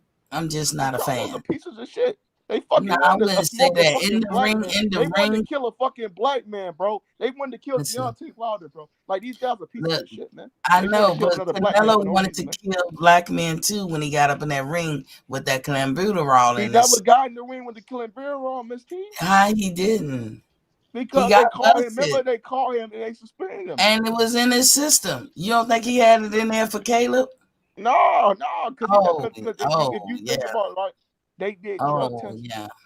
I think he's clear. I don't know, but I think he's clear. I don't know how you put trust in people that showed you that they was a liar. Caleb is not a dumb dude. Y'all, Caleb Clinton is not a dumb dude. Come on, if he went never took that fight, did the WBC raise the Clenbuterol levels? I will agree with y'all. They did, and that's some bullshit, and I don't agree with that. But we all know that Mauricio Sulaiman, as I like to call him, Mr. Cantone, has made allowances for Canelo, and that's Canelo those allowances. Plus, he makes him the franchise champion, where it follows him.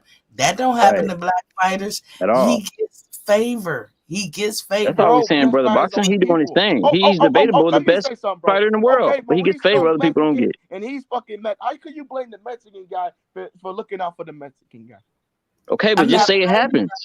We can't blame him, but does it happen? What color you are, you can be white, purple, yellow, blue. If you put in that kind of work to get in the ring and you gonna do it the right way, I can be a fan. I don't care what color you are. Yeah. Now, if you a cheating ass, I ain't got no time for you. I just want you to acknowledge it, brother Boxing. We can't blame him, but do you not acknowledge you see what's happening? Human life. You have a disregard for human life, and I can't respect that. I mean, but we gotta be honest with ourselves here, man. Don't you think everybody's on a little bit of juice though? No, but they didn't get caught. No, I don't think he got caught. Even if everybody is, the people that got caught got banned. Big Baby got banned.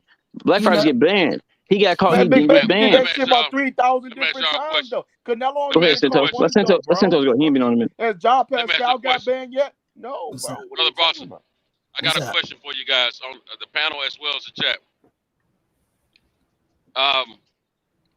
Do you think that was the first time when Canelo got caught? Do you think that was the first time he's ever experimented with clenbuterol or any other substance for that matter? Of course not. Go back and watch the Kirkland fight. I can't be sure, but I think way back then he was doing it because when he hurt Kirkland, he had a look on his face like, oh shit. You know, when you do something wrong, I read body language. I'm not saying I'm a professional, but I just read it. And he had that look of guilt. That's what my instincts tell me. And hey, that's just something I feel I can do, but I ain't no professional. So I ain't professing that I'm, trained in that shit. I'm just saying I could read his body language like, oh shit, what did I do? And I thought he was on some shit then. Because he if he's not on it, a lot of those fights that he has won, he wouldn't win. Right. So you don't agree that Canelo he's not grown as a fighter? I think he's grown. Brother Boxer, I think he knows how to fight. He's very skillful and he's a great fighter, right? I give him that. He know what he's doing in there. Yeah. What I don't give him is, we don't know why he gasses out, but that motherfucker gasses out. So you're going to take some kind of thing to help you not gas out. If you walk around at your normal weight at 200, why in the hell are you fighting at 147? See, He thought he could come in there with Mayweather all big and plump, but that shit backfired on his ass.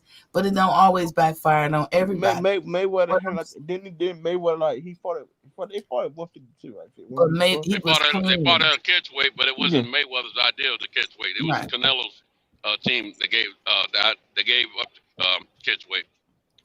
But Canelo one of the best in the world, but he's a duck and he's a cheater. That is what it is. That's the facts. He's still one of the best in the world. You're right. But is he a duck? Yes. Is he a cheater? Yes. Let me say this right here. Mm-hmm. It's more of a question. If you decide you want to go to the gym and start working out, you work out and you see improvements in your body, right? Mm-hmm. You see improvement in your strength gaining. All right. If you stop working out today, does that mean that next week that you're not going to still have some benefits from the workout that you've done prior? Let's say you worked out for 6 months or a year or whatever, but you decide today you're going to take a break from working out. Do you still do you think you're going to have some benefits from your the work that you've done prior for that next week? Of course, your condition. Okay. That's the way them steroids work, from what I've been told. Mm-hmm. About to say you might stop taking them, but you still benefit from for a while later. Yeah, they designed it. So do you guys have a pound list? I think DJ was trying to talk, brother. No, I just got sent a message, man. I was elbow deep over here. I saw what Max dropped off. I was trying to see if you were still here. What'd you say, Brother Bob? Yeah, did you guys update your pound list yet? He can never be on my pound for pound. No, I said, have you updated your pound for pound list? Person. Oh, well, I'm not going no further than Terrence Crawford. I let everybody else figure out the rest. Terrence Crawford is my number one. Yeah, pretty much. I have Terrence number one also. Yeah. So that's my Terrence. There's only one pound for pound fighter who's the pound for pound fighter, best pound for pound fighter in the world. It's only one guy, man. Who? And I'm gonna let you know who he is. You see them right there? Who? Boots! Boots, you did. Bro, stop. Boots! I'm joking. Y'all go back to cooking, man. I gotta get back to work. Yo, the best fight in the world is in a few years. I agree with DJ. You agree that boot system? No, I said a few years. Okay. I think it's going to be some Core Stevenson. Yeah, I'm just talking shit. Y'all go back and do what y'all do, man. Enjoy yourself. Is the best fight in the world. Yeah, but you know what? Is it me, or do y'all think? Let me ask y'all this. It seemed like we really paying to see Bob, Oscar, Eddie, Mayweather promotion. I'm trying to think of all the promoters. You mean daycare promotion? And then the sanctioning bodies. They're the fighters are the pawns on the chess piece. Yeah, it's fucked up. They put all their work in, man. It's sad. Boxing's sad. That's what it seemed like to me. That the fighters is like straight last.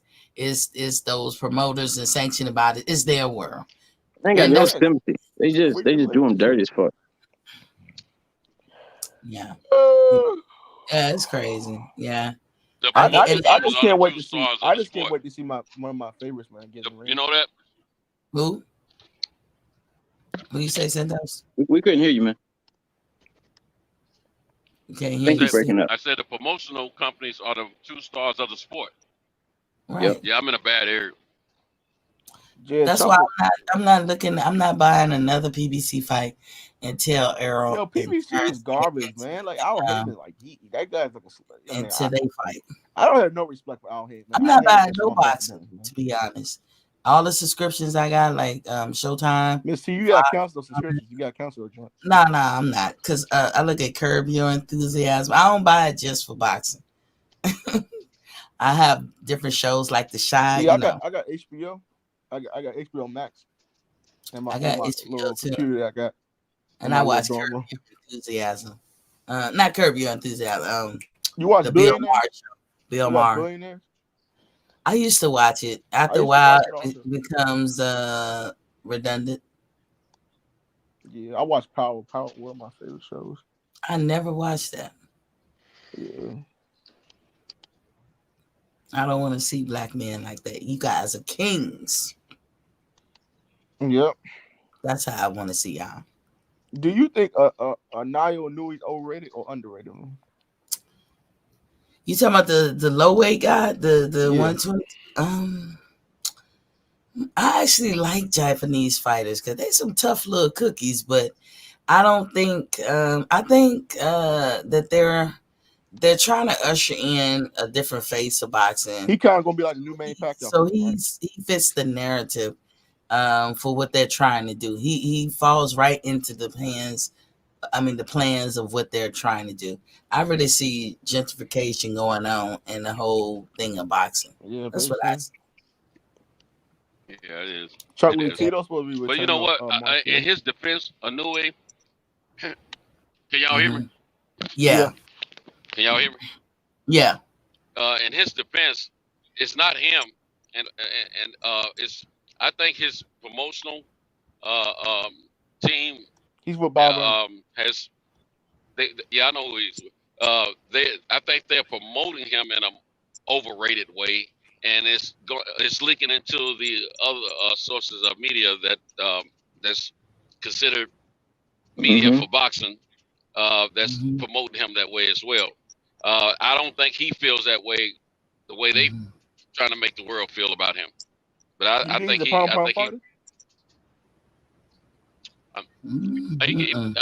questionable if he should be on the list of pound for pound. It's questionable, but probably. I don't know. I hadn't looked at it. I ain't looking at that part right now. But I do know that he seems to be. I'm gonna say, to me, he seems to be a realist. Not because of what I've heard him say, but because I saw in action.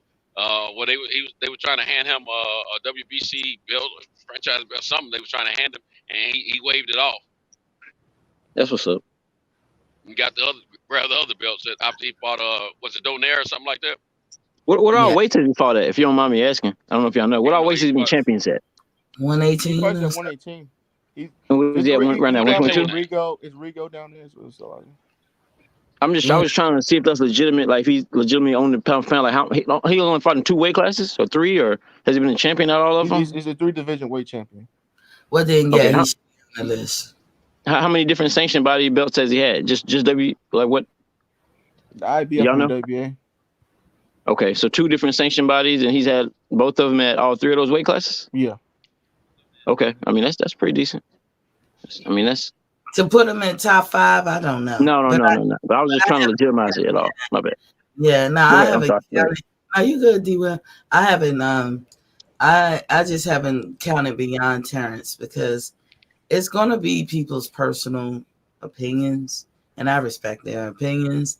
I respect mine too, but I cannot put Canelo. I just can't. I wish sometimes I can overlook that. And I think somebody asked about Mike Tyson. I was never. I don't think you asked me, but I was just gonna answer you. Eminem. Yeah, somebody I was saying just Mike gonna Tyson was on steroids. the You fella. still I respect wasn't him. a big Mike Tyson fan. I liked him like everybody else, but I don't think nobody got their money worth because the most of Mike Tyson fights that I saw, they was over in a minute. When And Mike Tyson up the competition, was not the same fighter though. right when he stepped up in competition, it wasn't the same. He Right? didn't get caught with steroids though. Yeah, he didn't get caught. Bro. We also need to recognize that back then, a lot of fighters were using steroids back then that we didn't know about. So the competition might have been on the level. So if everybody's using steroids and the competition's on a level, if only a select few are using. Yeah, they're saying it justify Canelo. We're saying Canelo got caught. The people that get caught in that How age. we justifying Canelo, bro? D-Will. No, the chat. Y'all not reading the chat. The Tyson steroids was justifying. That's in the chat. They were justifying Canelo. The whole Big Baby got caught. He got banned. My whole thing is like everybody could be using them, but when they get caught, when black fighters get caught, they get banned. Right. The Mexican fighters get caught, nothing happens. That's unfair. And if to say anything otherwise means we know what side you're on. Like let's just be fair. People get caught, they get messed up. He get caught, nothing happens. Period. So how many months ago was August? Eminem, we are definitely pissing on any fighters, no matter what your skin color is, in today's boxing that's using steroids. We're pissing on any of them. It doesn't matter what color you are. So Big Baby has to get some love, Huh? I'm pissing on Max Sale because if you go back to August and look at his fight, he had a serious acne problem on his back. I just think it should be fair. That's my whole thing. But they cycle off. Yeah. Right? So but I mean, if we can't prove it, that's one thing, right? But I'm saying if we can prove it, why some fighters get caught and other fighters don't get in trouble? I guess that's just not fair. They have extra help. That's how I like to put it. They have extra help. When you got people like Mauricio Suleiman capping for you, you got people in good places that can hide shit for you. So they're not getting caught because of that. Pacquiao never got caught. Yeah.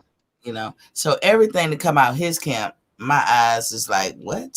Like Casimero and Max Sale, they were some big boys going down to these little weights. But if we're gonna go off guessing though, we'd have to say it like he said in the chat. Every fighter, I'm just going off for like the fighters that do get caught. When our fighters get caught, they get the max penalty. When other fighters get caught, they get the minimum penalty. And we can see that playing this day. So that's just that's not fair. So when people act like they don't see that, we know what's going on with that. It's systemic racism in boxing.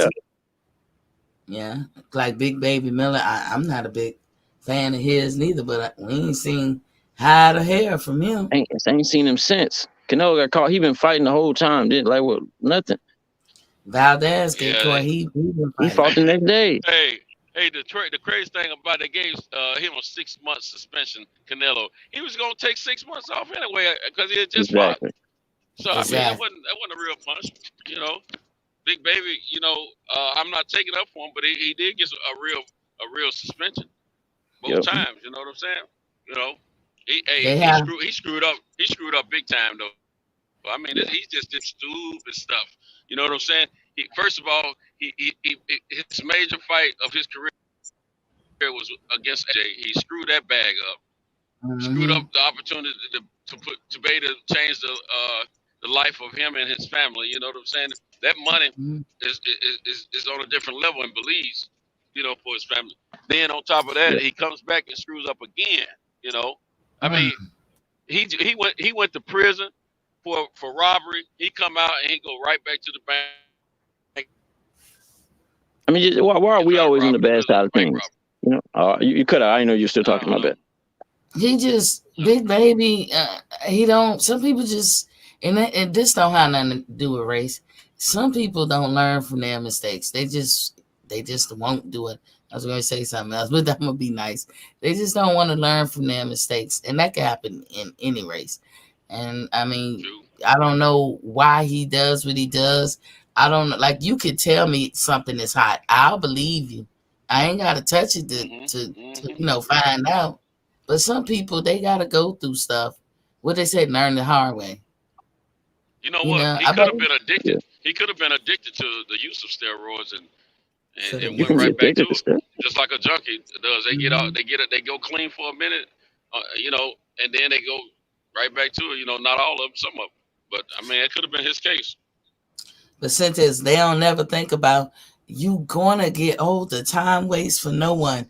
So we gonna see how that work out for you when your kidneys shutting down and all that stuff shutting down on you when you're like 45 and you're 50 years old, you walking around with an oxygen tank and you're gonna be like, but I'm still young. Yeah. And a lot of them guys that had heavily use of steroids, you know, a lot of these former athletes, when they get older, they have a hard time physically with their bodies. My man, all due respect to him, but I think a lot of it has to do with steroid use as well as the fact that he was lifting very heavy. But Ron, he's not a very old guy either. Ron, I can't think of his name. He's financially well off too. He's doing well, but he was Mr. Olympia for several years. The black bodybuilder. His name. Yeah, his name is Ron. Some pugilists know what I'm talking about. But he physically he's struggling. He's struggling physically. Now he's okay financially. He's fine. He riding in Roses and you know, double R's and everything. You know, he good. He Gucci. But now I don't know. Y'all tell me. He's suffering. Tell me if this true. I don't mean to go there, but a curious mind. Do it shrivel up your little wee wee when you be on that crap? Because I heard that's what it do.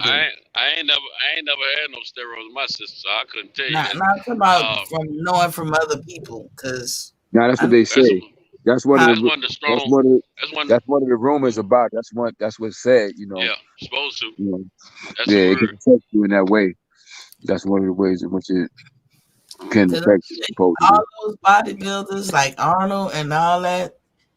I mean, as a woman, we see. I'm 54. Mine is still one of the strongest muscles in my body. So yeah, I can tell you.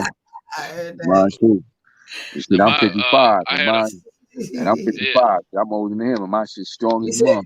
He said, "Check my dinner records." Yeah, and look, one of my ex-girlfriends, she told me, I told her I was going to get myself in shape when I went on the inside. She said, don't be in there lifting no weight. You're going to lose your pins. I was like, girl, I ain't going to never lose it. God don't bless me. I ain't going to never lose it. Look, we I ain't going to say every woman. I don't want to say I speak for every woman, but the majority of women I know, we think that. Yeah, I can believe it.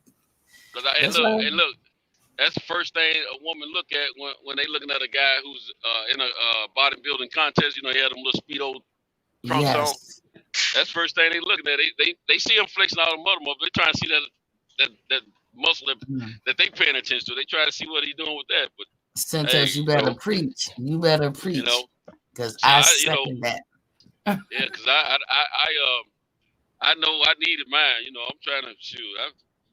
Me and my soldier, we talk every day. You know, I be like, boy, how you feel? You know what I'm saying? You feel like you need to go work out, or you need some help in some areas, or what's the deal? You know what I'm saying? It's almost like most people I know. I'm not knocking people who bodybuild. There's a way to do it, but when you're like Arnold and those guys that you were talking about, Mr. Olympian, it's not. It's kind of like a turnoff. I know to most women. Not that those guys couldn't be great or they great men, but that's the first thing we think. And we're not gonna have all this muscle on us and not in the right place. You know what I'm saying? Yeah. See, the men, we think a little bit different. We don't want to see a woman that's look like she got band features so much. I mean, we don't mind a fit woman, not like a Miss Fitness. That's a turn on. But a Miss Olympian type chick, it's a little scary right there, because you don't know what you're gonna get and all that. You know what I'm saying?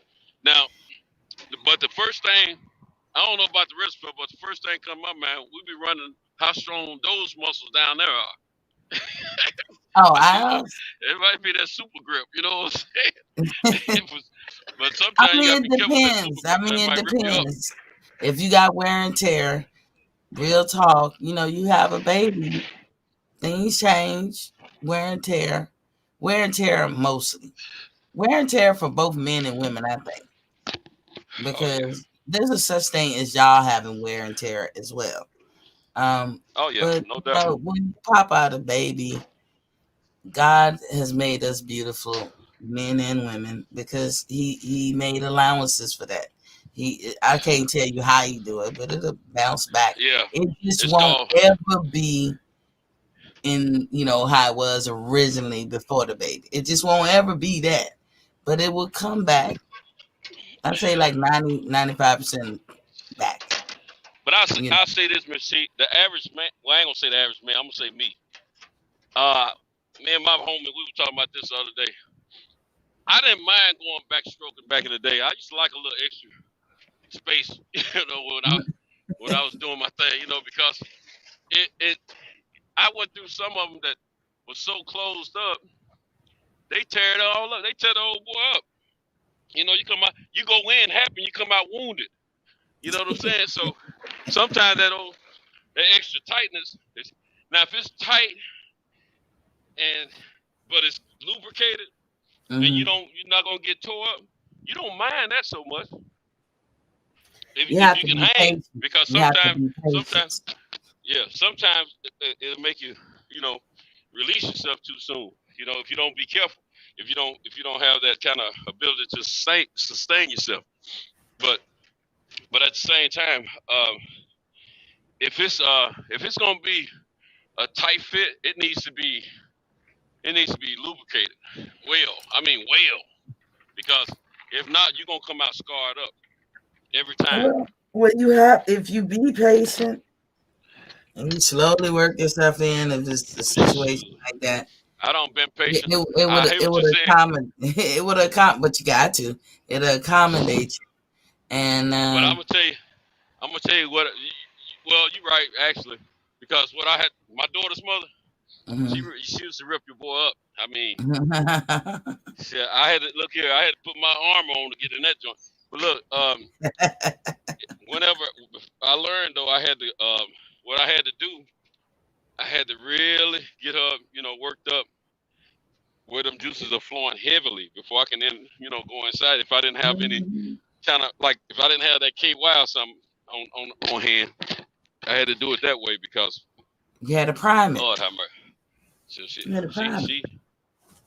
had to, oh my God. And it wasn't, see, them the kind you don't, it was an experience. I'll just say that. And I mean, she wasn't real good at sex anyway, and that didn't help. You know what I'm saying? Now, if they real good at sex and they still got that vice grip, yeah, you don't mind getting back to that. I stepped away. What I missed? Vice. He talking about the vice grip. What I missed? I stepped away. What you got to say? He choosing his words very carefully. I've seen you sent those, and y'all talk when I'm just looking. And you have been a gentleman, so I will say that.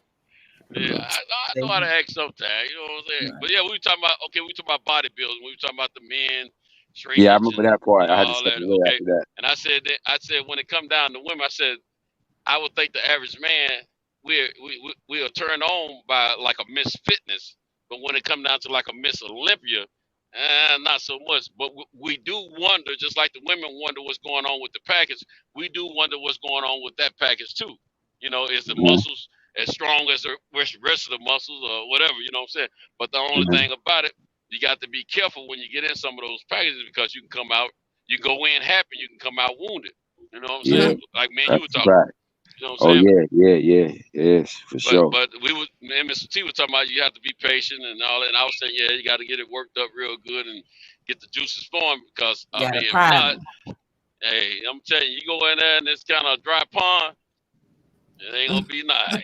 You know that's not a pleasant experience at all, boy. Whew, man, is it? It's actually traumatized. It's actually traumatized. All y'all gotta do is put your bare white on.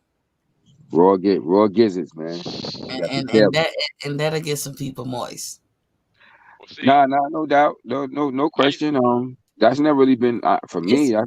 That's never really been a really an issue like that per se, for me and shit. But there's always exceptions to the rules, man. Even when you think you got them right, you think you got them right, and when you go into the gusto, you find out, it's still difficult. That shit ain't as easy, even though you thought beforehand, seemed like it was ready. Yeah. But see, I think y'all be missing the signs of the readiness or whatever, because for real, this is my opinion. There may be a lot of women who agree. There may be some that don't. I really do believe it's what happens way before the sexual act that. Yeah, you got to get them. I have talked to men and been moist and been like I used to have perverted that as effect hell on women, in but my I don't head. know about now. Look, But that's but that got a lot to do with you though. That's you if you feeling that dude, because first of all, you ain't gonna mess with no dude that you ain't feeling.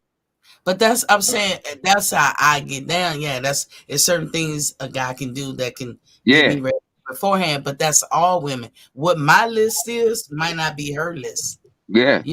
For me, it's a deep voice. And halfway, you know, half of the battle is won with the cat that you with, because you feeling him, or he ain't gonna be in the position even for you to hear the deep voice in the first place. So that's halfway. Yeah. So if he gets to that point that he can whisper the deep voice in your ear, you know that pretty much that's like elementary at that point. But you know, sometimes I've in the few rare experiences I've had in that particular area, it's times where I thought the sister was ready, like, because she's, seemingly ready, I'm doing my thing, testing it out, and it seemed to be, ready. But still, when you get up in there, if it's like, if it's just that a little bit more of a tight fit, she's seemingly ready, but it's still, matter of fact, I had this one particular, it be damp but not wet. But she was slick, but she ended up coming clean with me. Because, I just have her ready, and I get in there, but still my shit was coming out damaged, yo. I was like, what the fuck? But she told me, she kept it a buck with me. She ended up telling me, because I kind of busted her a little bit. She was using these things called like a Noroform gel thing. Oh, yeah. To put in there. And she was like, yo, I ain't gonna lie, even though I'll be ready because of you, because of your, your girth and shit and your size, like it was still wasn't enough. So I had to try to do extra. Cause I was like, yo, you lighting my joint up, yo. What the fuck? Like starting the fire, huh? You got she was pre-pimping the pocket for you. Yeah. Come to find out. And I'm like, shit, you done had 3 kids. You done had a set of twins. You done had a set of twins and one other kid. But I told you that shit don't always matter. Yeah, you bounce back. Bounce back. It don't always matter. Over time, you will be loose when you have the kid. But I would say within weeks. By the time a month or two, you pretty much. I found that to be true. But you know what? It's not a long period of time. Yeah, I've definitely found that to be the truth. This particular sister I'm talking about, she had a set of twins, and she had another kid as well. But man, where she live, Pierce? It might sound like one of my old gals, man. Nah, she done transition. She done transition. She's not here anymore. She passed. Yeah, she done passed. Yeah. Sorry to hear that, man. She done passed. Hey, but check this. One of the tightest situations I've ever experienced, and probably one of the first tightest. It was like the first extreme tightness and one of the tightest ever that I've experienced situations was with a female who had a child before. Now my daughter's mother, she had never had a child before. Me and her kicked it. But this other girl was before I met my daughter's mother. And yeah. You was telling me about that. Man, I mean, the body she was a goddess from the neck down. She was a goddess. You understand me? And she would tell me she was ready, and she grabbed me and tried to, try to make it ready, get it in herself, and so I'm thinking I'm thinking when they grab it and try to do it themselves, they more than ready, it was damp in the back room, but it was still not. It wasn't moist enough throughout. You got me. It's hit. So It's I'm like, hit. man. I mean, It's hit or miss. That It's shit ain't it's no hit or joke. miss. You really can't call it. You can have your good days. You can have your bad days. I just really think just from being around women and being a woman all these 50 years, but I just really believe that people just, people have a list of what gets to them. And I'm talking about good ways or bad ways. And I really, really believe, and I kind of believed it when I was young, but I believe it wholeheartedly now, is that whatever y'all do to get us to want to or to get in that mood, all of that happened before the bedroom. all right, D-Will. And I've actually liked the guy before and was thinking in my head, "Ooh, you're gonna get it." And then he got the talking, and I was like, "Never mind." That has happened a lot of times. And I was thinking, if he only knew, if he'd have just shut what they call the fuck up, where would we be He right talked now? himself out of it. A lot of dudes do. Out of it. And I ain't the only one that feel that. A lot of women feel that. Yeah. I've heard a lot of women say that guys You talk missed themselves out of it. hit the Maxwell and I'm not going to try to sit here and say I'm not going to try to. I'm not going to sit here and say I never talk myself out. I'm sure I probably talk myself out of some. Sometimes purposely and sometimes not knowingly. But I want to say this. I meant to say this a little bit ago. A lot of this, the experience that me and Pugus is talking about, and what Miss T is trying to help us with understanding would come to female about that situation where you can go in happy and come out wounded. A lot of those situations happened to me when I was younger. I mean, young, where I was at full strength. They were at full readiness, in their life, the females. And so, as youth, you're a little bit more anxious to make it, get to the act. You know what I'm saying? And it could have been a little bit quicker movement than either of us was ready, but we figured we were ready. You know what I'm saying? To make this formulation happen. And we probably should have, been a little bit more. Probably should have waited a little bit more, or whatever. But at the same time, when you get mature and you get a little bit older, you gain patience for that situation. You're not as big of a hurry to jump in the pool, and you learn to take your time a little bit more. It's easier to take your time a little bit more and work with the female and vice versa, the female working with the male. And so you can make this experience a lot better. Huh? You got to know when to hold them and fold them, and know when to walk away, and know when to run. Yeah. But it goes both ways. Like what I said, some guy might have talked himself out of it. With me, I'm sure I was never told, and I wish I was told so I can learn. Because when you know better, you do better. I'm sure I talked myself out of a good relationship or did something that messed myself up. And I would never know because you never said nothing. I think male and female. I think most of us, if we've been, I think we've all probably had some situations like that where, somebody we really liked, but we liked them so much we probably didn't share with them exactly how we liked them, or we thought we had to overcompensate to get them to like us more or whatever.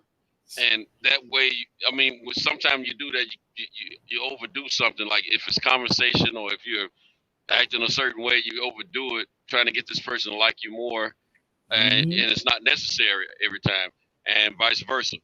And you end up missing out on the opportunity. I know some females that pissed me off and got on my nerves, and I'm like, so I don't even want none now, I don't ever, you know what I'm saying? And we never did do anything. And then I know it's been some females that I wanted bad, and I didn't get them. And when I think about it, I said, shoot, you were doing too much on this end or that end, you know what I'm saying? You could have had that up. And then, there was sometimes I just pass on a person, period, because my mind and my mind went into it, I was gonna say my mind and heart, but my heart never got into it back years ago until I had a significant term of time in a relationship with a female, and it grew to that point. But in the beginning, my heart was never part of it. It was always, a surface issue. I have to like you with my eyes, and then I have to listen to you talk and see how you act and all that kind of stuff. And sometimes I still didn't get there, because of personal reasons on my end. I probably had some distractions in life that I was dealing with, and that doesn't mean another female or anything like that. And but I think when we're all youthful, when we're in our youth, I think we make mistakes that we regret later on when we think about it. When we look back on it and think about it, we regret. Because I'm telling you, there's quite a few. I think quite a few females that I wish I had capitalized on the opportunity, and I didn't. Not that we didn't like each other, and we knew that, but just most of the time, it was me. I didn't let it happen, and I wished I had. Now, one of my childhood, this girl we used to like each other at church and stuff. When we were kids, we would like call ourselves girlfriend, boyfriend, but we weren't doing nothing then, But when we became adults, we were still liking each other. But I was always in a situation, and when I wasn't in a situation, she was in a situation. So we never did make that happen. But at the same time, there was one time I think we both were single, but I had this situation. This mental like this. I was reluctant in having a relationship at church because kids and all. She didn't have any kids at that time. But the thing is, I didn't want to start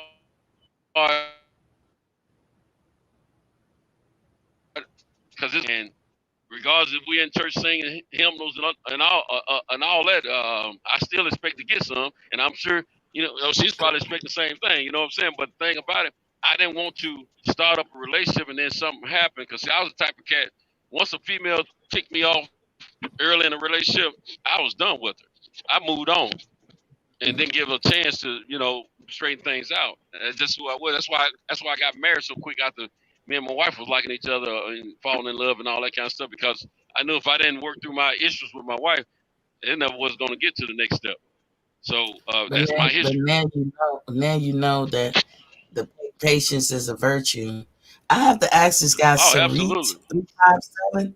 He said women makes us lose interest when she shows manly traits. I feel you, King, but I would like you to elaborate just a little bit. Yeah, what kind of manly traits? I want to know too. Because I could tell you, I quit smoking, no bull crap, 1 year, July 4th.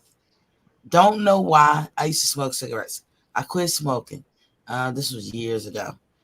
And if I didn't do it, because when I look back in hindsight, my daughter's father despised smokers. I ain't do it for him. He wasn't even in the same country when I did it. I met him the next week. I really brushed him off because I thought he was, a little boy. But years now later, I find he hates smokers. If I was smoking, he would not be with me. I wouldn't have my daughter. But some people will say smoking is a manly trait. Drinking out of a can is a manly trait. That's why I wanted you to elaborate. Because some people like it. To each his own. That's how I look at it. Well, I tell you, I'm not interested in a woman. Okay, when I see an attractive female, when I'm just hanging out driving or going to the store or whatever, I say, ooh, look at this chick right here. I'll be like, that's average man, man, she fine, I like what I see or whatever. You just thinking positive thoughts about this female you see in your mind. And then all of a sudden she bring that thing up, put it to her mouth as a cigarette. And I'm like, oh, she just killed it. Now, the thing is, now when I was a young man, when I was in my late teens, early tweens, it didn't matter if the chick smoked or not because most people around me did smoke. You know what I'm saying? But I used to equate the ones that smoke cigarettes and they show like a level of confidence about themselves. Shoot, they always told me they probably had some, some good, you know what I'm saying? And get up in there and take care of your business. And I dealt with that old cigarette smell and the menthol taste breath and all that. And when I think about it, I said, how did I deal with that? Because I can't stand that stuff now. You know, I would not talk to a woman in that situation now. But back then, it didn't bother me because I was thinking with a different mindset. It wasn't my mind. It was, you know what I'm saying? It's your little buddy. Exactly. But I hate that's how it cigarettes. be. So that's how it be. That was some cigarette smokers like that. Like when you're younger, it was different because it's like maybe the cool girls, or you in the hood and shit like that. But like when I first really, I was feeling that way like you was feeling until I'm on one of the first times it was really fine girl too, man. When she smoking shit, but when I kissed her, man, it felt like I was licking a goddamn ashtray. After that shit, it was a complete turn off. Like never again. Like I felt like I was sticking my tongue in it again. After that, it was an absolute complete turn off, and I never could be attracted to that shit. Was an absolute turn off to me. Like from that point on. That fire though. If she had that fire, which I'm gonna tell you, man, some of the best I had was cigarette smokers. I ain't gonna lie, I ain't gonna front. But you'll still lead in the end of the day. Yeah. You will still lead. You'll get your fun, and when you had your feel, you out. Yeah. Well, the couple I had a couple, they smoked, but they knew I didn't like that shit, and they was hiding that shit from me. Like, I remember one in particular that when I told you about I found out she was using them Neuroforms because she said the shit was too much for her. Yeah. She was smoking it and stopping because she knew whenever she got with me, she had to stop that shit. And one day I happened to be in her bathroom, and what was I doing? I was looking for something, and I looked under the sink, and she had them shits hid under there. I was like, hey, this is a bit. She done hid some fucking cigarettes, yo. But she told me she wasn't smoking, but she was smoking, Yeah. And then another one down south in North Carolina. She was bad. Chocolate. Woo! That girl missed her calling, man. She should have been walking on the strips of Milan. She was bad. Tall. Man, I think I told you about her. That was the one I said she was fine, but she was taller than me, man. Like that shit was a little awkward. Yeah. That shit was a little awkward, but she was bad, yo. Man, that was a fine motherfucker. And she was in North Carolina, man. Bad. North Carolina. Yeah, she was a bad one, but what city was that? This shit was like in probably like 1990 in early. It was in the 90s. No, I'm saying what city? What city? Was it Charlotte or something? I was in Lumberton at the time. Okay. Lumberton, North Carolina. It's like I know what that is. Place. It's like that's where Lumberton. It's like it's like an Indian reservation type shit. It's real nice. Like what's his name owned it? The wrestler owned a lot of stuff over there. My man with the white head, I'd be like, woo! What's his name? Ric Flair. He owned a lot of shit over there. So, yeah. So we need just go look for a tall. We need to go look for a tall chocolate model. She was a bad motherfucker. See if she's I ain't still gonna lie, smoking boy. cigarettes. Yeah, man. But she knew I ain't like it. She knew I wasn't. She knew I wasn't with this shit. She knew I wasn't with it, so she tried to hide that shit too, and act like she wasn't smoking and hiding it and shit. Her cousin blew up the spot. Was down there, man. And when her cousin blew up the spot though. He's like, yeah, because they knew I was from New York. She said, yeah, you trying to hide the cigarettes from that New York cat. He blew up the spot and shit. You know what? When I quit smoking, I call it divine intervention because I can't tell you why I quit. I was young and I didn't give a damn and I smoked. What I never liked is drinking. I never liked drinking, and her father drank a lot. So when I kissed him, his tongue felt dead. I can't stand it. It makes me want to throw up. Like sometimes people can drink so much, the shit is coming out your pores. Kind of like smoking. It's the same as smoking. Yeah, like smoking. So, yeah, I'm not like drinking. And it's a turn off. I get instantly dry. I don't want to do shit. You know what I'm saying? But I would have to catch him before he got loose. You know what I'm saying? Like that's the only way we could connect is let me catch you before the club really start hopping because ain't shit gonna happen. You get 1 or 2 drinks in, I'm done. Yeah, that smoking shit. Yeah, that smoking shit is a turn. Like that should be all on their skin and shit, in their hair. I be like, yuck. Yeah, you can smell it in their clothes and everything, man. I don't like that. What about weed? And What about you weed? smell it same. I don't like smelling weed. So I don't smoke it, so I don't like smelling it. You know what I'm saying? But plus, I be leery about it. I be leery that it's gonna be in my clothing when I leave the person that I'm hanging out with or whatever. You know, I don't. A person who really don't like it, they'll smell it more so than average people. Because I smoke weed, y'all. I smoke it like once a week, but don't nobody tell me that they smell it. They didn't even know I used to smoke cigarettes. But that's the thing. I was about to say, see, the mature crowd is a little different now. They ain't just in like a hot box smoking, like in the car with the windows all up and just smoking out. You know what I'm saying? That's when they get all infiltrated in your clothes. You know, some people like the mature crowd. A lot of times they might be going out on the balcony puffing a little bit, and they done with it. You know, there's a lot of people that I've come in contact with that over the years that smoke it, but I didn't smell it on them if they weren't smoking it right then and there. You know, and I didn't necessarily smell it in their car because they wasn't really hot boxing in their car and stuff. You see what I'm saying? But when you hot boxing and all that kind of stuff, you're in closed situation in a closed up room or closed up car, something like that. That stuff is gonna get in your clothes and stuff like that. But a lot of people are mature enough and have realized that sometimes this stuff is gonna come through. It's gonna, you know, it can be smelled through their clothing and stuff like that. So they learn how to enjoy smoking without contaminating them, the smell of their clothing and stuff. You know, so when they go out in public, they cool. I know guys in the car business that I work with, they were smoking every day. Not only were they passing their drug test, but you couldn't smell it on them. They go to lunch, they smoking, but you couldn't smell it on them. So I mean, and, you know, they come in contact with customers and everything. Open. Try to lift your windows open. But I know what you're saying about the car. And I gotta say, I think it's this generation. Because I didn't smoke weed until I was 40. That's number one. I never smoked it until then. But when I was younger growing up and everybody around you be smoking it, even your parents or whatever. And I didn't really, it wasn't on them like that. I don't remember walking up on people and it's so embedded. But the younger people today, I went in a tire place to get a tire change. And but you got a lot more.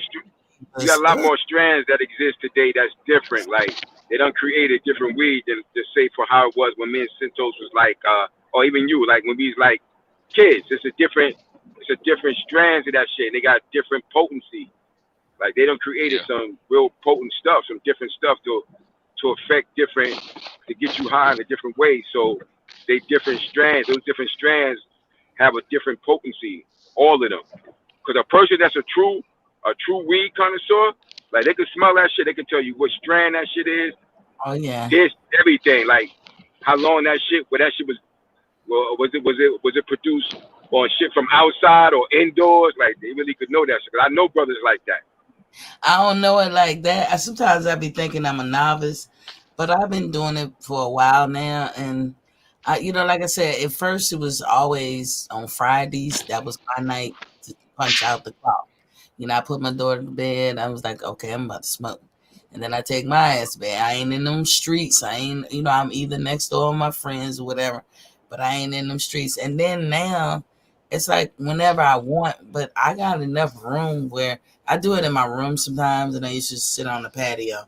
But my house big enough, I can lift up these windows and air this joint out. But I'm not every day, all day. Now, I don't know how you function, how you even be productive. If I got to get up and go to work, there will be no weed. If I got to do this and do that, you know, we don't do that. You know, it's when you punch off the clock, you ain't going nowhere. You know, light up. I'd rather deal with a person that smoke weed than a cigarette smoker any day.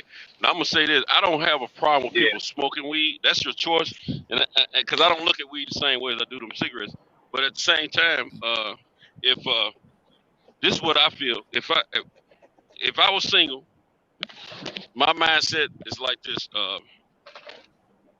If I were to meet a woman, a mature woman, you know, like our age group. Yeah. and she smoking weed, I ain't gonna lie to you. That's a turn on. Cause on the back of my mind, I'm saying she smoking weed, she hip, and she probably still, she. See, I be worried about a woman's performance. Is she gonna just lay there while we in the act and act like she too pretty or too mature to get busy, or is she gonna, be in for the rodeo ride? You know what I'm saying? She gonna be So if Wonder I Woman. yeah. So if she's smoking weed, I'm thinking, okay, she ready. You know, she on a good time. You know what I'm saying? That's I could be wrong, but that's my thinking. You know what I'm saying? So Well, I'm like, okay, she willing to do that and do this. So she might be an active type person who ain't trying to act like she too pretty for this or too pretty for that and or too good for this, too good for that. And she gonna make me have we're gonna have a good time. It's very relaxing. It helps you to relax because Yeah, I was about to say it's gonna make you relax. Your whole work week or your whole week has had you having apprehensions and inhibitions and insecurity. I mean, all kinds of things. But when you get about our age, most of that stuff will be off to the wayside. Because I'm sure all of y'all feel like I gives no fucks. I know I'm a kind person. I know who I am. So I don't really care how the world take me. I done planted my flag for God and country. For whatever it's worth, I got what I got. But now the second part of the life, I'm gonna do what I want to do. And as long as I know I'm not hurting nobody and I'm kind to everybody and I'm a giver, I give my last dollar. Nobody can make me feel bad about no choice I make. So, and you need a person in that mindset. Like especially at our age, you just need a person with that mindset that can handle that. But like, oh, I can handle an arrangement. Okay, can you handle the arrangement? That's how I be looking like. Can you handle this arrangement? Because if you don't, we might as well not even open this door. But it relaxes you, and then just let go all your inhibitions, and you have a good time. And hey, you had a good night. That's all you're gonna say, and then you move on. Yeah, no doubt. Yeah, that's what we talking about. A good night. Well, it can be day or night, but I mean, as long as it's a good time, you understand what I'm saying? That's what's on my first. That's the first order. What is it called? The first. What's order it? The first. Business, baby. First order of business. Order of business. That's it. That's the first order of business. First right order there. of business. Say, when you get to our age, it ain't all about. I mean, sometimes when you don't have different experiences with relationships here and there over the years. We looking for a little something different. Like if I was single, I don't think I'd be seeking to get married again. I'm getting ready to enjoy life second time around because I didn't enjoy it as much as I should have the first time around. And I know I'll never be that young man I used to be. But guess what? I'm gonna have me some fun. You know what I'm saying? And whoever's going on the ride with me, they're gonna have some fun too. You know what I'm saying? And it's just the way it is, So I ain't gonna be all hung up like I was when I was younger and all that kind of stuff on different little things. And everything that my mindset about my ideal female and all that stuff has evolved and changed over the years. You see what I'm saying? So I don't have to have that little $10,000 diamond on my wrist walking around with me. You know what I'm saying? I ain't got to have that. I'll just take if she turned me on, I can care less what everybody else think. I can care less.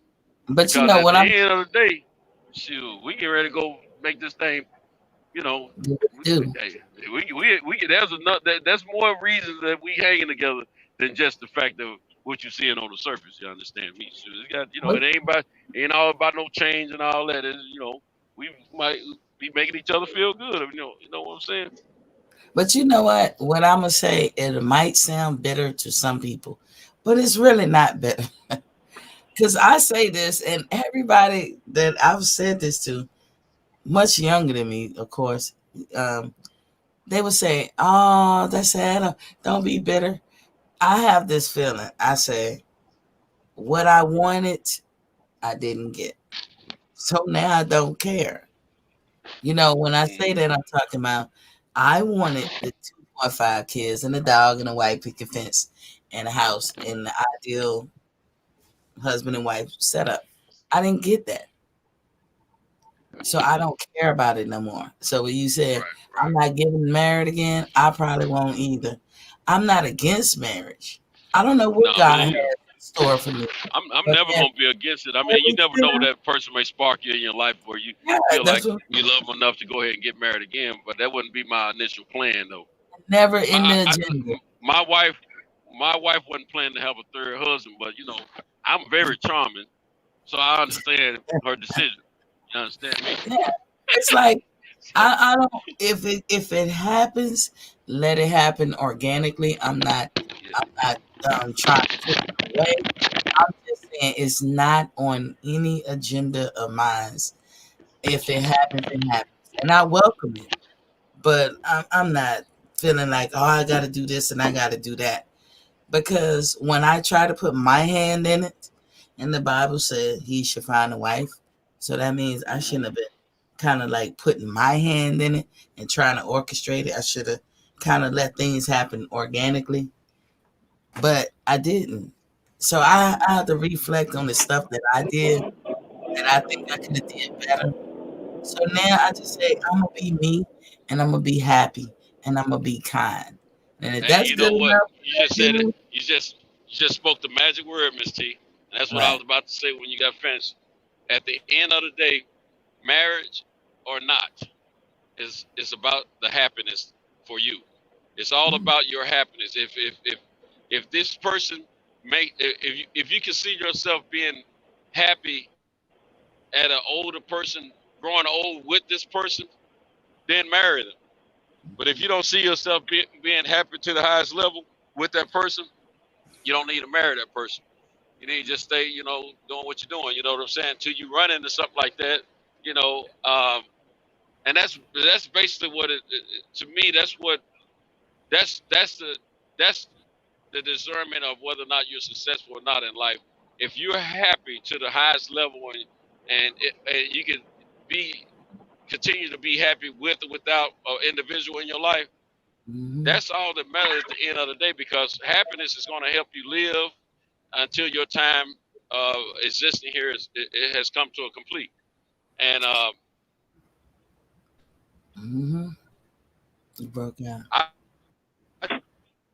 just want to be happy. You're breaking up, Cinto. At the end of the day, and I mean I don't see the happiness that I forecasted back in the. You good now? You good now? How's the mic now? Yeah, we can hear you. We having a question on whether we can continue to be happy together. You know what I'm saying? Because if not, then we're gonna have to make some decisions whether or not to stay together or leave it alone. You know what I'm saying?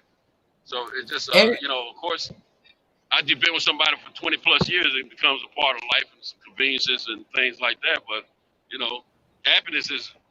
I just laid it out that I got to be happy at the end of the day. Period. Point blank. I'm not. I have a friend. I'm sorry to cut you out. I have a friend. You made me think of my friend, and we had the weirdest friendship.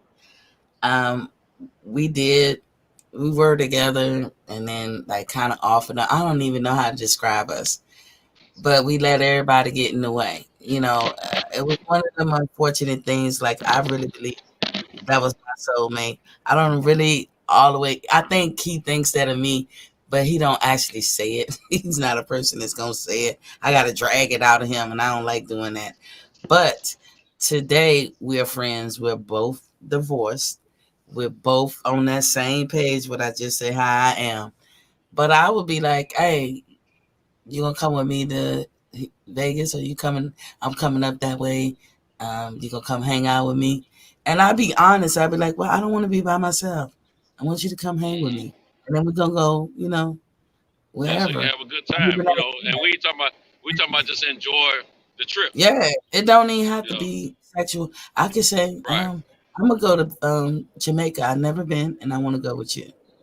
And then he could come back and say, what's going on. I'm like, okay, Daddy. We should have,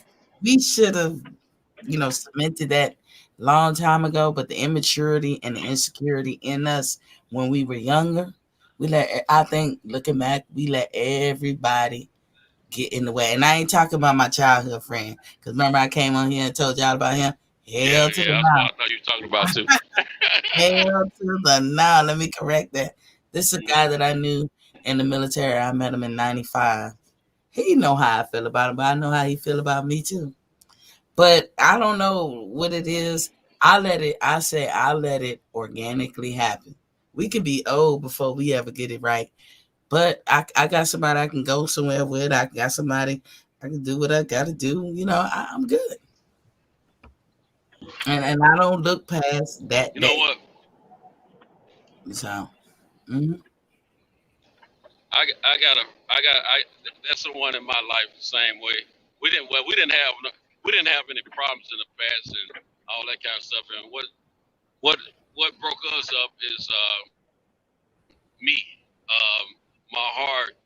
I thought my heart was with my son's mother, and I let that be known on the front end of the relationship that I can wake up one day and feel like I need to be back on that. And the time that we had to share together, and we never had an argument. We never stopped being friends. But yes, I am the reason why that relationship didn't stay together and didn't go on. And believe it or not, I think to a certain extent we probably, it seemed like we could be soulmates. So we agree about a lot of stuff. We never had an argument. We're very good friends to this day, and we've been around each other several times. It never been sexual or nothing like that. You know what I'm saying? Because I respect what they have going on and vice versa. They respect what I have going on. And but truth of the matter is, if we were both single, I could see us being together. You know what I'm saying? And we both know that. We both have made those statements, but we don't cross the line, and we don't even really talk about it. You know what I'm saying? Because some things that's understood don't have to be explained. So, and I ain't gonna, this will be the first time I would say this on air. I don't snuck off and went on a trip with that person, and nothing happened sexually or nothing like that. But we had a great time. I'm talking about fun, laughing, tripping. What they wanted to do, I wanted to do, and vice versa. You know what I'm saying? We just had a great time. And I hate to say it out loud like this, but I don't even want to do those things with my wife now. Not because of that trip, but the complications that I've had on a trip with that person. Because see, I know I can't have as much fun now with my wife. I used to couldn't even imagine going on a trip without my wife. But now I don't. Let me tell you something. I got all kind of travel points. I got all kind of travel packages, and I just don't want to do them with her, because until things are straightened out at home and we're really enjoying each other, I'm not going to feel good about the trip. Because you go on a trip, it ain't gonna. If just your home life ain't right, it ain't gonna be right on the trip, in my opinion. Because you're gonna be standoffish, and things just ain't gonna be right. And I don't want to be like that. But this other I could travel with that person, and we just have a great time. I mean, laughing, tripping, and people think we're a couple when we're not. This is a God honest truth. And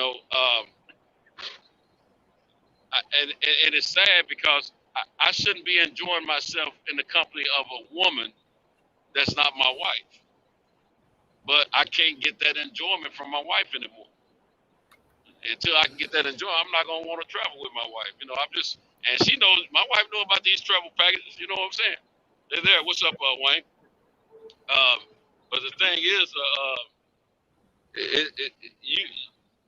that all of us probably run across a person in our lives that was probably our soulmate, or could have been our soulmate, or whatever. You know what I'm saying? And you can have a really true, legitimate friendship relationship. And we give each other advice about our relationships and everything. You know what I'm saying? And go ahead. And that's what it has to be. What you just said, a friendship. Yeah, it's a friend. It's definitely a friendship. A true friendship. Because she's not gonna throw a monkey wrench in your stuff, and you're not trying to throw a monkey wrench in hers. And she's Team Santos. She wants you to win. Oh yeah, and, she does. Yeah, and so do you. And that's what it got to be, man. Now I have nicknamed her my second wife, though. I nicknamed her that. I told my brother, I said, "Yeah, that's my second wife." You know, he's always picking with me about because see, when my best friend called, me and him talking. That's the only person outside of my wife that I'll get off the phone with him for. He knows. He I said, I gotta go, bro. Which one? I said, number 2. You know, like that. That's an inside joke. You know what I'm saying? But that's my buddy though. But and look, it ain't no conversation like, shit, what you doing? Nothing thinking about you. It ain't nothing like that. You know, we are talking about everyday life situations. We're talking about advice about finances. We're talking about advice about relationships. We're talking about how the kids are doing, things of that nature. You know, and how the family's doing, and boxing, and the person loves sports. See, loves sports, love it. You know what I'm saying? My wife is not. She loves football, but more of, you know, she's Titans first, but she loves football. Love to keep up with the Presidents, all that kind of stuff. She's home team, you know, sports first, but she ain't loving it to the level. Like okay, this person here, I can say, let's go to a boxing match. All right, let's go. They don't care who boxing. But when they get there, you'll think they know who's boxing because they're enjoying it that much. My wife ain't like that. It's got to be Roy Jones or Mayweather or something. You know what I'm saying? Them the names she kept up with back in the day because of me. And she enjoyed watching it then because I guess she, you know, had a look. They kind of turned on, I guess. I don't know. You know, and plus all the hoop hype and hoopla of, you know, those two guys, you know, being popular and everything. But this other person, it ain't about the name. It ain't about the hoopla around them and all that. It's about the fact it's a sport. This person loves basketball, football, boxing. I mean, and they don't look. They kept up with boxing when we dated. Didn't really keep up with it, you know, for several years. And then the last 2 years, you know, it's concerned about where the next boxing match is. Because we have so many conversations. They know I talk about boxing every night. They know I be wanting to go to fights and stuff like that, you know. And I'm talking about it's laughter from the start of the trip to the finish of the trip. Never a dull moment. Never a dull moment. And that makes for, you know, when I have a good time like that, I have a good trip. You know what I'm saying? You know, when I think about, like, my buddy, my best friend, he ain't into boxing like I am. He ain't always ready to go and do stuff like that, you know what I'm saying? And he'd be the next person I want to do those things with, you know, outside of, you know, making a hop, skip, and a jump with my wife to have some fun, but she ain't on that level anymore, you know? But being that he ain't on that level, this is the next person to step up. And first thing come to my mind, I don't want to go somewhere, certain places by myself, because I don't think, I'm a boring person. Y'all wouldn't think it, but I'm a very boring person by myself. But if I'm hanging with someone else, I'm about to kick it. You know what I'm saying? I'm gonna be laughing, having a good time, you know, that type of thing. Be silly, like I usually try to be, you know. But when I go by myself, it's like I got to be too serious, you know, and I don't really fully enjoy my situation like I want to. So I don't like to go places by myself, you know. I'm quick to say, hey, you want to do this? And if somebody like, I don't have the money, don't worry about all that. Do you want to go? Yeah, all right, let's go. You know, that's the type of cat I am. You know, if it means I got to pay your way just to have me a good time or feel comfortable, then it's all on, you know. But my wife has stolen some joy from me on stuff like that, because I just couldn't. I remember there was time I couldn't even imagine going anywhere without my wife. Anywhere. Every time I think of every visit, every travel package I ever bought is because of me thinking about the time me and my wife can have, the experience we can gain, and all that, you know.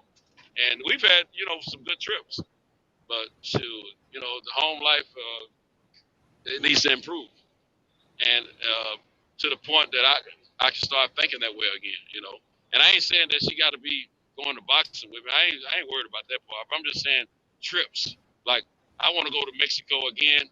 I don't want to go without my wife. I mean, I don't necessarily want to go with my wife because see, if I go with my wife, I want to take another couple. Because if it's just her and I, it's not going to. Now, we went to the DR. We had a great time, just her and I. We had an awesome time. She was a lot of fun, like in the past. But after that, things kind of changed. And so when we went to Mexico back in 2019, we went with my best friend, his wife. We had a great time. But if it had just been me and my wife, we wouldn't have enjoyed it as much, you know. And that's I can't. It's hard for me to imagine taking a trip with just her and myself. I need another couple, or I need a different person. Well, Santos, I'm definitely gonna pray that things get better and elevate between you two. But I will want to make a suggestion. I find that and to each his own, but I find that when you go somewhere that don't have all the bells and whistles like what we used to in our everyday life, you will be surprised how you will revigorate your whole situation and have a lot of fun. Like, go somewhere where they ain't got phones. I mean, you know, there's phones at the front desk, but ain't no phones in your room. Ain't no TV in your room. You got to have fun and do things the old-fashioned way. You actually got to communicate. You actually got to, you know, you'll be surprised how you get that spark back up. But that's normally how we do when we go places, you know, especially out of the country. You know, we didn't rely on telephones for surely, and we definitely didn't rely on the television because 9 times out of 10, we're probably in a majority Spanish or some other, you know, language-speaking country. You know, and so we don't rely on it because see, my wife, she's not as receptible, I should say, to foreign languages and accents as I am. I want to learn and I'm curious and all that. And my wife, she thinks everybody's supposed to speak English, you know, and supposed to speak clearly. And you know how some of them people are, you know, they don't care nothing about the accent and all that. But at the same time, no, we stay busy and do things when we do go places. You know, we don't sit in the room, you know, all day. Now we go to the room. Ain't number one thing on my mind in the room. You know what I'm saying? And that's two things. You know, food and love making. You know what I'm saying? Other than that, I don't see no reason to be in the room. We got to be out here having a good time and enjoying ourselves. But go to Key West. It's just the thought of. You ever thought about Key West? Well, yeah, I've thought about it before. But the problem is, though, I got to get past the thought process of the fact that we're going to get somewhere with the conditions the way things are now. We're going to get somewhere on a trip, and we're going to just be sitting around not talking to each other. Not necessarily playing on a get creative, Santos. You fly down there one day, you come down there the next day. You know, y'all get down there different ways, you know, and then meet up.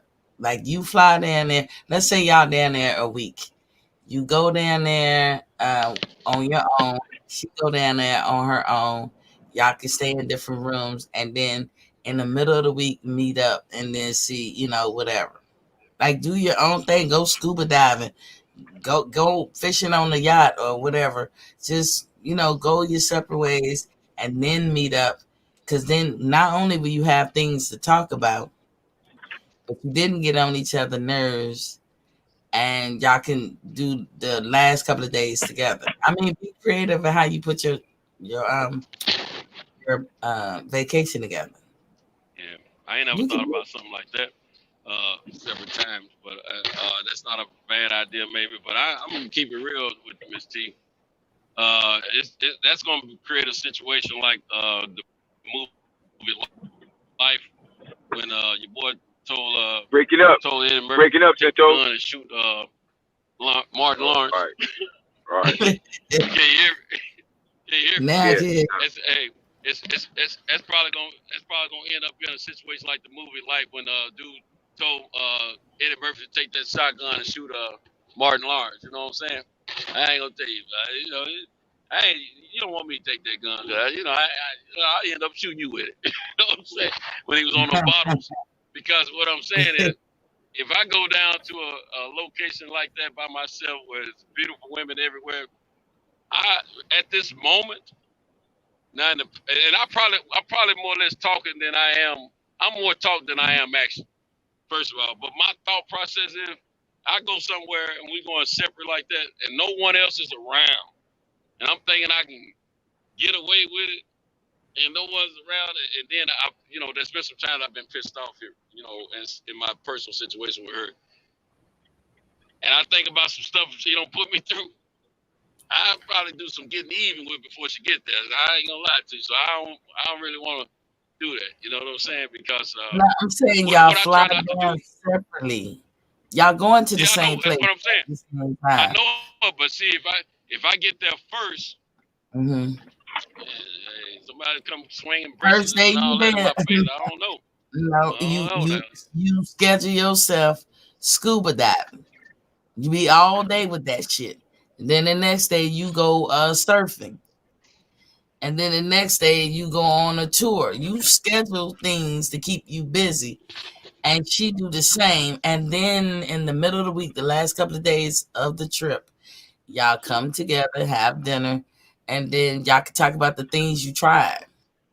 I went ATV wheeling. It's a lot of stuff to do down in Key West. And it's probably because it's American territory. Yeah, I feel what you're saying, but I ain't gonna lie to you. I'm gonna tell you something. About a week, maybe a week and a half ago, I was so upset with my wife. This is God honest truth about some situations that I was at a truck stop, right? I got out of my truck. I was the only one out there putting fuel in his truck at the time. I went in, used the restaurant, came back out and got the food with my truck. And this young lady pulled up in another truck. And she was, man, let me tell you something. She caught my eye. I spoke to her. For a minute, I forgot I was married, for real. I spoke to her. I said, hey, I'm going to tell you, I didn't even see her face first. I saw her body first and them pants she had on. And I was looking, and it was obvious I was looking. When nobody out there was, we weren't too far from each other. I was staring. I wasn't just looking. I was staring. Because see, I don't come in contact that early in the morning with females that appeal to me that often. But when I saw her, I instantly went into flirt mode. and I'm gonna tell you, that don't normally happen to me since I've been married. But it did that time, And when I saw, I said, hey, how you doing? She said, good. I said, yeah, I know you doing good. I just started laughing, and she to this day don't know what I was laughing about. And because I said, man, what are you doing? You know what I'm saying? Because I was about to move in for the kill, straight up. But I had to remind myself, you are married. You can't be doing this kind of stuff. You know what I'm saying? And she was all friendly and everything. The conversation was there, and it could have went further. I'm not saying I would have capitalized enough, but I'm saying I was in kill mode for a moment, forgetting that I was married. And that's predator mode. Yeah, I don't think I don't remember that happening to me in the 20 plus years I've been married, going on 21 years. Well, don't look at it like it's something. It's like a telltale sign. It happened. Y'all just mad, and y'all just mad, Centos. Y'all probably need some space. See, I want them. It ain't really. Let me just interject, because that's my bro right there. It ain't y'all. Yeah. Centos love his wife. Right. It ain't y'all. It ain't no y'all. Keep it a buck. Centos love his wife, and if you've been since you've been around, you always hear him say, he mentioned that shit. He don't hesitate saying how he loves his wife. It ain't no y'all. It's not him. He'll tell everybody right now. He been saying that shit for the longest. He made it clear that he love his wife. So it's not a y'all. Like he done said that on plenty of occasions. Like he straight up loves his wife, so on and so forth. But it's whatever she's dealing with. Yeah, He said it straight up, because if a person get to the point where he's thinking, like he made it very clear that he's in not just love his wife, but still in love with his life, in love with his wife. He made that clear to all the world to hear on YouTube for any number of people who could hear these, it's been several these times, shows. you know. Now, but he's also said that he don't think his wife is. He said, I think my wife might love me, but she's not in love with me. When another person starts thinking that, it's because of that other person's actions. You understand? When I say y'all, I mean y'all take some space. I'm a believer in space. I'm straight down for that. I know some of my female friends, they be like, what? I be like, yeah. If my friend would say, I'm going away for a week, I'll be back. Okay, I'll see you when you get back. Well, you know, I don't disagree with you, Miss T, because actually I was going to say something to the fact of that to my wife recently, you know, but before I can get it out of my mouth, she talked crazy to me. She said the D word. Do you want a divorce? You know what I'm saying? We were having a discussion about our relationship. And I was letting her know, you know, this ain't right, you know, the way it's going on. But I'm glad she said what she said. It gave me some clarity. It gave me a little sense of relief. I don't have to carry this. I'm going to tell you something. Ever since that conversation, she said what she said, I have felt my best emotionally since then on a day-to-day basis, because now I have clarity. I know where her mind has been, you know, on our relationship. I know what she's thinking. Now she come back and apologize, said it's not, she shouldn't have said that she don't want that and all that. But hey, my guard is up now. You dig what I'm saying? And so I was going to suggest, you know, maybe we need to have some time away from each other, honestly. But I didn't have to say it. I'm glad I did it. So, you know, now I got, you know, she don't know that, but she hear this shit part of it. But it don't matter. She don't say what she said now. But at the same time, you know, she says she's going to work on making things better, this, that, and the third. Okay, maybe. But you know how many times I've heard her say that over the years? And this, you know, I've told her probably about 6 years ago, I know you're not in love with me anymore. You know, you might love me, but you're not in love with me, because when you're in love with somebody, in my opinion, you're going to do whatever you can to make that person happy and make sure y'all stay happy together. You're going to try to make sure you express to that person how you feel about them. You know, not just every now and again, but on a daily basis. And it ain't always about sex. It's about how you treat a person, you know, in a relationship. Now, I ain't saying I'm the best husband, but I done did a darn good job, in my opinion, of trying to make this woman happy over the years. I still do what I'm supposed to do as a husband. Let me tell you, I have not given myself to another woman, and I could have done that several times. Like I said, I for the first time publicly, I have admitted I've been on a trip with a female. But, you know, we're friends, but nothing, you know, has happened, just like I said. Now, some of the stuff I'm talking about, my man knows about it because I've discussed it with him one-on-one. You know, and I knew that he and I both knew what I was talking about, you know. But the thing is, I don't, you know, I talk a lot of stuff, but at the same time, a lot of stuff I talk about is some past tense lifestyle that I was living. And, you know, yeah, I still have thoughts because I'm still a man at the end of the day, you know what I'm saying? But the woman that I have at home that I said I do to is my first priority, you know, and that's who I love. Now, here of recent, I still love my wife, but I'm falling out of love with her, you know, because of what I'm getting in return from her. And I've explained, and I told her that, you know, and I don't want to fall completely out of love with my wife, because once I fall out of love with you completely, hey, done deal. It's done. You know, you might as well put the last nail in the coffin at that point. So it's right now. It's we're trying to do a rekindle situation, but my heart and mind won't let me get past the fact of letting my guard down. I can't let my guard down with it. Yeah, man. When you put that's a tough thing, man. When you put your heart on your sleeve and somebody, especially when they showed you at one time they was behaving a certain way and then I'm not behaving this way, you like, what's up? If it's not, because you only got one life to live, man.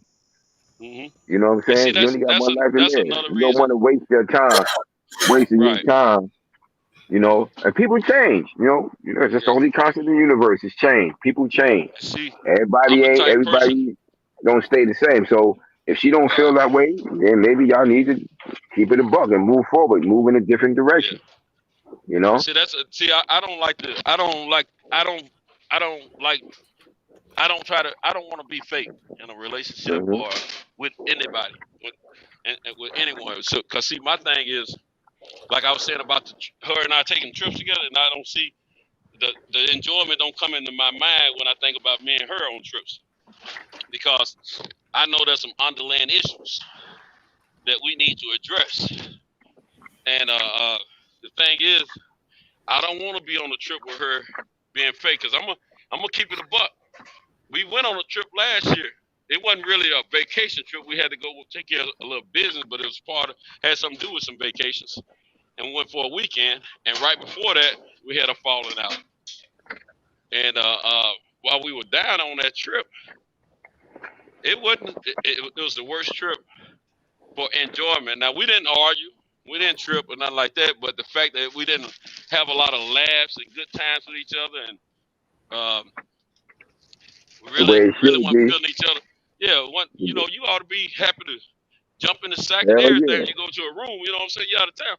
It wasn't like that, and that's why I'm saying that that's another reason. I just got a feeling that the next trips that I go on with her until we get things together, it's gonna be like that. If it's just her and I, and that ain't the kind of ideal trip I have in mind. That's not why I invest in those packages. I have timeshares and all that stuff, but you can't. Man, when you're 20 years deep, y'all supposed to be good. I watched my mother and father. My mother, before my father transitioned, they was married 35 years. I used to watch them together, and they used to look happy together. Like later in that year, like I was grown, like they looked like they was genuinely enjoying each other. Like and shit. If you ain't feeling like that after 20 some odd years, man, something ain't right. Something ain't fucking right. You don't pick the wrong one. I'll agree. That's not right. But I used to see my parents, they used to be so fucking happy. I was like, man, I hope I had this shit, man. But of course not, I didn't. And I had 2 wives and shit ain't worked right. So, but man, so if it ain't after 20 years, that shit ain't right. Trying to move might really be that time, man. Because you trying to still love her and she ain't loving you the same way, then it ain't what it is. You trying to create some false narrative in your mind. No that ain't aspect there. of your relationship is gonna be right when you get to that point. Yeah. Y'all supposed to be good now, man. Y'all supposed to be great. It's supposed to be fun time. Good time. Fun time. Doing everything. Yeah, just have a good time with one another, you know? I used to hear my mother and father laughing so hard and shit. I used to hear them laughing and shit so hard and shit. Like damn, what the fuck they laughing at? You know? Yeah. And that's shit where, like that. that's where we used to be, man. We used to wrestle and oh man, it was wonderful. You know what I'm saying? Now I don't have more good times than bad times these last almost 21 years. But I don't know where it's going from here. Look, I still want to renovate my house. I want to add some rooms onto my house. I want to redo my bathroom. I want to do a whole lot of stuff. But then I have that thought about me and her. I'm like, why I want to do all this and I don't know what we're going to be. You know what I'm saying? So I'm to the point where I'm trying to figure out how to get these finances in order before we have to get to that point, in case we get to that point. Because, I pay for all the big bills at the house and directly. And I'm trying to figure out a way to, reduce some of those bills, in case we do a split. Because I know I'm gonna have to, I've been paying for her cars. I know I'm gonna have to continue to do that for a while. 20 plus years, they ain't gonna let me off scot free. You know what I'm saying? So, shoot, I don't get told her way she can probably get the kind of ride that she want, but she don't realize that ride, is gonna help reduce the finances on the car payment. You know what I'm saying? So I'm thinking from a business standpoint, but I'm just, she just feel like she gonna get what she wants, and that's cool. You know what I'm saying? She can feel that way, But hey, at the end of the day, shoot, I'm playing chess. Yeah, you got to. Cause I don't. Yeah, And it's because I fucked mean, up. You got to, and it's messed up if you even got to think like that. You know what I'm saying? Especially when you know you wasn't the one that changed up. Yeah, for the You first know what I'm time saying? in my marriage. Yeah, and I told you how I went and researched the what they got online for our house and all that. That's the first time I've done that since we've been married, man. You know what I'm saying? Yeah. But it That's gave not me cool. something to think about because of some stuff she said to me. You know what I'm saying? So I gotta prepare myself mentally. Shit, let me tell you, man. As well Even as if shit, when I got divorced, my first time, shit, because even if you ain't thinking, that's when I had my gym.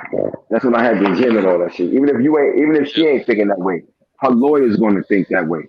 Exactly. And my ex-wife told me, she's like, yeah, they found that you had the gym. It's like, oh, he owns a gym, like rubbing their hands together, like, oh, we're gonna get paid. She's like, I'm not doing that shit to him. So yeah. But if she had been that tight, shit, they'd have ran me through the ringer, man. She's like, nah, he take care of his kids. He good with his kids, and so on and so forth. They'd have damn sure run me through the ringer if it was up to them. So even if she wasn't thinking that way, they're going to be like that. And then, of course, her people around her, going to be like that. Because you can best believe some of her people going to be like, shit, you better get such and such. You done spent 20 years with that nigga. You better get this. You better get that. She got me thinking about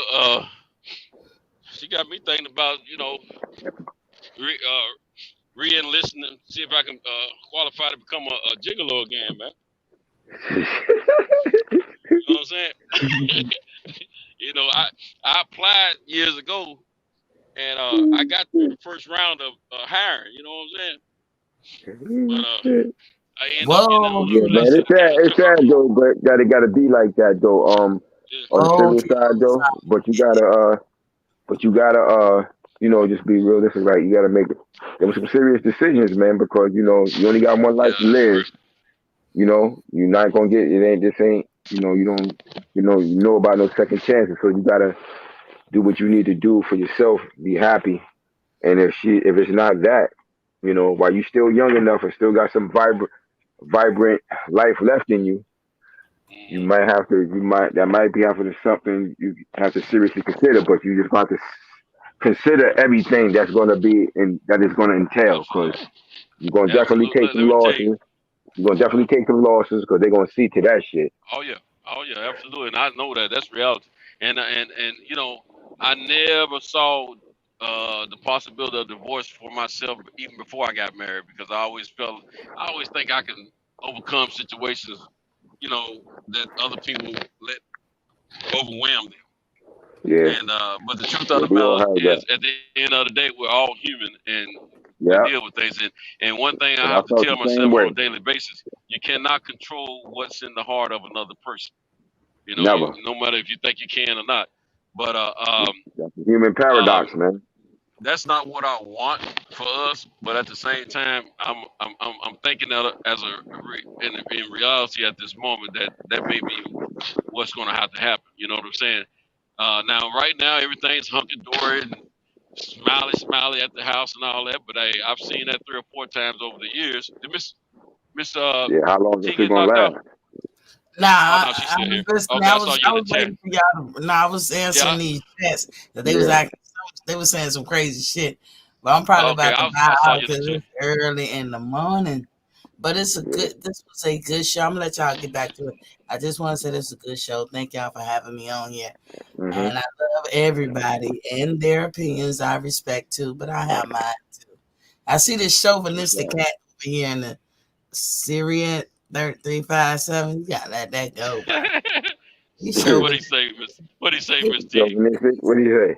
He's so Cro-Magnon. He be talking about a man. Women just want a man to dominate, and when it comes to crisis, we break down and so emotional. When that you say Cro-Magnon. It's Cro-Magnon out. But Cro-Magnon, damn. When I was young, I used to think that had some credence, But when you get older, let me tell you, I be tripping. Even like with my son, and I took all the boys and took the girls down to Universal. Who was the crybabies?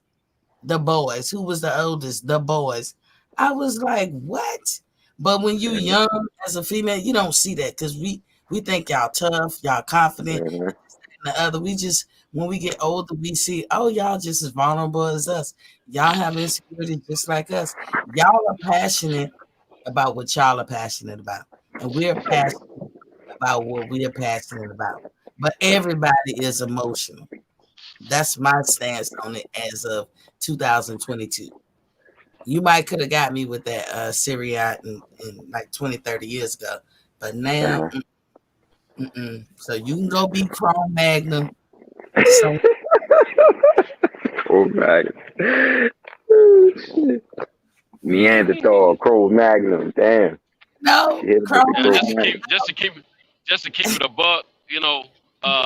I hear what Miss T saying about, you know, boys and girls and stuff like that, and I'm not disagreeing with what she's saying. I don't want y'all to think that, but I mean, me personally, growing up as a young man, you know, the boy and then a young man, and some boys are, some are not. You know what I'm saying?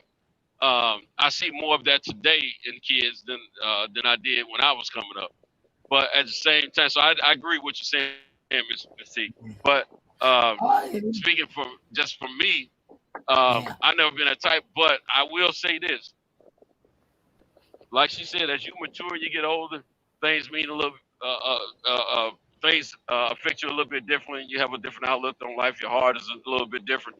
As a married man myself, personally, there's been some things that have occurred with me and my wife that she don't know to this day that I cried about. I have been in this truck that I'm driving right now, and the other truck that I used to drive on this route, crying for various reasons. You know, the other truck I was crying most of the time because of my parents.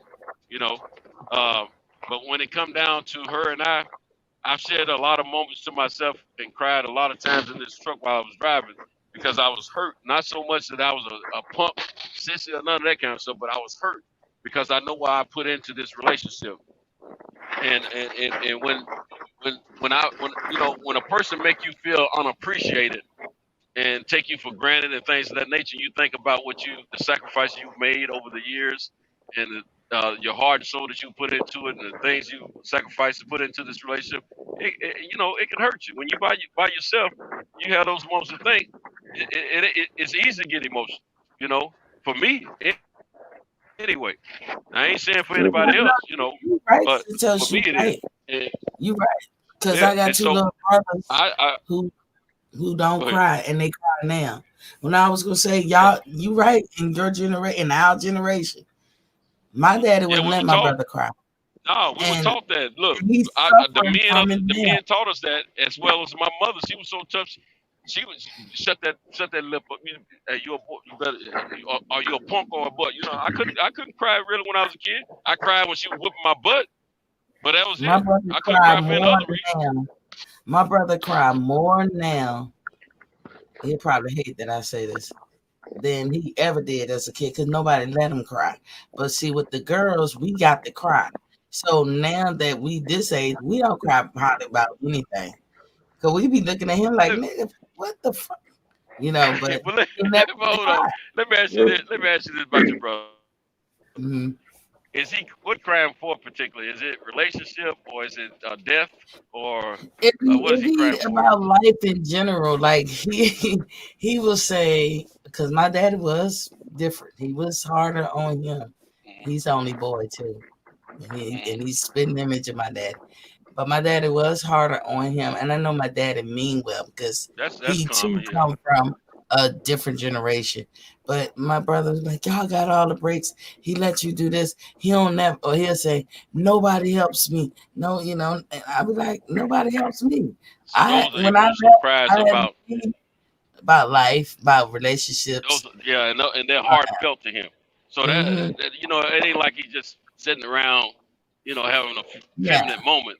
Oh no, he all man. He all man. I'm gonna give my brother Yeah, his props. yeah. So I just want. I was gonna. In his defense, I was gonna say, you know, sometimes when you think about how you've been treated individually, coming up, or something like that, some people do get emotional about that, and it makes some of them cry, and I can understand that totally, because let me tell you, I was a middle child coming up. I didn't think my mom liked me nowhere near as much as she did my sister and brother, and she's the oldest, he's the youngest.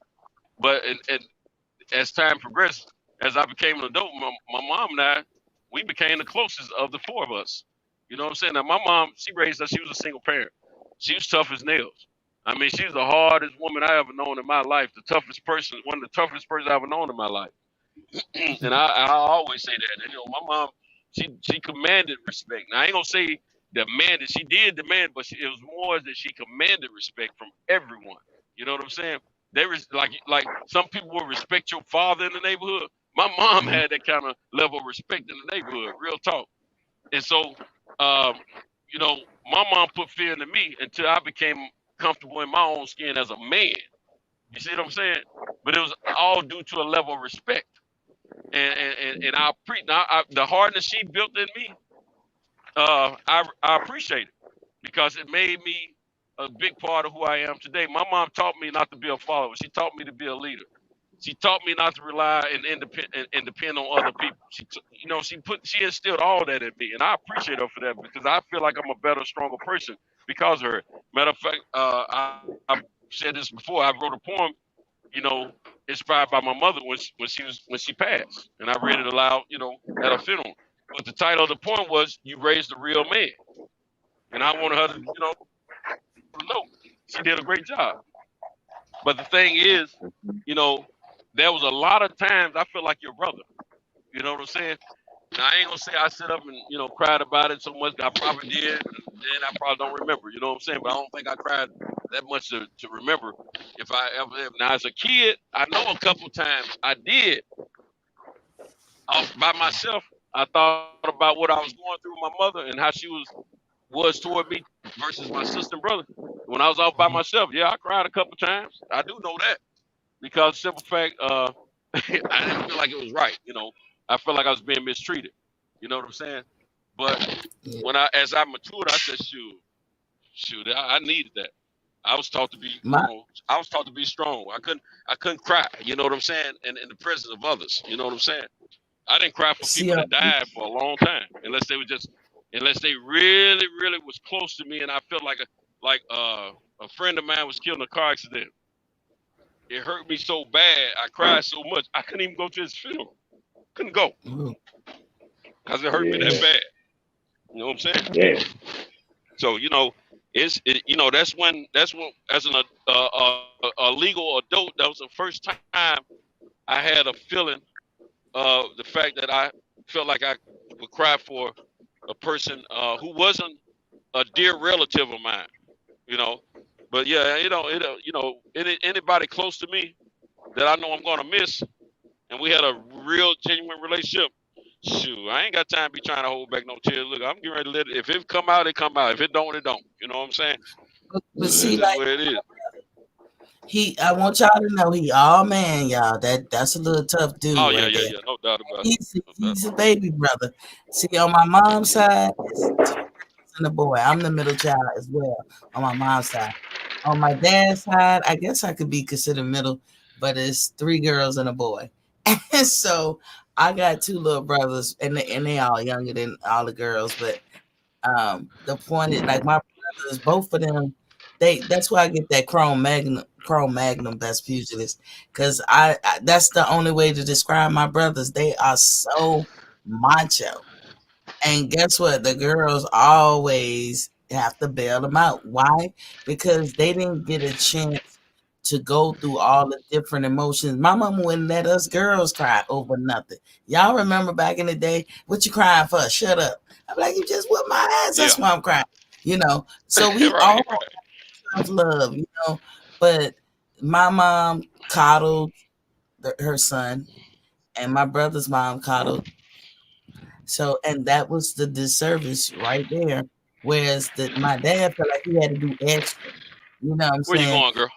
Them up. And so in the end of the day, the things he should have cried about years ago, like most of you have probably already cried about and learned to get past, he's going through it now in his 40s. So that's all I was saying. And I just be like, I spoke as much as I can, but I cannot be a coddler of men. I will never do that because that is hurting him worse. He has to go through it.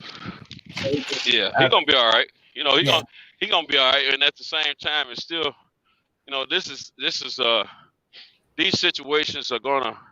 I'm gonna tell you something. I'm not gonna look at it as him crying, like some people idealistically look at crying. I'm gonna look at this as a cleansing for him.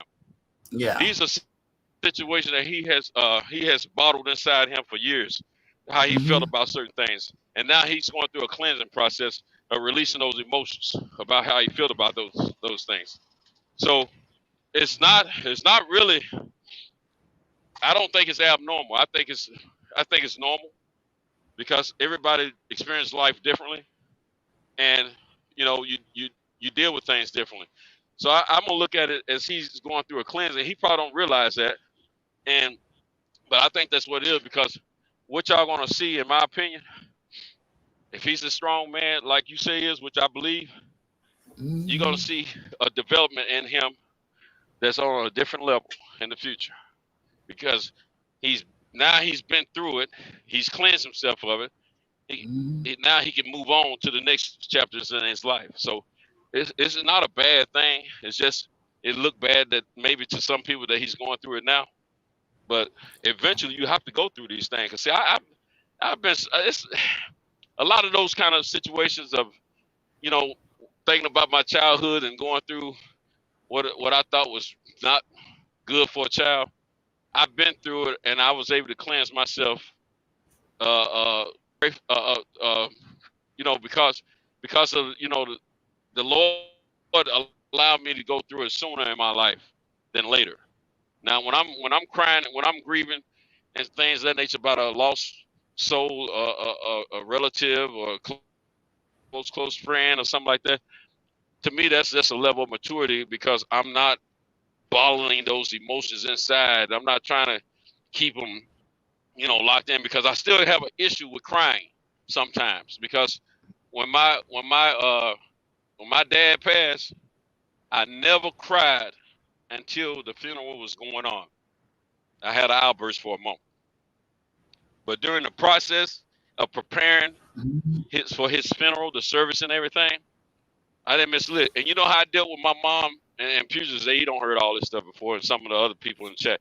But the way I dealt with my mother and I lost my mother and father, Miss T, if you don't know already, I lost them in the same year, 5 months apart. And the way I dealt with both of them, I was in business doing what I do now. I never missed a day of work. I went to work every day. I had to set up their funerals. I had to deal with all that. Me and my wife, you know, she was by my side dealing with all of it.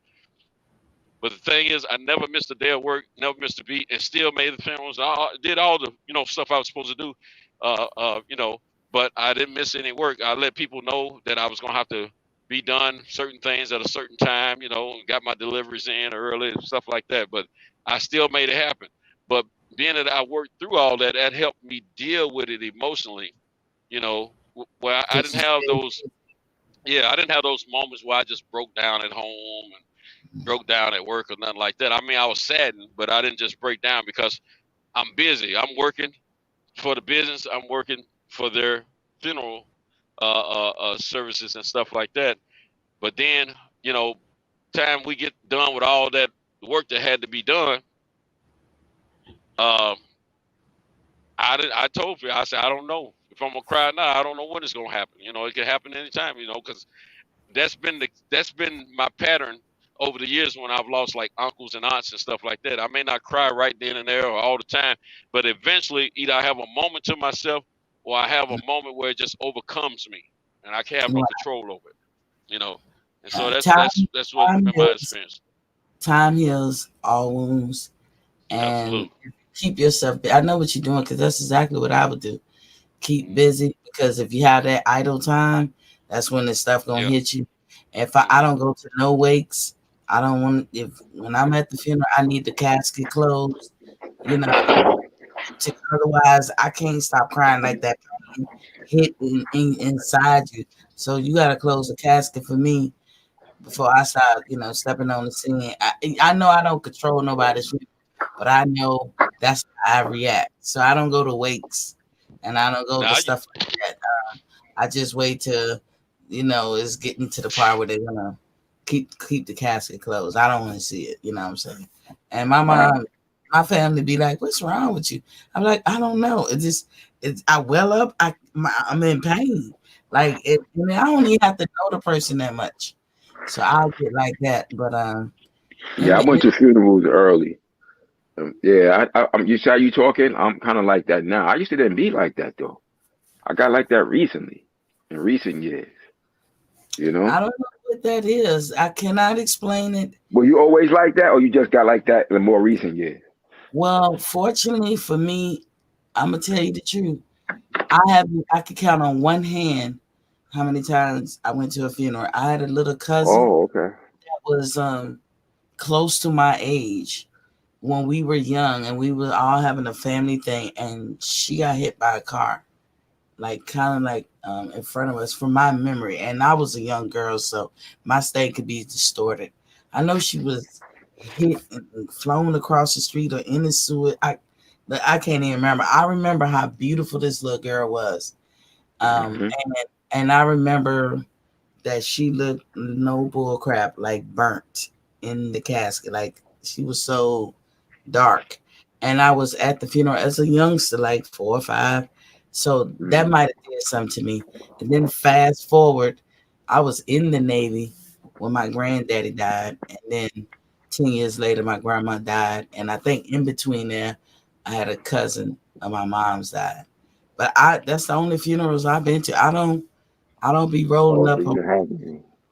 Like, and I've had other, I take it back. I just went to one, my mom's sister, because my mama had siblings that were like 30 something years older than them. And so now the last, she died a couple of years ago, and I went to that funeral. I wasn't nowhere near the casket. Like the casket was closed. It was like right before COVID that we went to her funeral, and the casket was closed. But I don't know what that is, Best Pugilist. Like your whole inside, you can't control it. Like you be welling up, and you can't control the cry, and it be like pain with it. I don't want to see no deceased person. Yeah. I don't want to visually look at it. Right. And then so I be like, close the casket. As soon as the casket closed, all of that go away. Yeah, that's fact. I used to have a cousin that he would never go to like the wakes and stuff like that. I remember that. A particular cousin of mine, and I never used to understood why he didn't want to do that. But then all of a sudden, it just changed with me too. Like that imagery, I just like to remember a person the way I remember them. Because once you get that imagery in your head, you can't erase that shit. Like it's a part of your programming. Like you can remember. That's a memory in there. It's locked in there forever. So I just don't like to see people in that way. I like to remember them how I remember them. I think it's that because another thing that I got, and I call them phobias. I don't mean no harm or disrespect, but I don't know if this would make sense because I'm at the risk of sounding crazy. When people get old and they coming up on that time, I believe that people know that they coming up on that time. They just know within. They might not speak about it. And when people get, this is my experience, because my grandparents have died, all of them. When they get old and their skin feel way softer than before and supple like, in my head, they're about to go. Why? Because that's how my grandparents felt the last time I touched them before they went. So that's what I think, right? Wow, that's interesting. I never heard that before. Yeah, like their skin be so just soft. And I can't describe it. No, it's a different type of soft. And so for me, I get nervous. I don't want to be around older people when I feel like they're in that state. Whether I love them or not, ain't that weird? My mom said, I always say I'm weird that way because I be like, I don't like, I know death is normal and death is a part of life. I don't like to talk about it. I don't like to, be a part of it. I don't know what that is. I don't feel nothing demonic about it. Yeah, it's just not like scared or something. Yeah. That's interesting. Damn, I never really, because it's probably it don't sound real weird or off to me. Like in that sense, it sounds real like kind of like something that spiritually could be, because you go through a transition when you about to transition from this life to that other life. So that's kind of interesting. Yeah, I try to be respectful about it because I feel like I'm on the island with that one. You know what I'm saying? I feel like I'm by myself because everybody else, like on the opposite, my sister, she been to so many funerals. And I'd be like, how could you? But we know a lot of people that died, like in the neighborhood who we grew up with. But I was like, I could pray for you and all that. I am more of a preventative person, but when it come down to it, and when we hey DJ, what's up, King? Well, when we what's going on? What's going on? Hold on, I can barely hear you. I said, what's up? I said, I'm more of a preventative person, but once the shit hit the fan, I'm real cool. Like yeah, I'm saying yeah. But once it hit the fan, I'm like, it's gonna be what it's gonna be. I'm chilling. Everything but death. In every way in life but death. I could be in the worst crisis ever, and I am calm, collective. But death, nah, I can't. I had to back out. I can't do none of that. Man. That's crazy, right? Nah, it's not. It's not. It's really not. To me, it's like just interesting, like another aspect, man. Another aspect of life, like how people view things, and just like I said, the human paradox. Like, damn, how it's very interesting. I found that like Wayne said, I think it's in the eyes. Like to him, he can see it in your eyes. See, that's another one too. Yes, I thought I was crazy. I was like, because I used to volunteer at an old folks home. There we go. Long time ago, and I would like touch the people and talk to them, and I get that sneaky feeling on me, like, oh, you ain't got long. And I wouldn't verbalize it, but I would stay away from that person. But when I felt that about them, and I looked at them, just their whole look told me they knew that too. It's like they know, and I felt like I knew, and it was weird to me. And I was like, I better not say nothing. But they take it in stride. They like, yeah, it's my time. I know. But don't be afraid of me. I know you're scared. Because I can only imagine how I'm looking. But this is what I'm hearing in my head that they're saying to me. Don't be scared. I know you love me. I'm going to be okay. I'm ready. This is what I hear. I be like, not literally hear it, but just mentally, I don't know, y'all. I probably sound crazy. I was like I said, I'm like, whoa. Nah, I really don't. Well, it's just like you're speaking some reality. That's what you're speaking. Yeah, it's just like I said, it's very interesting, like to hear. Yeah, these are things that people experience as they live. You keep living, like they always say, keep living. If you hadn't experienced this or you don't understand it, just keep living. That's what they tell us. You know what I'm saying? And that's a true cliche or statement or however you want to look at that. Keep living. You experience some things too, and then you can relate better. Just like we were trying to talk to the younger guys earlier about life situations dealing with prejudice and racism and all that. Keep living. Keep living. You see that best picture? Yeah, life is the best teacher. Life is the best teacher you're gonna ever have. Absolutely. You never have a better teacher than life itself. Sir Ambo said the same thing. Skin gets soft around 70, but he's saying at 70 plus. But there's a different type of soft, and then he said it makes sense in which kind. It's a different kind of soft, Sir Ambo. Like it's a beyond. It's so beautiful soft. I can't explain it. It's a different type of soft, and it's like when you look at them, they know it's time. They know it's time. I had a friend whose sister, both of them younger than me, but his sister went to Germany and she got pregnant.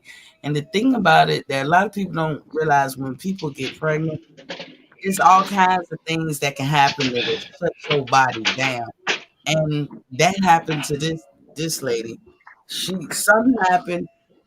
Then it started a domino effect, and she of course lost the baby. And every organ in her body was just like, fuck it. And this girl was holding on to life forever. And she went through like 3 or 4 more years. They had to bring her back to the States, discharge her. They could not explain what happened to her. I be to this day wondering, did somebody slip her something or whatever? Because she was young and healthy one minute and then not the next.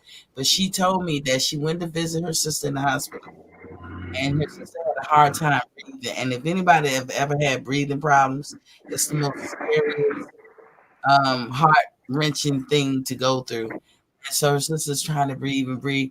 And then her sister, she left to go get something to drink. And then her mother came in and sat with her sister. And she told her mother, she said, "Well, I can't do it no more." And she's like, "It's going to be okay. It's going to be okay." And she said, "God, I quit." And within the hour, she died. Damn. I was like, what? Which taught me that as long as you're willing to fight, you can hang in there. It's not an absolute, but as long as you're willing to fight, you can buy you some time, or, get a reprieve. But I know if you ever say, "I'm done," that's why you got to choose your words carefully. That right there spoke. But I wasn't even there. This is a story that my friend told me. Ever since then, that's why I say I have a problem with death, because I think people know they about to go. I think they know. It makes sense that if you give up the will to live, and you're gonna not live. Once you lose that will to be here, because probably the greatest human instinct is to live and survive. That's how you see girls that be having them babies and they throw the baby in the garbage in a fucking dead of winter, and then they still find that then the garbage truck come and get ready to dump the garbage, and they hear the baby crying in there. That will to live in the human being is strong. Yeah, so what they call it, self-preservation. Yeah, it's one of the strongest actual instincts you have as a human being is to live. Once you know what I'm saying, once you're alive, it's like one of the strongest actual instincts that you'll have, like, is to want to live. So when you finally when a human being gives that instinct is overtaken and they give up, it takes a lot to get a human being to that point. Yeah, look what Sir Ambo said. He said, "I know what you're talking about. Had to pick up a friend's gramps off the floor, and he felt the same way. He was mush. Definitely understand. That's what I'm telling you. It's a different." What did he say? He was what? I guess he was trying to say he felt like mush. So it's a different kind of South. Damn, you got me from now on. I'm gonna check that. Like, I'm gonna see if I can notice that. Like, Wayne said his sister said the same thing. Oh my God! Like, you guys make me feel normal. Yeah, I was crazy all these years. Yeah. It's skin, right? Yeah, that's interesting. I never really noticed it like that, but now I'm really thinking maybe. I don't know. Wow. My Oh, you bad, said it folks. felt like mush. You said it felt like mush, right? Yeah, Yeah. it's soft. I call it soft. A different type of soft. You said though, right? Soft. Like you gonna know that it's different when you touch it. There's not gonna be a doubt in your mind. It's not the kind like it's jelly, like you swish it and it changes Yeah. its. You gonna know, but most importantly, if you look into their face, it's so angelic, and they know. They know. Any minute, now, any day now. They know. And it's almost like y'all talking telepathically. But yeah, people know when they're passing. Like you, my bad. Go ahead. I touch on it when you get through. I'm sorry. no, I'm done, Sido. I was just saying. Yeah. I was on mute when y'all was talking about, people saying they were done and all that kind of stuff. That's real. That's so real. Let me tell you something. For years, I used to hear people say, have conversation about somebody that they know or they were around that passed, and before they passed, they say, yeah, they was talking about how tired they were and this, that, and the third. And so, as time progressed, when I started, what the first experience I had of somebody close to me passing, a few days or a few weeks or a couple months before that, I ain't gonna say a couple months, but a few weeks before they passed, they were talking about how tired they were.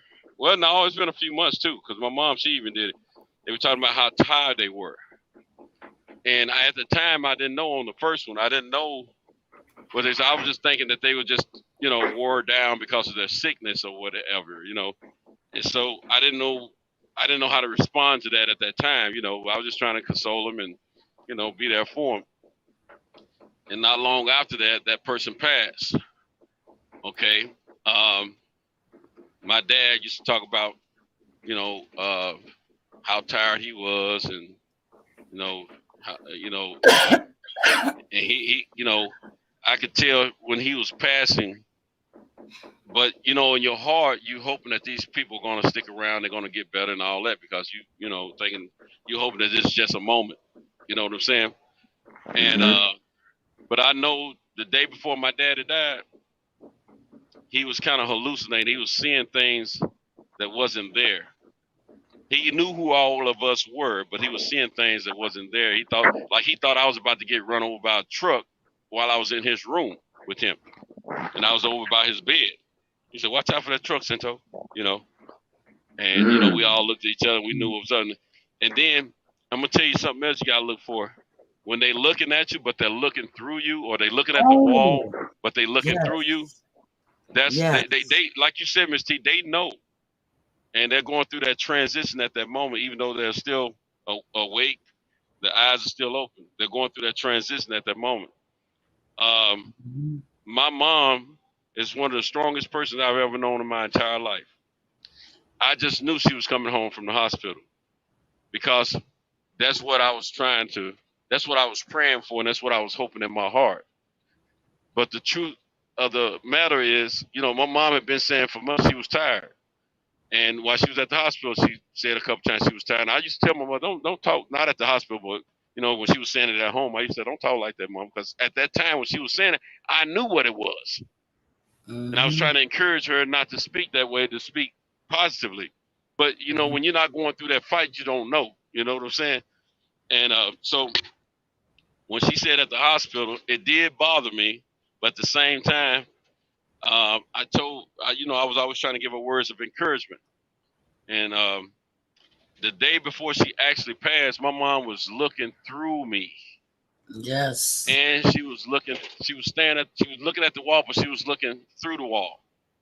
And I didn't like that, but at the same time, I said, I know of no other stronger person in this world than my mother. Said she's gonna be all right, because I wanted her to be all right. Next day she passed. Now, the craziest thing about it, a few hours before my mother was about to transition, well, a few hours before I got that phone call from the hospital, I'm on the phone with my minister, telling him, yeah, she was sitting up in the bed, she was looking at television, she was gonna be all right, this, that, and the third, yeah, I think she's gonna be all right, blah, blah, blah. And they don't took off the took off this and, took some of the wires off of it. And man, a few hours later, I get that call from the hospital while I'm working. And they give me that bad news that it don't look good for her. We need to probably come up to the hospital ASAP. They don't think she had, but they don't think she's gonna make it through the day. So now I gotta gather the family and all that. But first, I just called them, me, my sister, my brother, and my nieces and stuff like that. The immediate family. I just called in, and my aunt, aunts plural, and so I still thought there was a minute for them to be able to save my mom. They said we only have one option we can try, a procedure to try to help her, and it's going to take this and that. But if it does work, she's probably going to be living a certain way the rest of her life. And this is my only mother, so I'm like, hey, try it. You know what I'm saying?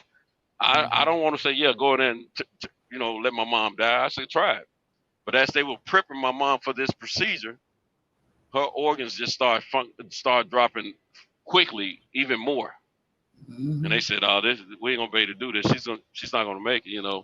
And now my sister and brother, they don't left the hospital. My nieces and everything. I'm the only one up there, and within maybe an hour or so, they told me this. So now I got to tell them, y'all need to come on back. It's not gonna work. Mom's not gonna make it. You know what I'm saying? And we gathered the family around and close friends and all that stuff. My minister. We're in her room and. We watched the pass, and it was, you don't know how you're going to deal with stuff like that until you're in the midst of it. You know what I'm saying? But I tell you, it was a rough deal. You know what I'm saying? But at the same time, all of us that was surrounding her bedside when she passed, thinking to ourselves, this is one of the strongest persons we've ever known. Fight through whatever. And, even she couldn't beat death. You know what I'm saying? So, it's a rough deal. Yeah. But when them people talk about being tired, or they're done, they giving up the fight. When they stop fighting, it's over. It's over. I wholeheartedly believe that. And it's almost like they look at you like either they're reflecting on their whole life, or they see right through you. It feels the same. It feels the same no matter which one they're doing. Either one, but it's so surreal and just it's angelic because they look at you and it's like they're remembering the good stuff. They're not harping on nothing bad. They're thinking about, oh, remember when we went here and remember when I did that. That was so much fun. I'm glad I got to do this. I'm glad that's how it's almost like they're in a daydream. And I be like, whoa, I mean, the fact that I picked up on that stuff for years, I just, y'all the first person I ever, outside of my mom, talked to anybody about this, because I thought I was weird or something, like, just for that, because I pick up on that stuff, like, well, it's not nothing, no power. I'm paying attention is what I'm trying to say. Some people will, if you're not paying attention, you won't notice that. But I pay attention, and those are the things I remember. I remember how they felt right before they left. I remember how they, like you said, look right through you. And I was like, either they see me for who I am, or they're reflecting on their life. But it feels the same. And it almost seemed like they trying to send you a message telepathically, because they can't. A lot of times when people are transition, they can't speak. The ones I've, been with, and some can, but some couldn't speak. Like I lost my oldest stepson, he couldn't talk, before he passed. But look here, the night before he passed, he was like out like in a coma, right? But then I got to talking to him. And it's like it ain't like he did. He came out of that coma for a moment. Because I told him I had a heartfelt conversation with him while my wife wasn't in the room. And I told him, I said, you promised me that you're going to be here tomorrow when I get here. And he answered me. He said, he opened his eyes and he said, I'm going to be here. Man, that was tough, man. That was tough. And he A lot of people are he stayed testing it. alive until the next day. He didn't die until the next day. He kept his promise. But I mean, they had no hope for him, you know, the day before at all. But he came out of his coma and answered me. I mean, he answered me fluently, like he knew exactly. He heard everything I said and understood it, and he responded fluently and clearly. I don't know if that was a divine moment or what, but it was something. I'm telling you. But Well, I mean, I think we are helping people in the chat. I've seen some people saying that they teared up and you know, saying that maybe I don't know what celestial seed and all that stuff mean on you having visions. I just know, like, I'm a person. I actually do pay attention to everything. I've always been like that since I was little. So I don't think I got no special power. I just pay attention. While everybody else might overlook this, and I don't miss shit. I pay attention because I don't know why. Like I remember. Are you an analytical person? But I was an analyst in the Navy, you know, so that's what I did. I think you qualified to be No, an you analytical probably, person there. yeah, you probably, look, people just got talent. You probably just got, that's probably one of your talents. Like some people have higher talent more than others. So that's probably something that you just had that's on a higher level, like than the average person, you know? See, I pay attention to all the small details about certain things, and sometimes about certain things I have a photogenic memory. Like I know how I don't have to look around my house, take mental pictures or nothing like that, but I pretty much know how my house looked before you know, as I'm leaving it.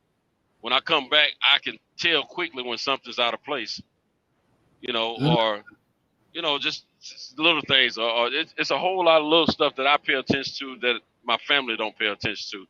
And I understand what you're saying, Ms. T. I'm a very analytical person, and I know that. I learned that about myself years ago. And, you know, we're detail-oriented.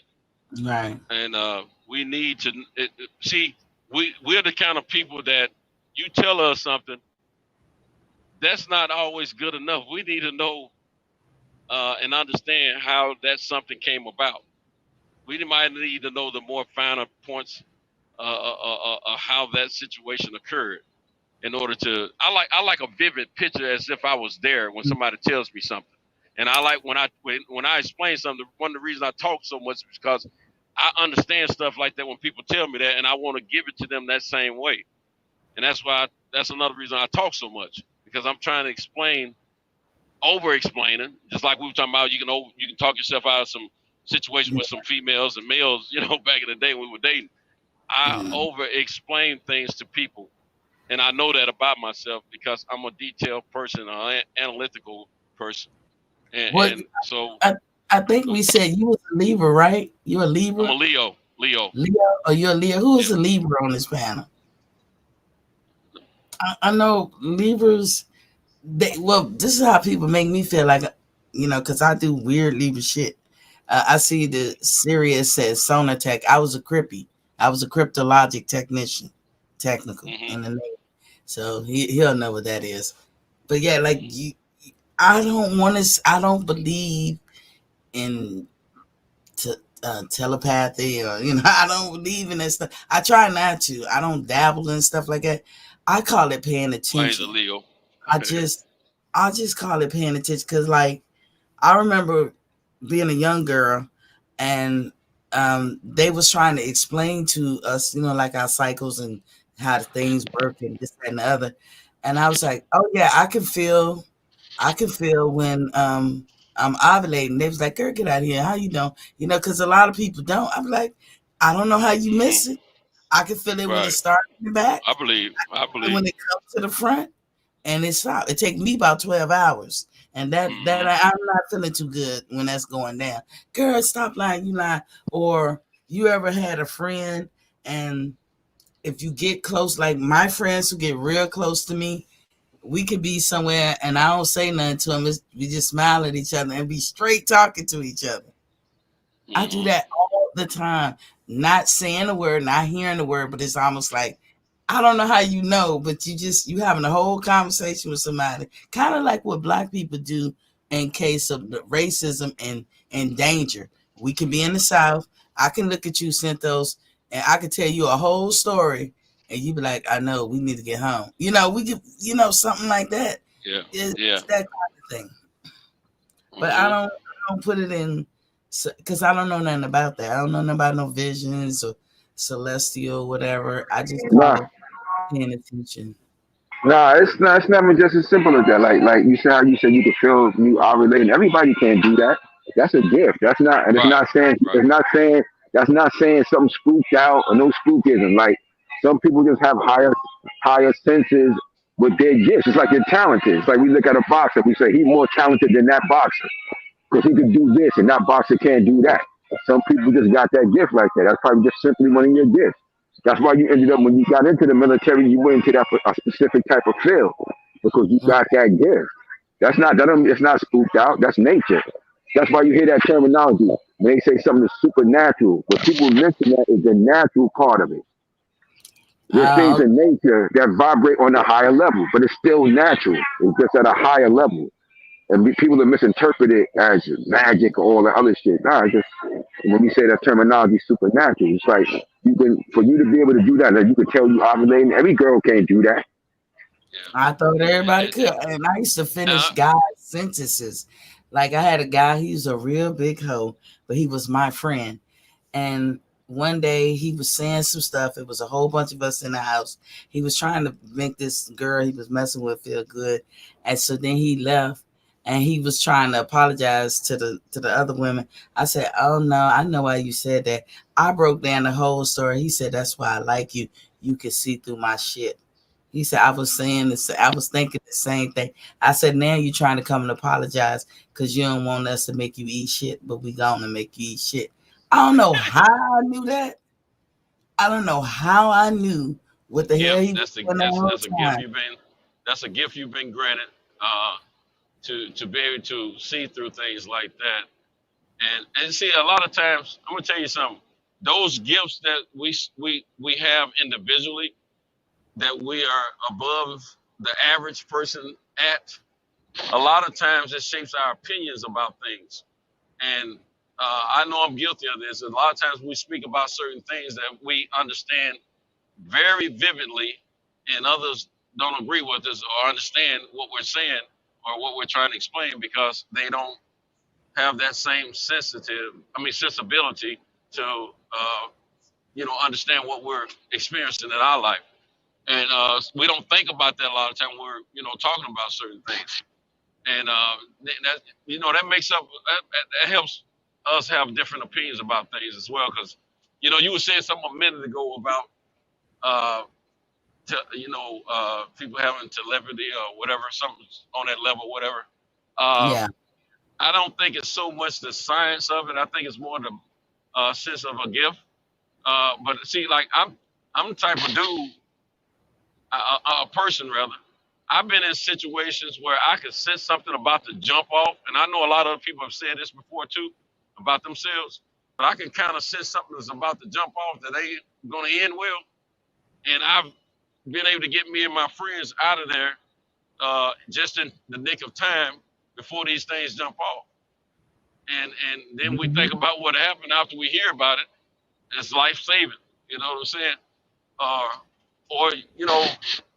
Sometimes you can sense certain things that's going to happen. People, sometimes you think your mind's playing tricks on you, think you've been paranoid or something like that, but you're getting those actual warnings.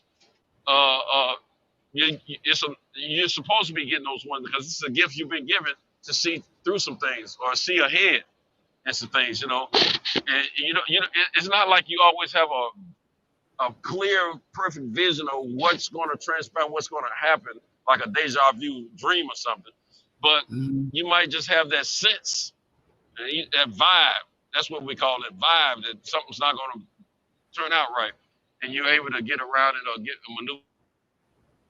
And it's not always bad so neither. You don't have to experience the worst or the negativity. Oh, I'm sorry. I thought I didn't hear you. But it's not always bad. Like I had a feeling when I remember being 8 years old. I don't know where it came from. I said, ooh, because we used to go out New Year's and pop firecrackers. And one day I said, oh, I can't do this no more. And but we didn't have no major firecrackers. But I didn't want to go out New Year's Eve. And every year I made sure I stayed in the house. I said, I will never go out New Year's Eve. I was 8 years old. I did that up until I turned the year I was turning 30. Well, I was 30. No, I was 29. I was 29. And I went out New Year's Eve. I was dragged out. I did not want to go. I purposely tried to go out my way not to go. But you know how your homegirls come get you, and I'm like, fine. I go out. You know what happened? I got pregnant. That was the only thing. That was the only time in my life that I went out New Year's Eve and I got pregnant. Yeah. And I don't know what that was about, but I would not go out New Year's Eve since I was 8 years old. I would not leave the house. And that's a good thing, right? That's a good thing. I got pregnant. But I didn't know that that's what was going to happen. Now, I still don't really go out because out of habit, but I'm not like leery of it. That whatever that feeling was is gone. I don't have that feeling no more. Mm-hmm. The day that I got in trouble, I got busted. Mm-hmm. I knew way early, hours and hours before that it actually happened, that I was going to get busted. I told myself the whole day I was going to get busted. I thought I was being paranoid. Was I right? Yes. It's crazy, But I've been in some situations where my instincts and vibes have kicked in the right way for me, and I've been able to maneuver around those situations. But there's been some situations where I thought I was being paranoid, and I fall right into it, because I'm ignoring them.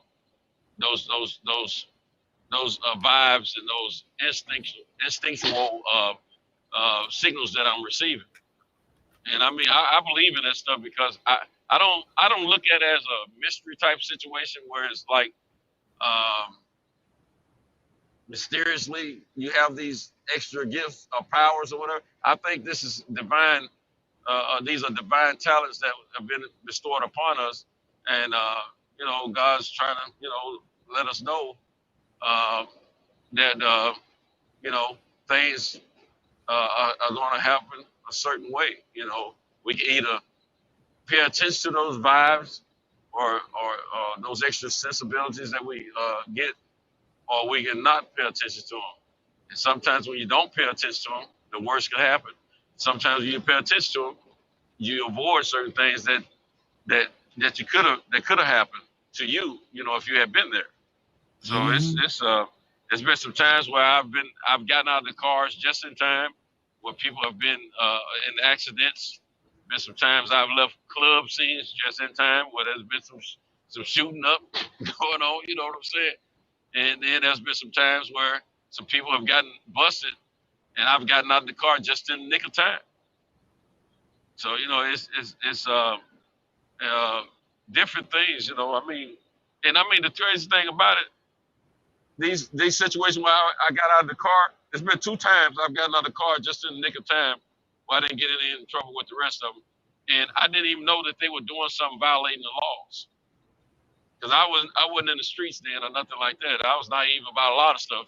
Young, dumb, And but just like Trey and Boys in the Hood, he said pull over. He got out of the car.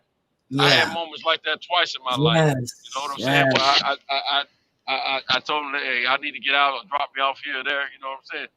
And these fellas, they go on, do what they gonna do, and next thing you know, I'm hearing about them don't got in trouble. I'm like, darn, I was just with that could have been me. You know what I'm saying? Yeah, that happened to me too a couple of times. Like that same thing. Like, but I'm on twice.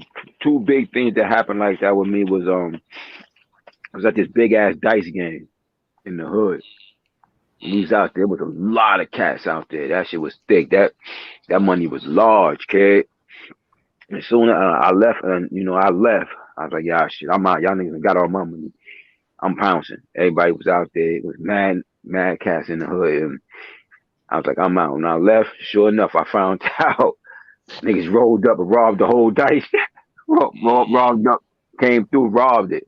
The whole dice and stuck everybody up, took all the money. Right after I left, and then another time that happened was that at the my cousin, he was messing with this chick, and she was I guess they was doing like a little bootlegging and shit out of her spot, and they be playing card games and shit there. Sure enough, one night after I left there, niggas came through and robbed the spot. I was like, God damn, fortunate as motherfuckers. They just told me like, yo, I'm out, man. That's happened twice. Happened to me twice in my life. Those 2 times. So you know when you was young, I know when I was young, I know women do this all the time because we be into Zodiac. I knew way too much about the Zodiac. Like, I don't even know how I knew it, but I can, I just know, not that I could tell everybody's sign, but I just knew about it. But back then I went to a psychic, but I'm a Christian. So eventually I got out of that because I used to call psychics. I used to do all that stuff. And just to hear, like, what am I gonna be rich? How many kids I'm gonna have? I was that type of psychic. I ain't talking about no whoop crazy shit. But every psychic that I saw, they was like, "Are you clairvoyant?" To the point, like when they first said it to me, I didn't know what it meant. And so then I went home. I said, "I don't think so. Nobody ever told me that." So I went home and I looked it up. Clairvoyant? Yeah. And so then I looked it up.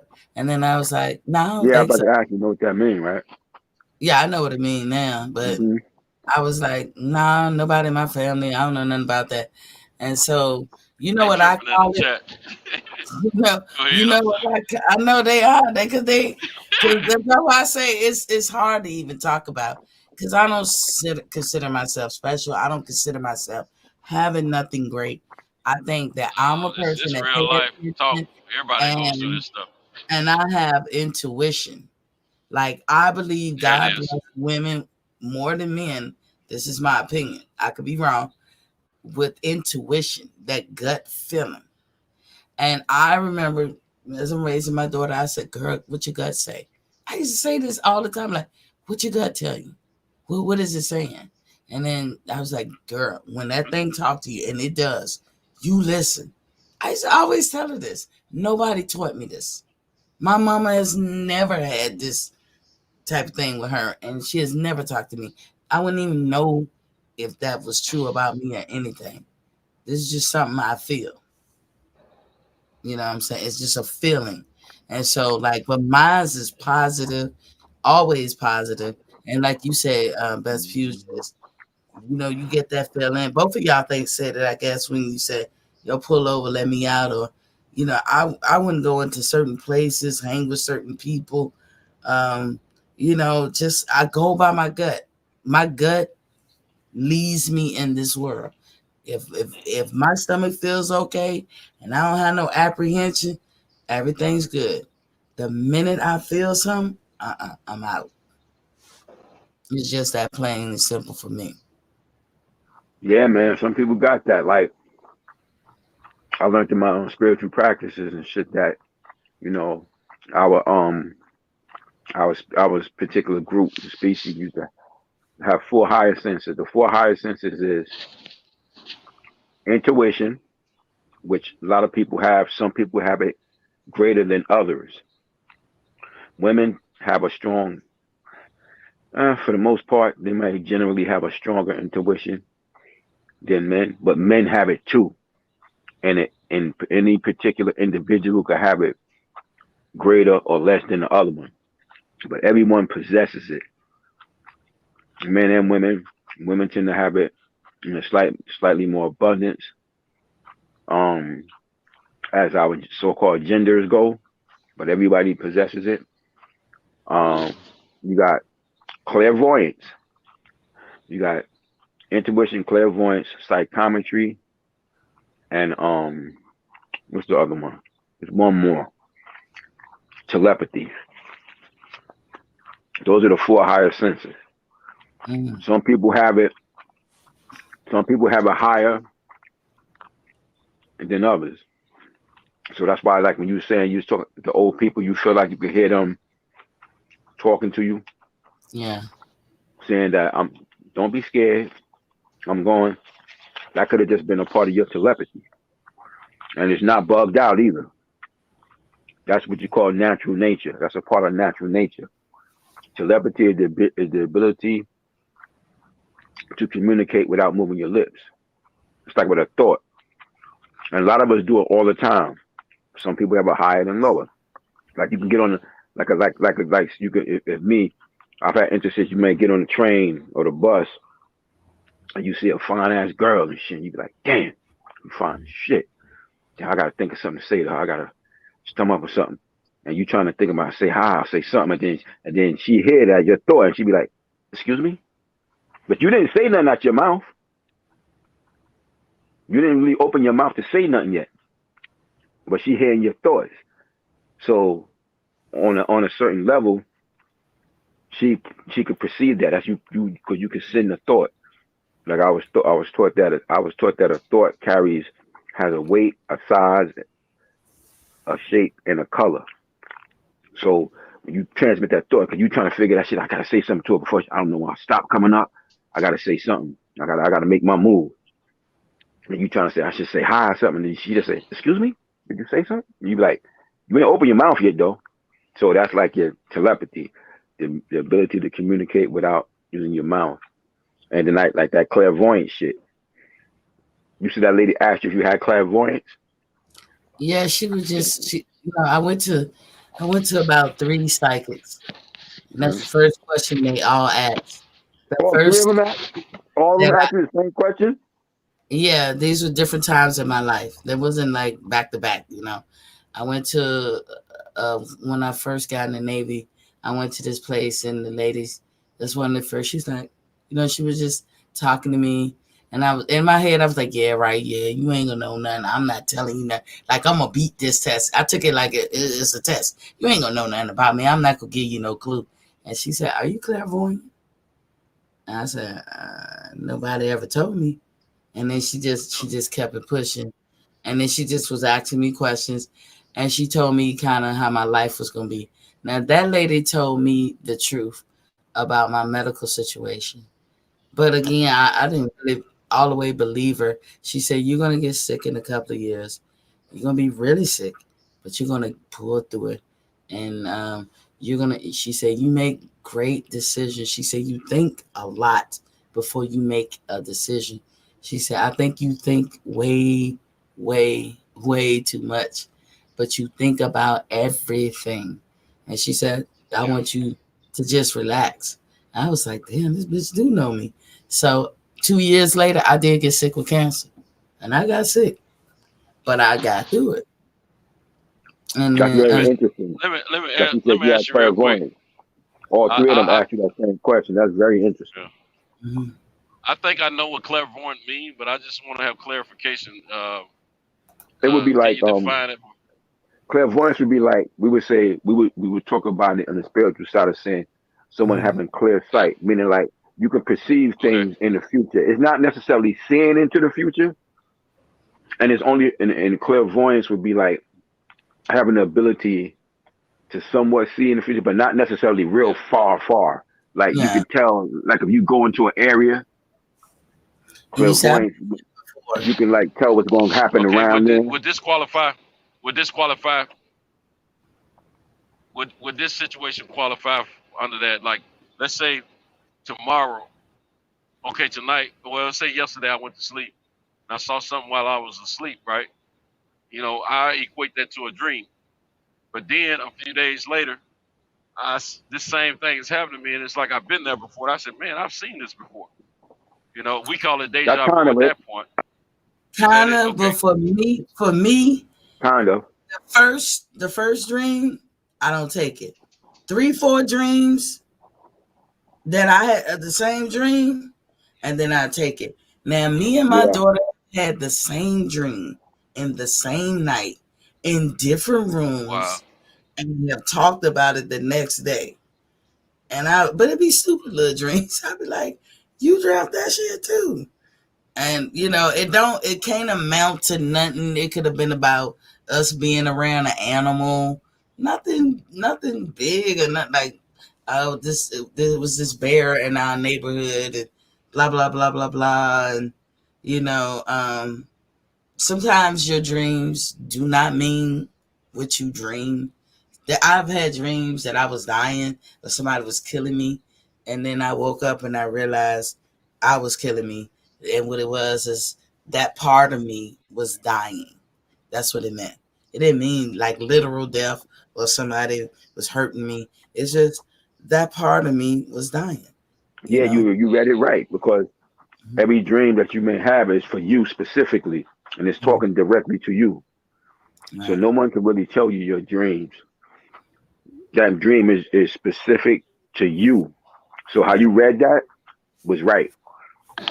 That it didn't symbolize that you was gonna die like physically. It's just parts of you, but you have to know how to read your own dreams. Right. Sometimes I don't always, because I always look at the glass half full. That's the kind of person I am. I always look for the silver lining, and I'm always trying to be positive. So if I am or not, I don't know. I never got trained, or I don't know anybody in my family like me, but I just, I'm a positive person. So I always want to think about how the things work out in the end positively. I have my fears and my phobias, certain things. Like if I feel antsy or apprehensive, I'll stop, full stop. And there was nothing you could say.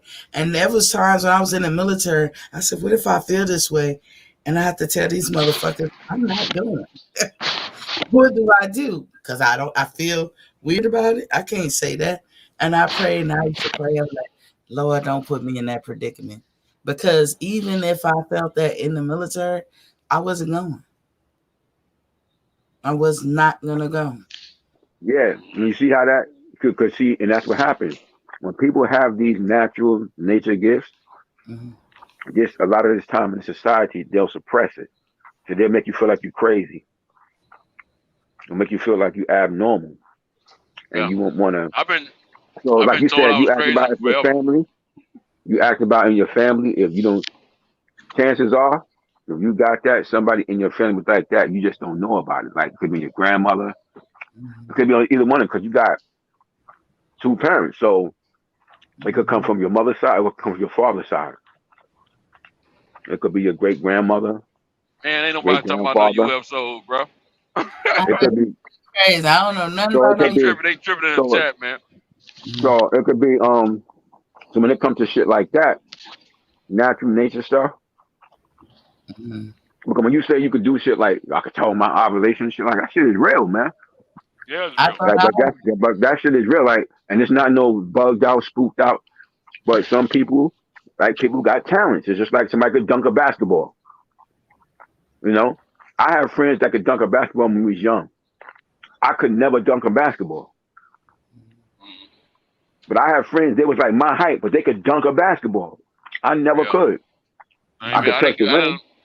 I could touch the rim, but I never could dunk.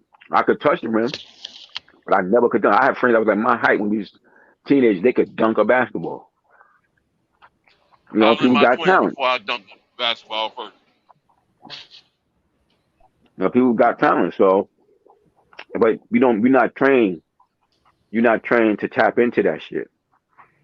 Yeah. So a lot of people be having gifts and shit. A lot of people be having gifts that they just have it naturally. They never was trained to tap into it for real. But it worked for them. They don't know how. They just know that they can do it. Whenever from time to time, What I be good at is I personally think as counseling, even though I haven't went to school for counseling, and counseling is so repetitive.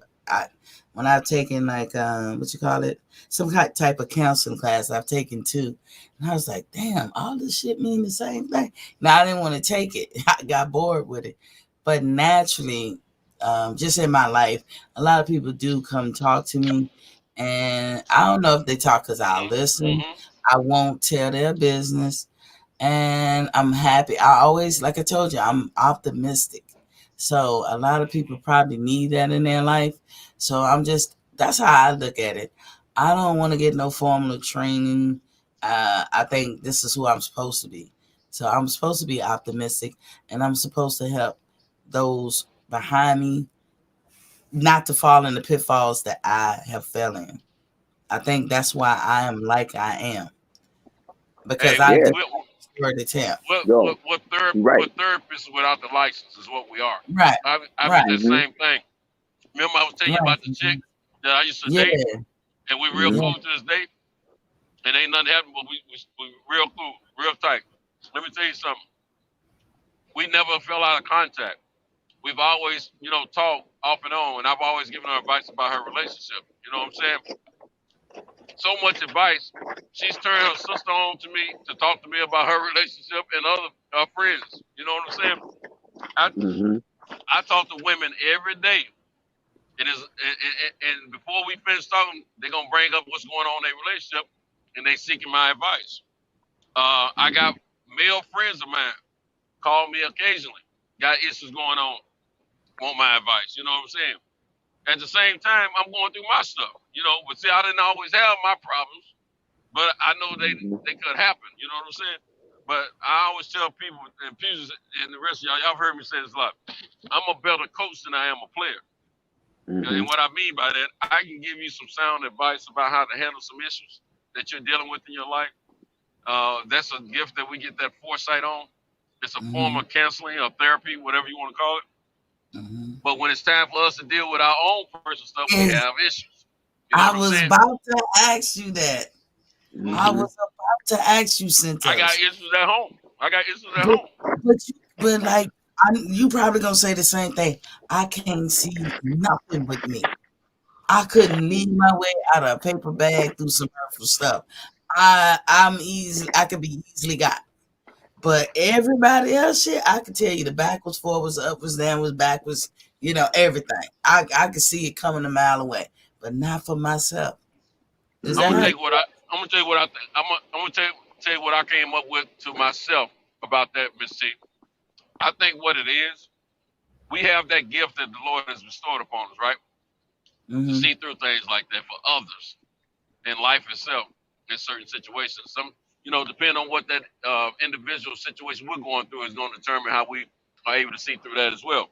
But I think when it comes down to like relationships and stuff like that, we're great to give advice to others, not because we see ourselves not having problems, but because with the other situation, we are not losing anything. We don't have anything to lose in that relationship. But in our relationship, we have something to lose. And some of the hard stuff that we might have to deal with or go through, we don't want to really face it. That's I don't know if that's right or not, but that's what I came up with. The reason I'm having issues cleaning my mess up versus helping other people clean their situation up. You know what I'm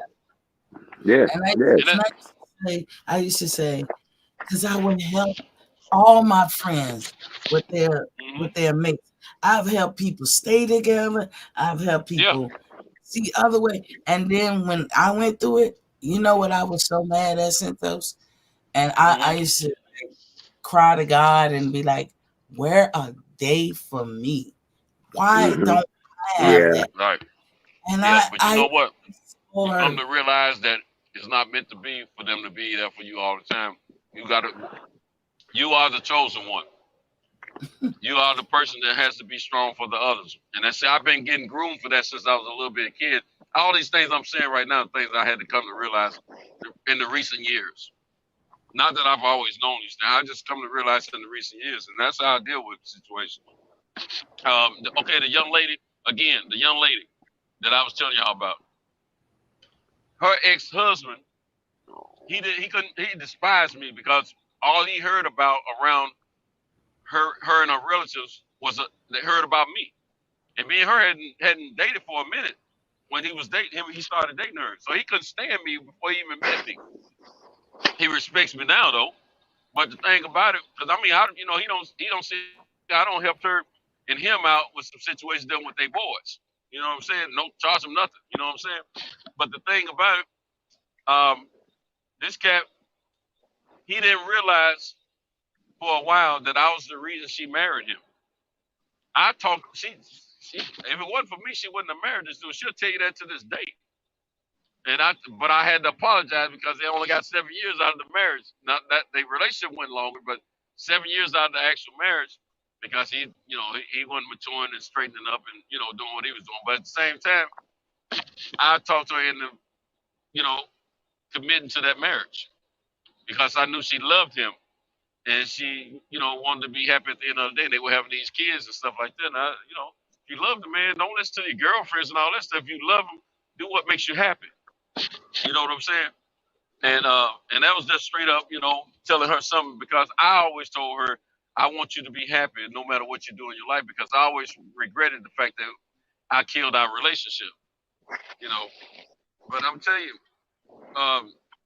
you, we are here to I think help others with making life decisions and good life decisions because I'm telling you, I'm gonna tell you, Miss T, I'm sure you are the type of person that when your friends are talking to you, you can give them some sound advice and it can be some non-biased advice. You're not taking her side or his side. You're just giving sound advice about what can help the relationship in general. And that's what I do. I don't take no sides or none of that kind of stuff. I talk about what when a female talked to me about issues she's having with her old man, I said, okay, then what did you do? What did you do? If she's giving me one side, I know it's more than one side to the story. So what did you do? What did you do to impact that situation? No matter if it's positive or negative. I need to know these things before I can say anything about what's going on. And I'm not going to tell them what I think the dude is doing to you. I'm going to say, this is how you can make that situation better. This is how you can make your relationship better as a whole, That's what I don't take no sides and stuff like that because see, when love is involved, you got to have reservations. Don't look at this idiot running around with no life. You got to have reservations in that behalf because you don't know if you're going to say something that you can say something biased and piss that person off, and then they see right through you, and they might think you got ulterior motives. And I don't have no physical thoughts of the last thing on my mind, me and this person kicking it or me having personal feelings for a female, that's irrelevant to me. It's about this is my friend and they need my help. That's what it's about. And I treat it as such, and I don't do anything less. But let me say this real quick, and I'm gonna let y'all talk because I'm rambling. Remember we were talking about having intuition and all that kind of stuff, and we got ourselves out some situations. Remember I told y'all earlier that I had a friend of mine that was killed in a car accident, and it hurt me. I couldn't go to his funeral, and I got a little emotional when I was telling the story. I was supposed to be in that car that day, but my intuition told me I didn't need to go. It didn't tell me it was something horrible was going to happen like that. It just something told me that no, that ain't for me. You know what I'm saying? And so I said, no, fellas, I'm gonna let y'all have that. I'm gonna do my other thing. You know what I'm saying? And next thing you know, these guys, they get, all of them got hurt in the accident, and that one particular, the closest person to me died. And look, he and I would have been the youngest two in the car. So more than likely, I would have been sitting probably, he was on the back seat. I probably would have been on the back seat too, man. Yeah, that's what intuition do. It might not tell you exactly what's going to happen, but it'll just tell you that situation is not good for you. It's going to make you uncomfortable to participate with it. But you got people like that, like Miss T, like we heard Miss T was saying, like how she can help everybody else. You see, she was trying to help you earlier. She was trying to tell you, you try to go to Keys, go to earlier. You try to what you call Key West and shit like that. She trying to give you good shit, that's something to try. Yeah, it'd be like that, It'd be like that, man. Right. Yeah. But I'm just keeping it honest. I get down to Key West, Florida got some beautiful women, Miss T. Yeah. And with me having a little malice in my heart right now, it might not be such a great idea, because I'm not take that shotgun and shoot old balls with it. You know what I'm saying? I mean, my mind thinks like that, but when I get in a situation, 9 times out of 10, I'm not going to act on a situation like that. But at the same time, because I do care, you know. But at the same time, removed from that situation and thinking about that situation, pretty guy. Shoot, I don't know. Yeah, man. But a lot But of it is what people it is is. But born with gifts, man. A lot of people is born with different gifts and shit like that. And our life, everybody's life is about learning yourself. That's what your life is about. Learning and mastering yourself and really trying to master yourself through this existence that we live in. That's answer. really what this shit is all about. You know, it's really for all of us. That's what it's about. Trying to master yourself here and, just move on to the next stage of existence. But people got gifts, man. And like when I hear her say the things that she do naturally, it's just like, you could think of it as, Miss T, it's like, remember in the movie The Matrix, when they took Neo to the Oracle and when he got there, was them kids there and they all had different abilities and shit. And they was trying to master that shit. And then the kid said to him, bend this spoon without touching that shit. And stuff like that. And he saw the kid bend the spoon and it like same shit. Like some places, like people just not trained on how to use their gifts. People be having gifts. It's like having a gifted child. And, people don't really know how to train their kids to use their abilities to their best. But it just be coming out of you naturally at different times in your life and shit, But you just don't get it taught to how to really take it to the highest level it could go. Because the people that had you don't know about that shit. But you got it. You got it, but they don't know you got it. Right. And shit. That's what that sound like when I hear stuff like that. Hey, I find it ironic that you said three of those so-called psychic women all asked you if you got clairvoyance. All three of them. That shit is kind of strange to me. That they asked you that. I gotta jump off, you guys. I can come back a little later. I gotta take this call. Well, I gotta call them back now, actually. But this is beautiful. This is beautiful. Trust all me. good, though. I don't want to kill it, but this is an important call I need to take. I don't know. You probably can because I gotta get off anyway. And I know Miss T, she was supposed to been got off. I know. We ain't keeping up for another hour on a whole nother different topic. But I gotta get off too. I love when Miss T come over. I love when she give us her time, man. I'll be trying to get my sleep on. But you make me act better, Miss T. I can't get into my raw form. You know what I'm saying? All the way deep. So I appreciate you. But I'm gonna handle this. It's not that we're saying that people are talking. Like I don't hear words. I'm talking to myself. Absolutely. You know what I'm saying? Absolutely. That's how it comes across. Yeah. Same here. Same here. When I speak about certain things, I'm actually going strictly off of experience, personal experience that is, and just like you, Ms. T, I'm speaking to myself as much as I'm speaking to the audience. Right. Because I'm actually telling the audience about me, and all I'm saying, I talk about myself too much, and I'm guilty. You know what I'm saying? But I don't. That's the only way I know how to be authentic, because I don't want anyone to think I'm pointing the finger at them, telling them who they are. I want them to know who I am, and maybe you can see something in your life that's similar, and we can all learn together. This is how I roll. That's all it is. And like I said, you just pay attention. If you pay attention, I promise you, intuition, I think we all have it. You really just gotta pay attention. That's it. You gotta accept it. You gotta be able to accept it too. Yeah, and that's it. And you'll be picking up all kinds of things. Just all kinds of things. You'll be like, what? Oh, okay. That's all. I'm gonna say this. Some people, it's true, some but people it's can do gonna it better than others. Yeah, it's true what I'm Some about people to can't say, pay but attention the it'll same make way. you laugh. I can't always, when I wasn't married, I can't always determine before I say something to a woman if she's already thinking she's planning to rape me before we get started. You know what I'm saying? That's the only thing I hadn't figured out yet. Now, if I can figure that out, I can be a wealthy man if I can figure that out. I mean, I'm talking about before we spit game to each other. I can't tell she's already got in her mind, I'm gonna wear this dude out when I get him. You know what I'm saying? I want to be able to get in the minds of women and hear exactly what they're thinking. You need telepathy then. You need mental telepathy. You need mental telepathy then. But when it comes to you, if it comes to you, those like affairs of the heart, and I think that's a good thing. Because what if we could really tell everything, even when it come to us? I don't know what kind of life that would be. We couldn't have any secrets. We couldn't have any secrets from our significant others. That'd be the problem. That would be good. That would be good. Trials and tribulations, and you must go through you can't have a life without trials and tribulations. And then can you imagine?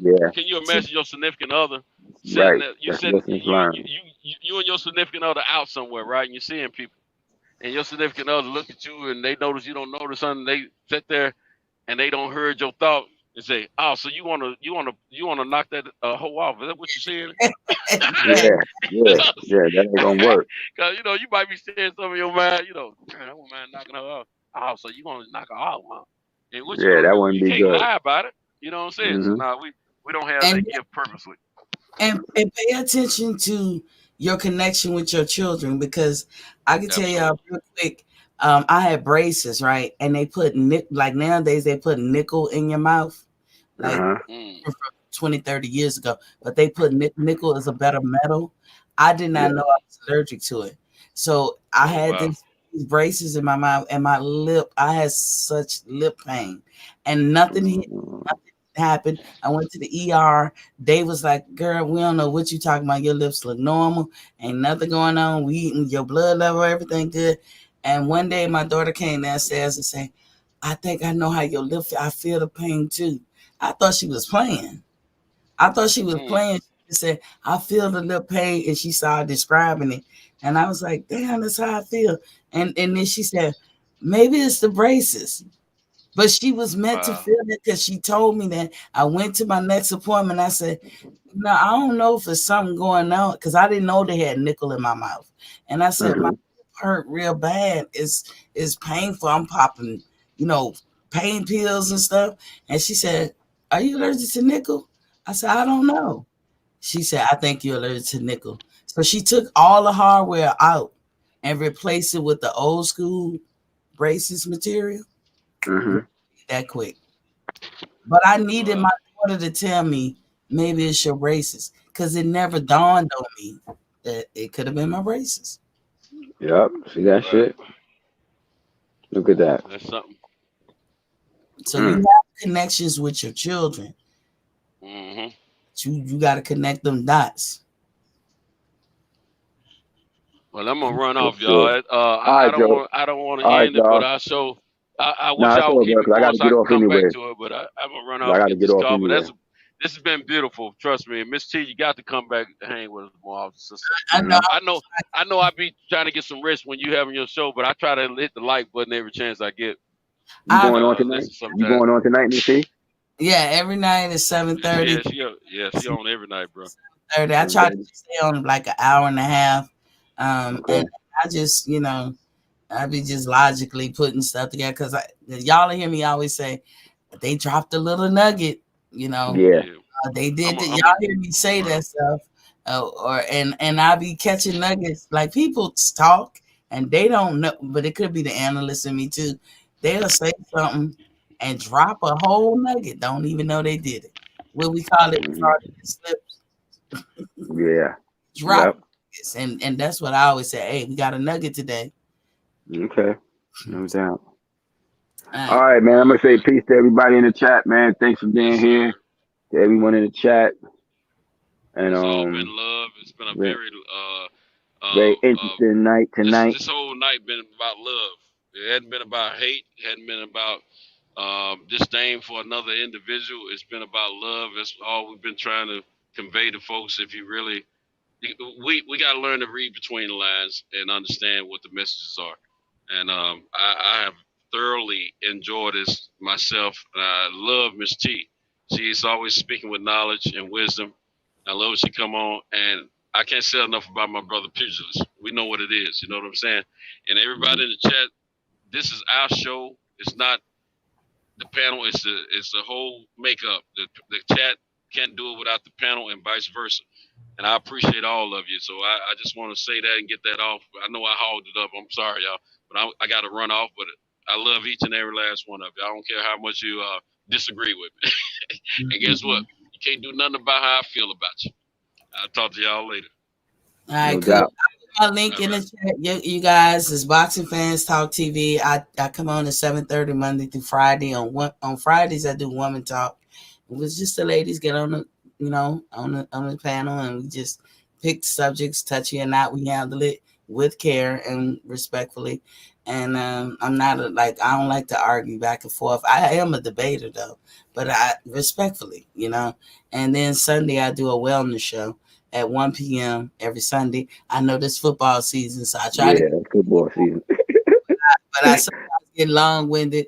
So, I'll be talking about my experience and what I've learned, because a lot of things I learned inadvertently, trying to do something else and stumble onto something. So I always feel like pay it forward, share your experience. Because I don't feel like in life that happened for me.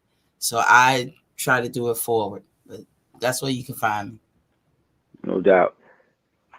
Right. With that, I bid you all adieu until the next time here at the Boxing Section, aka Santos Chronicles. Y'all stay safe out there. Peace. Peace.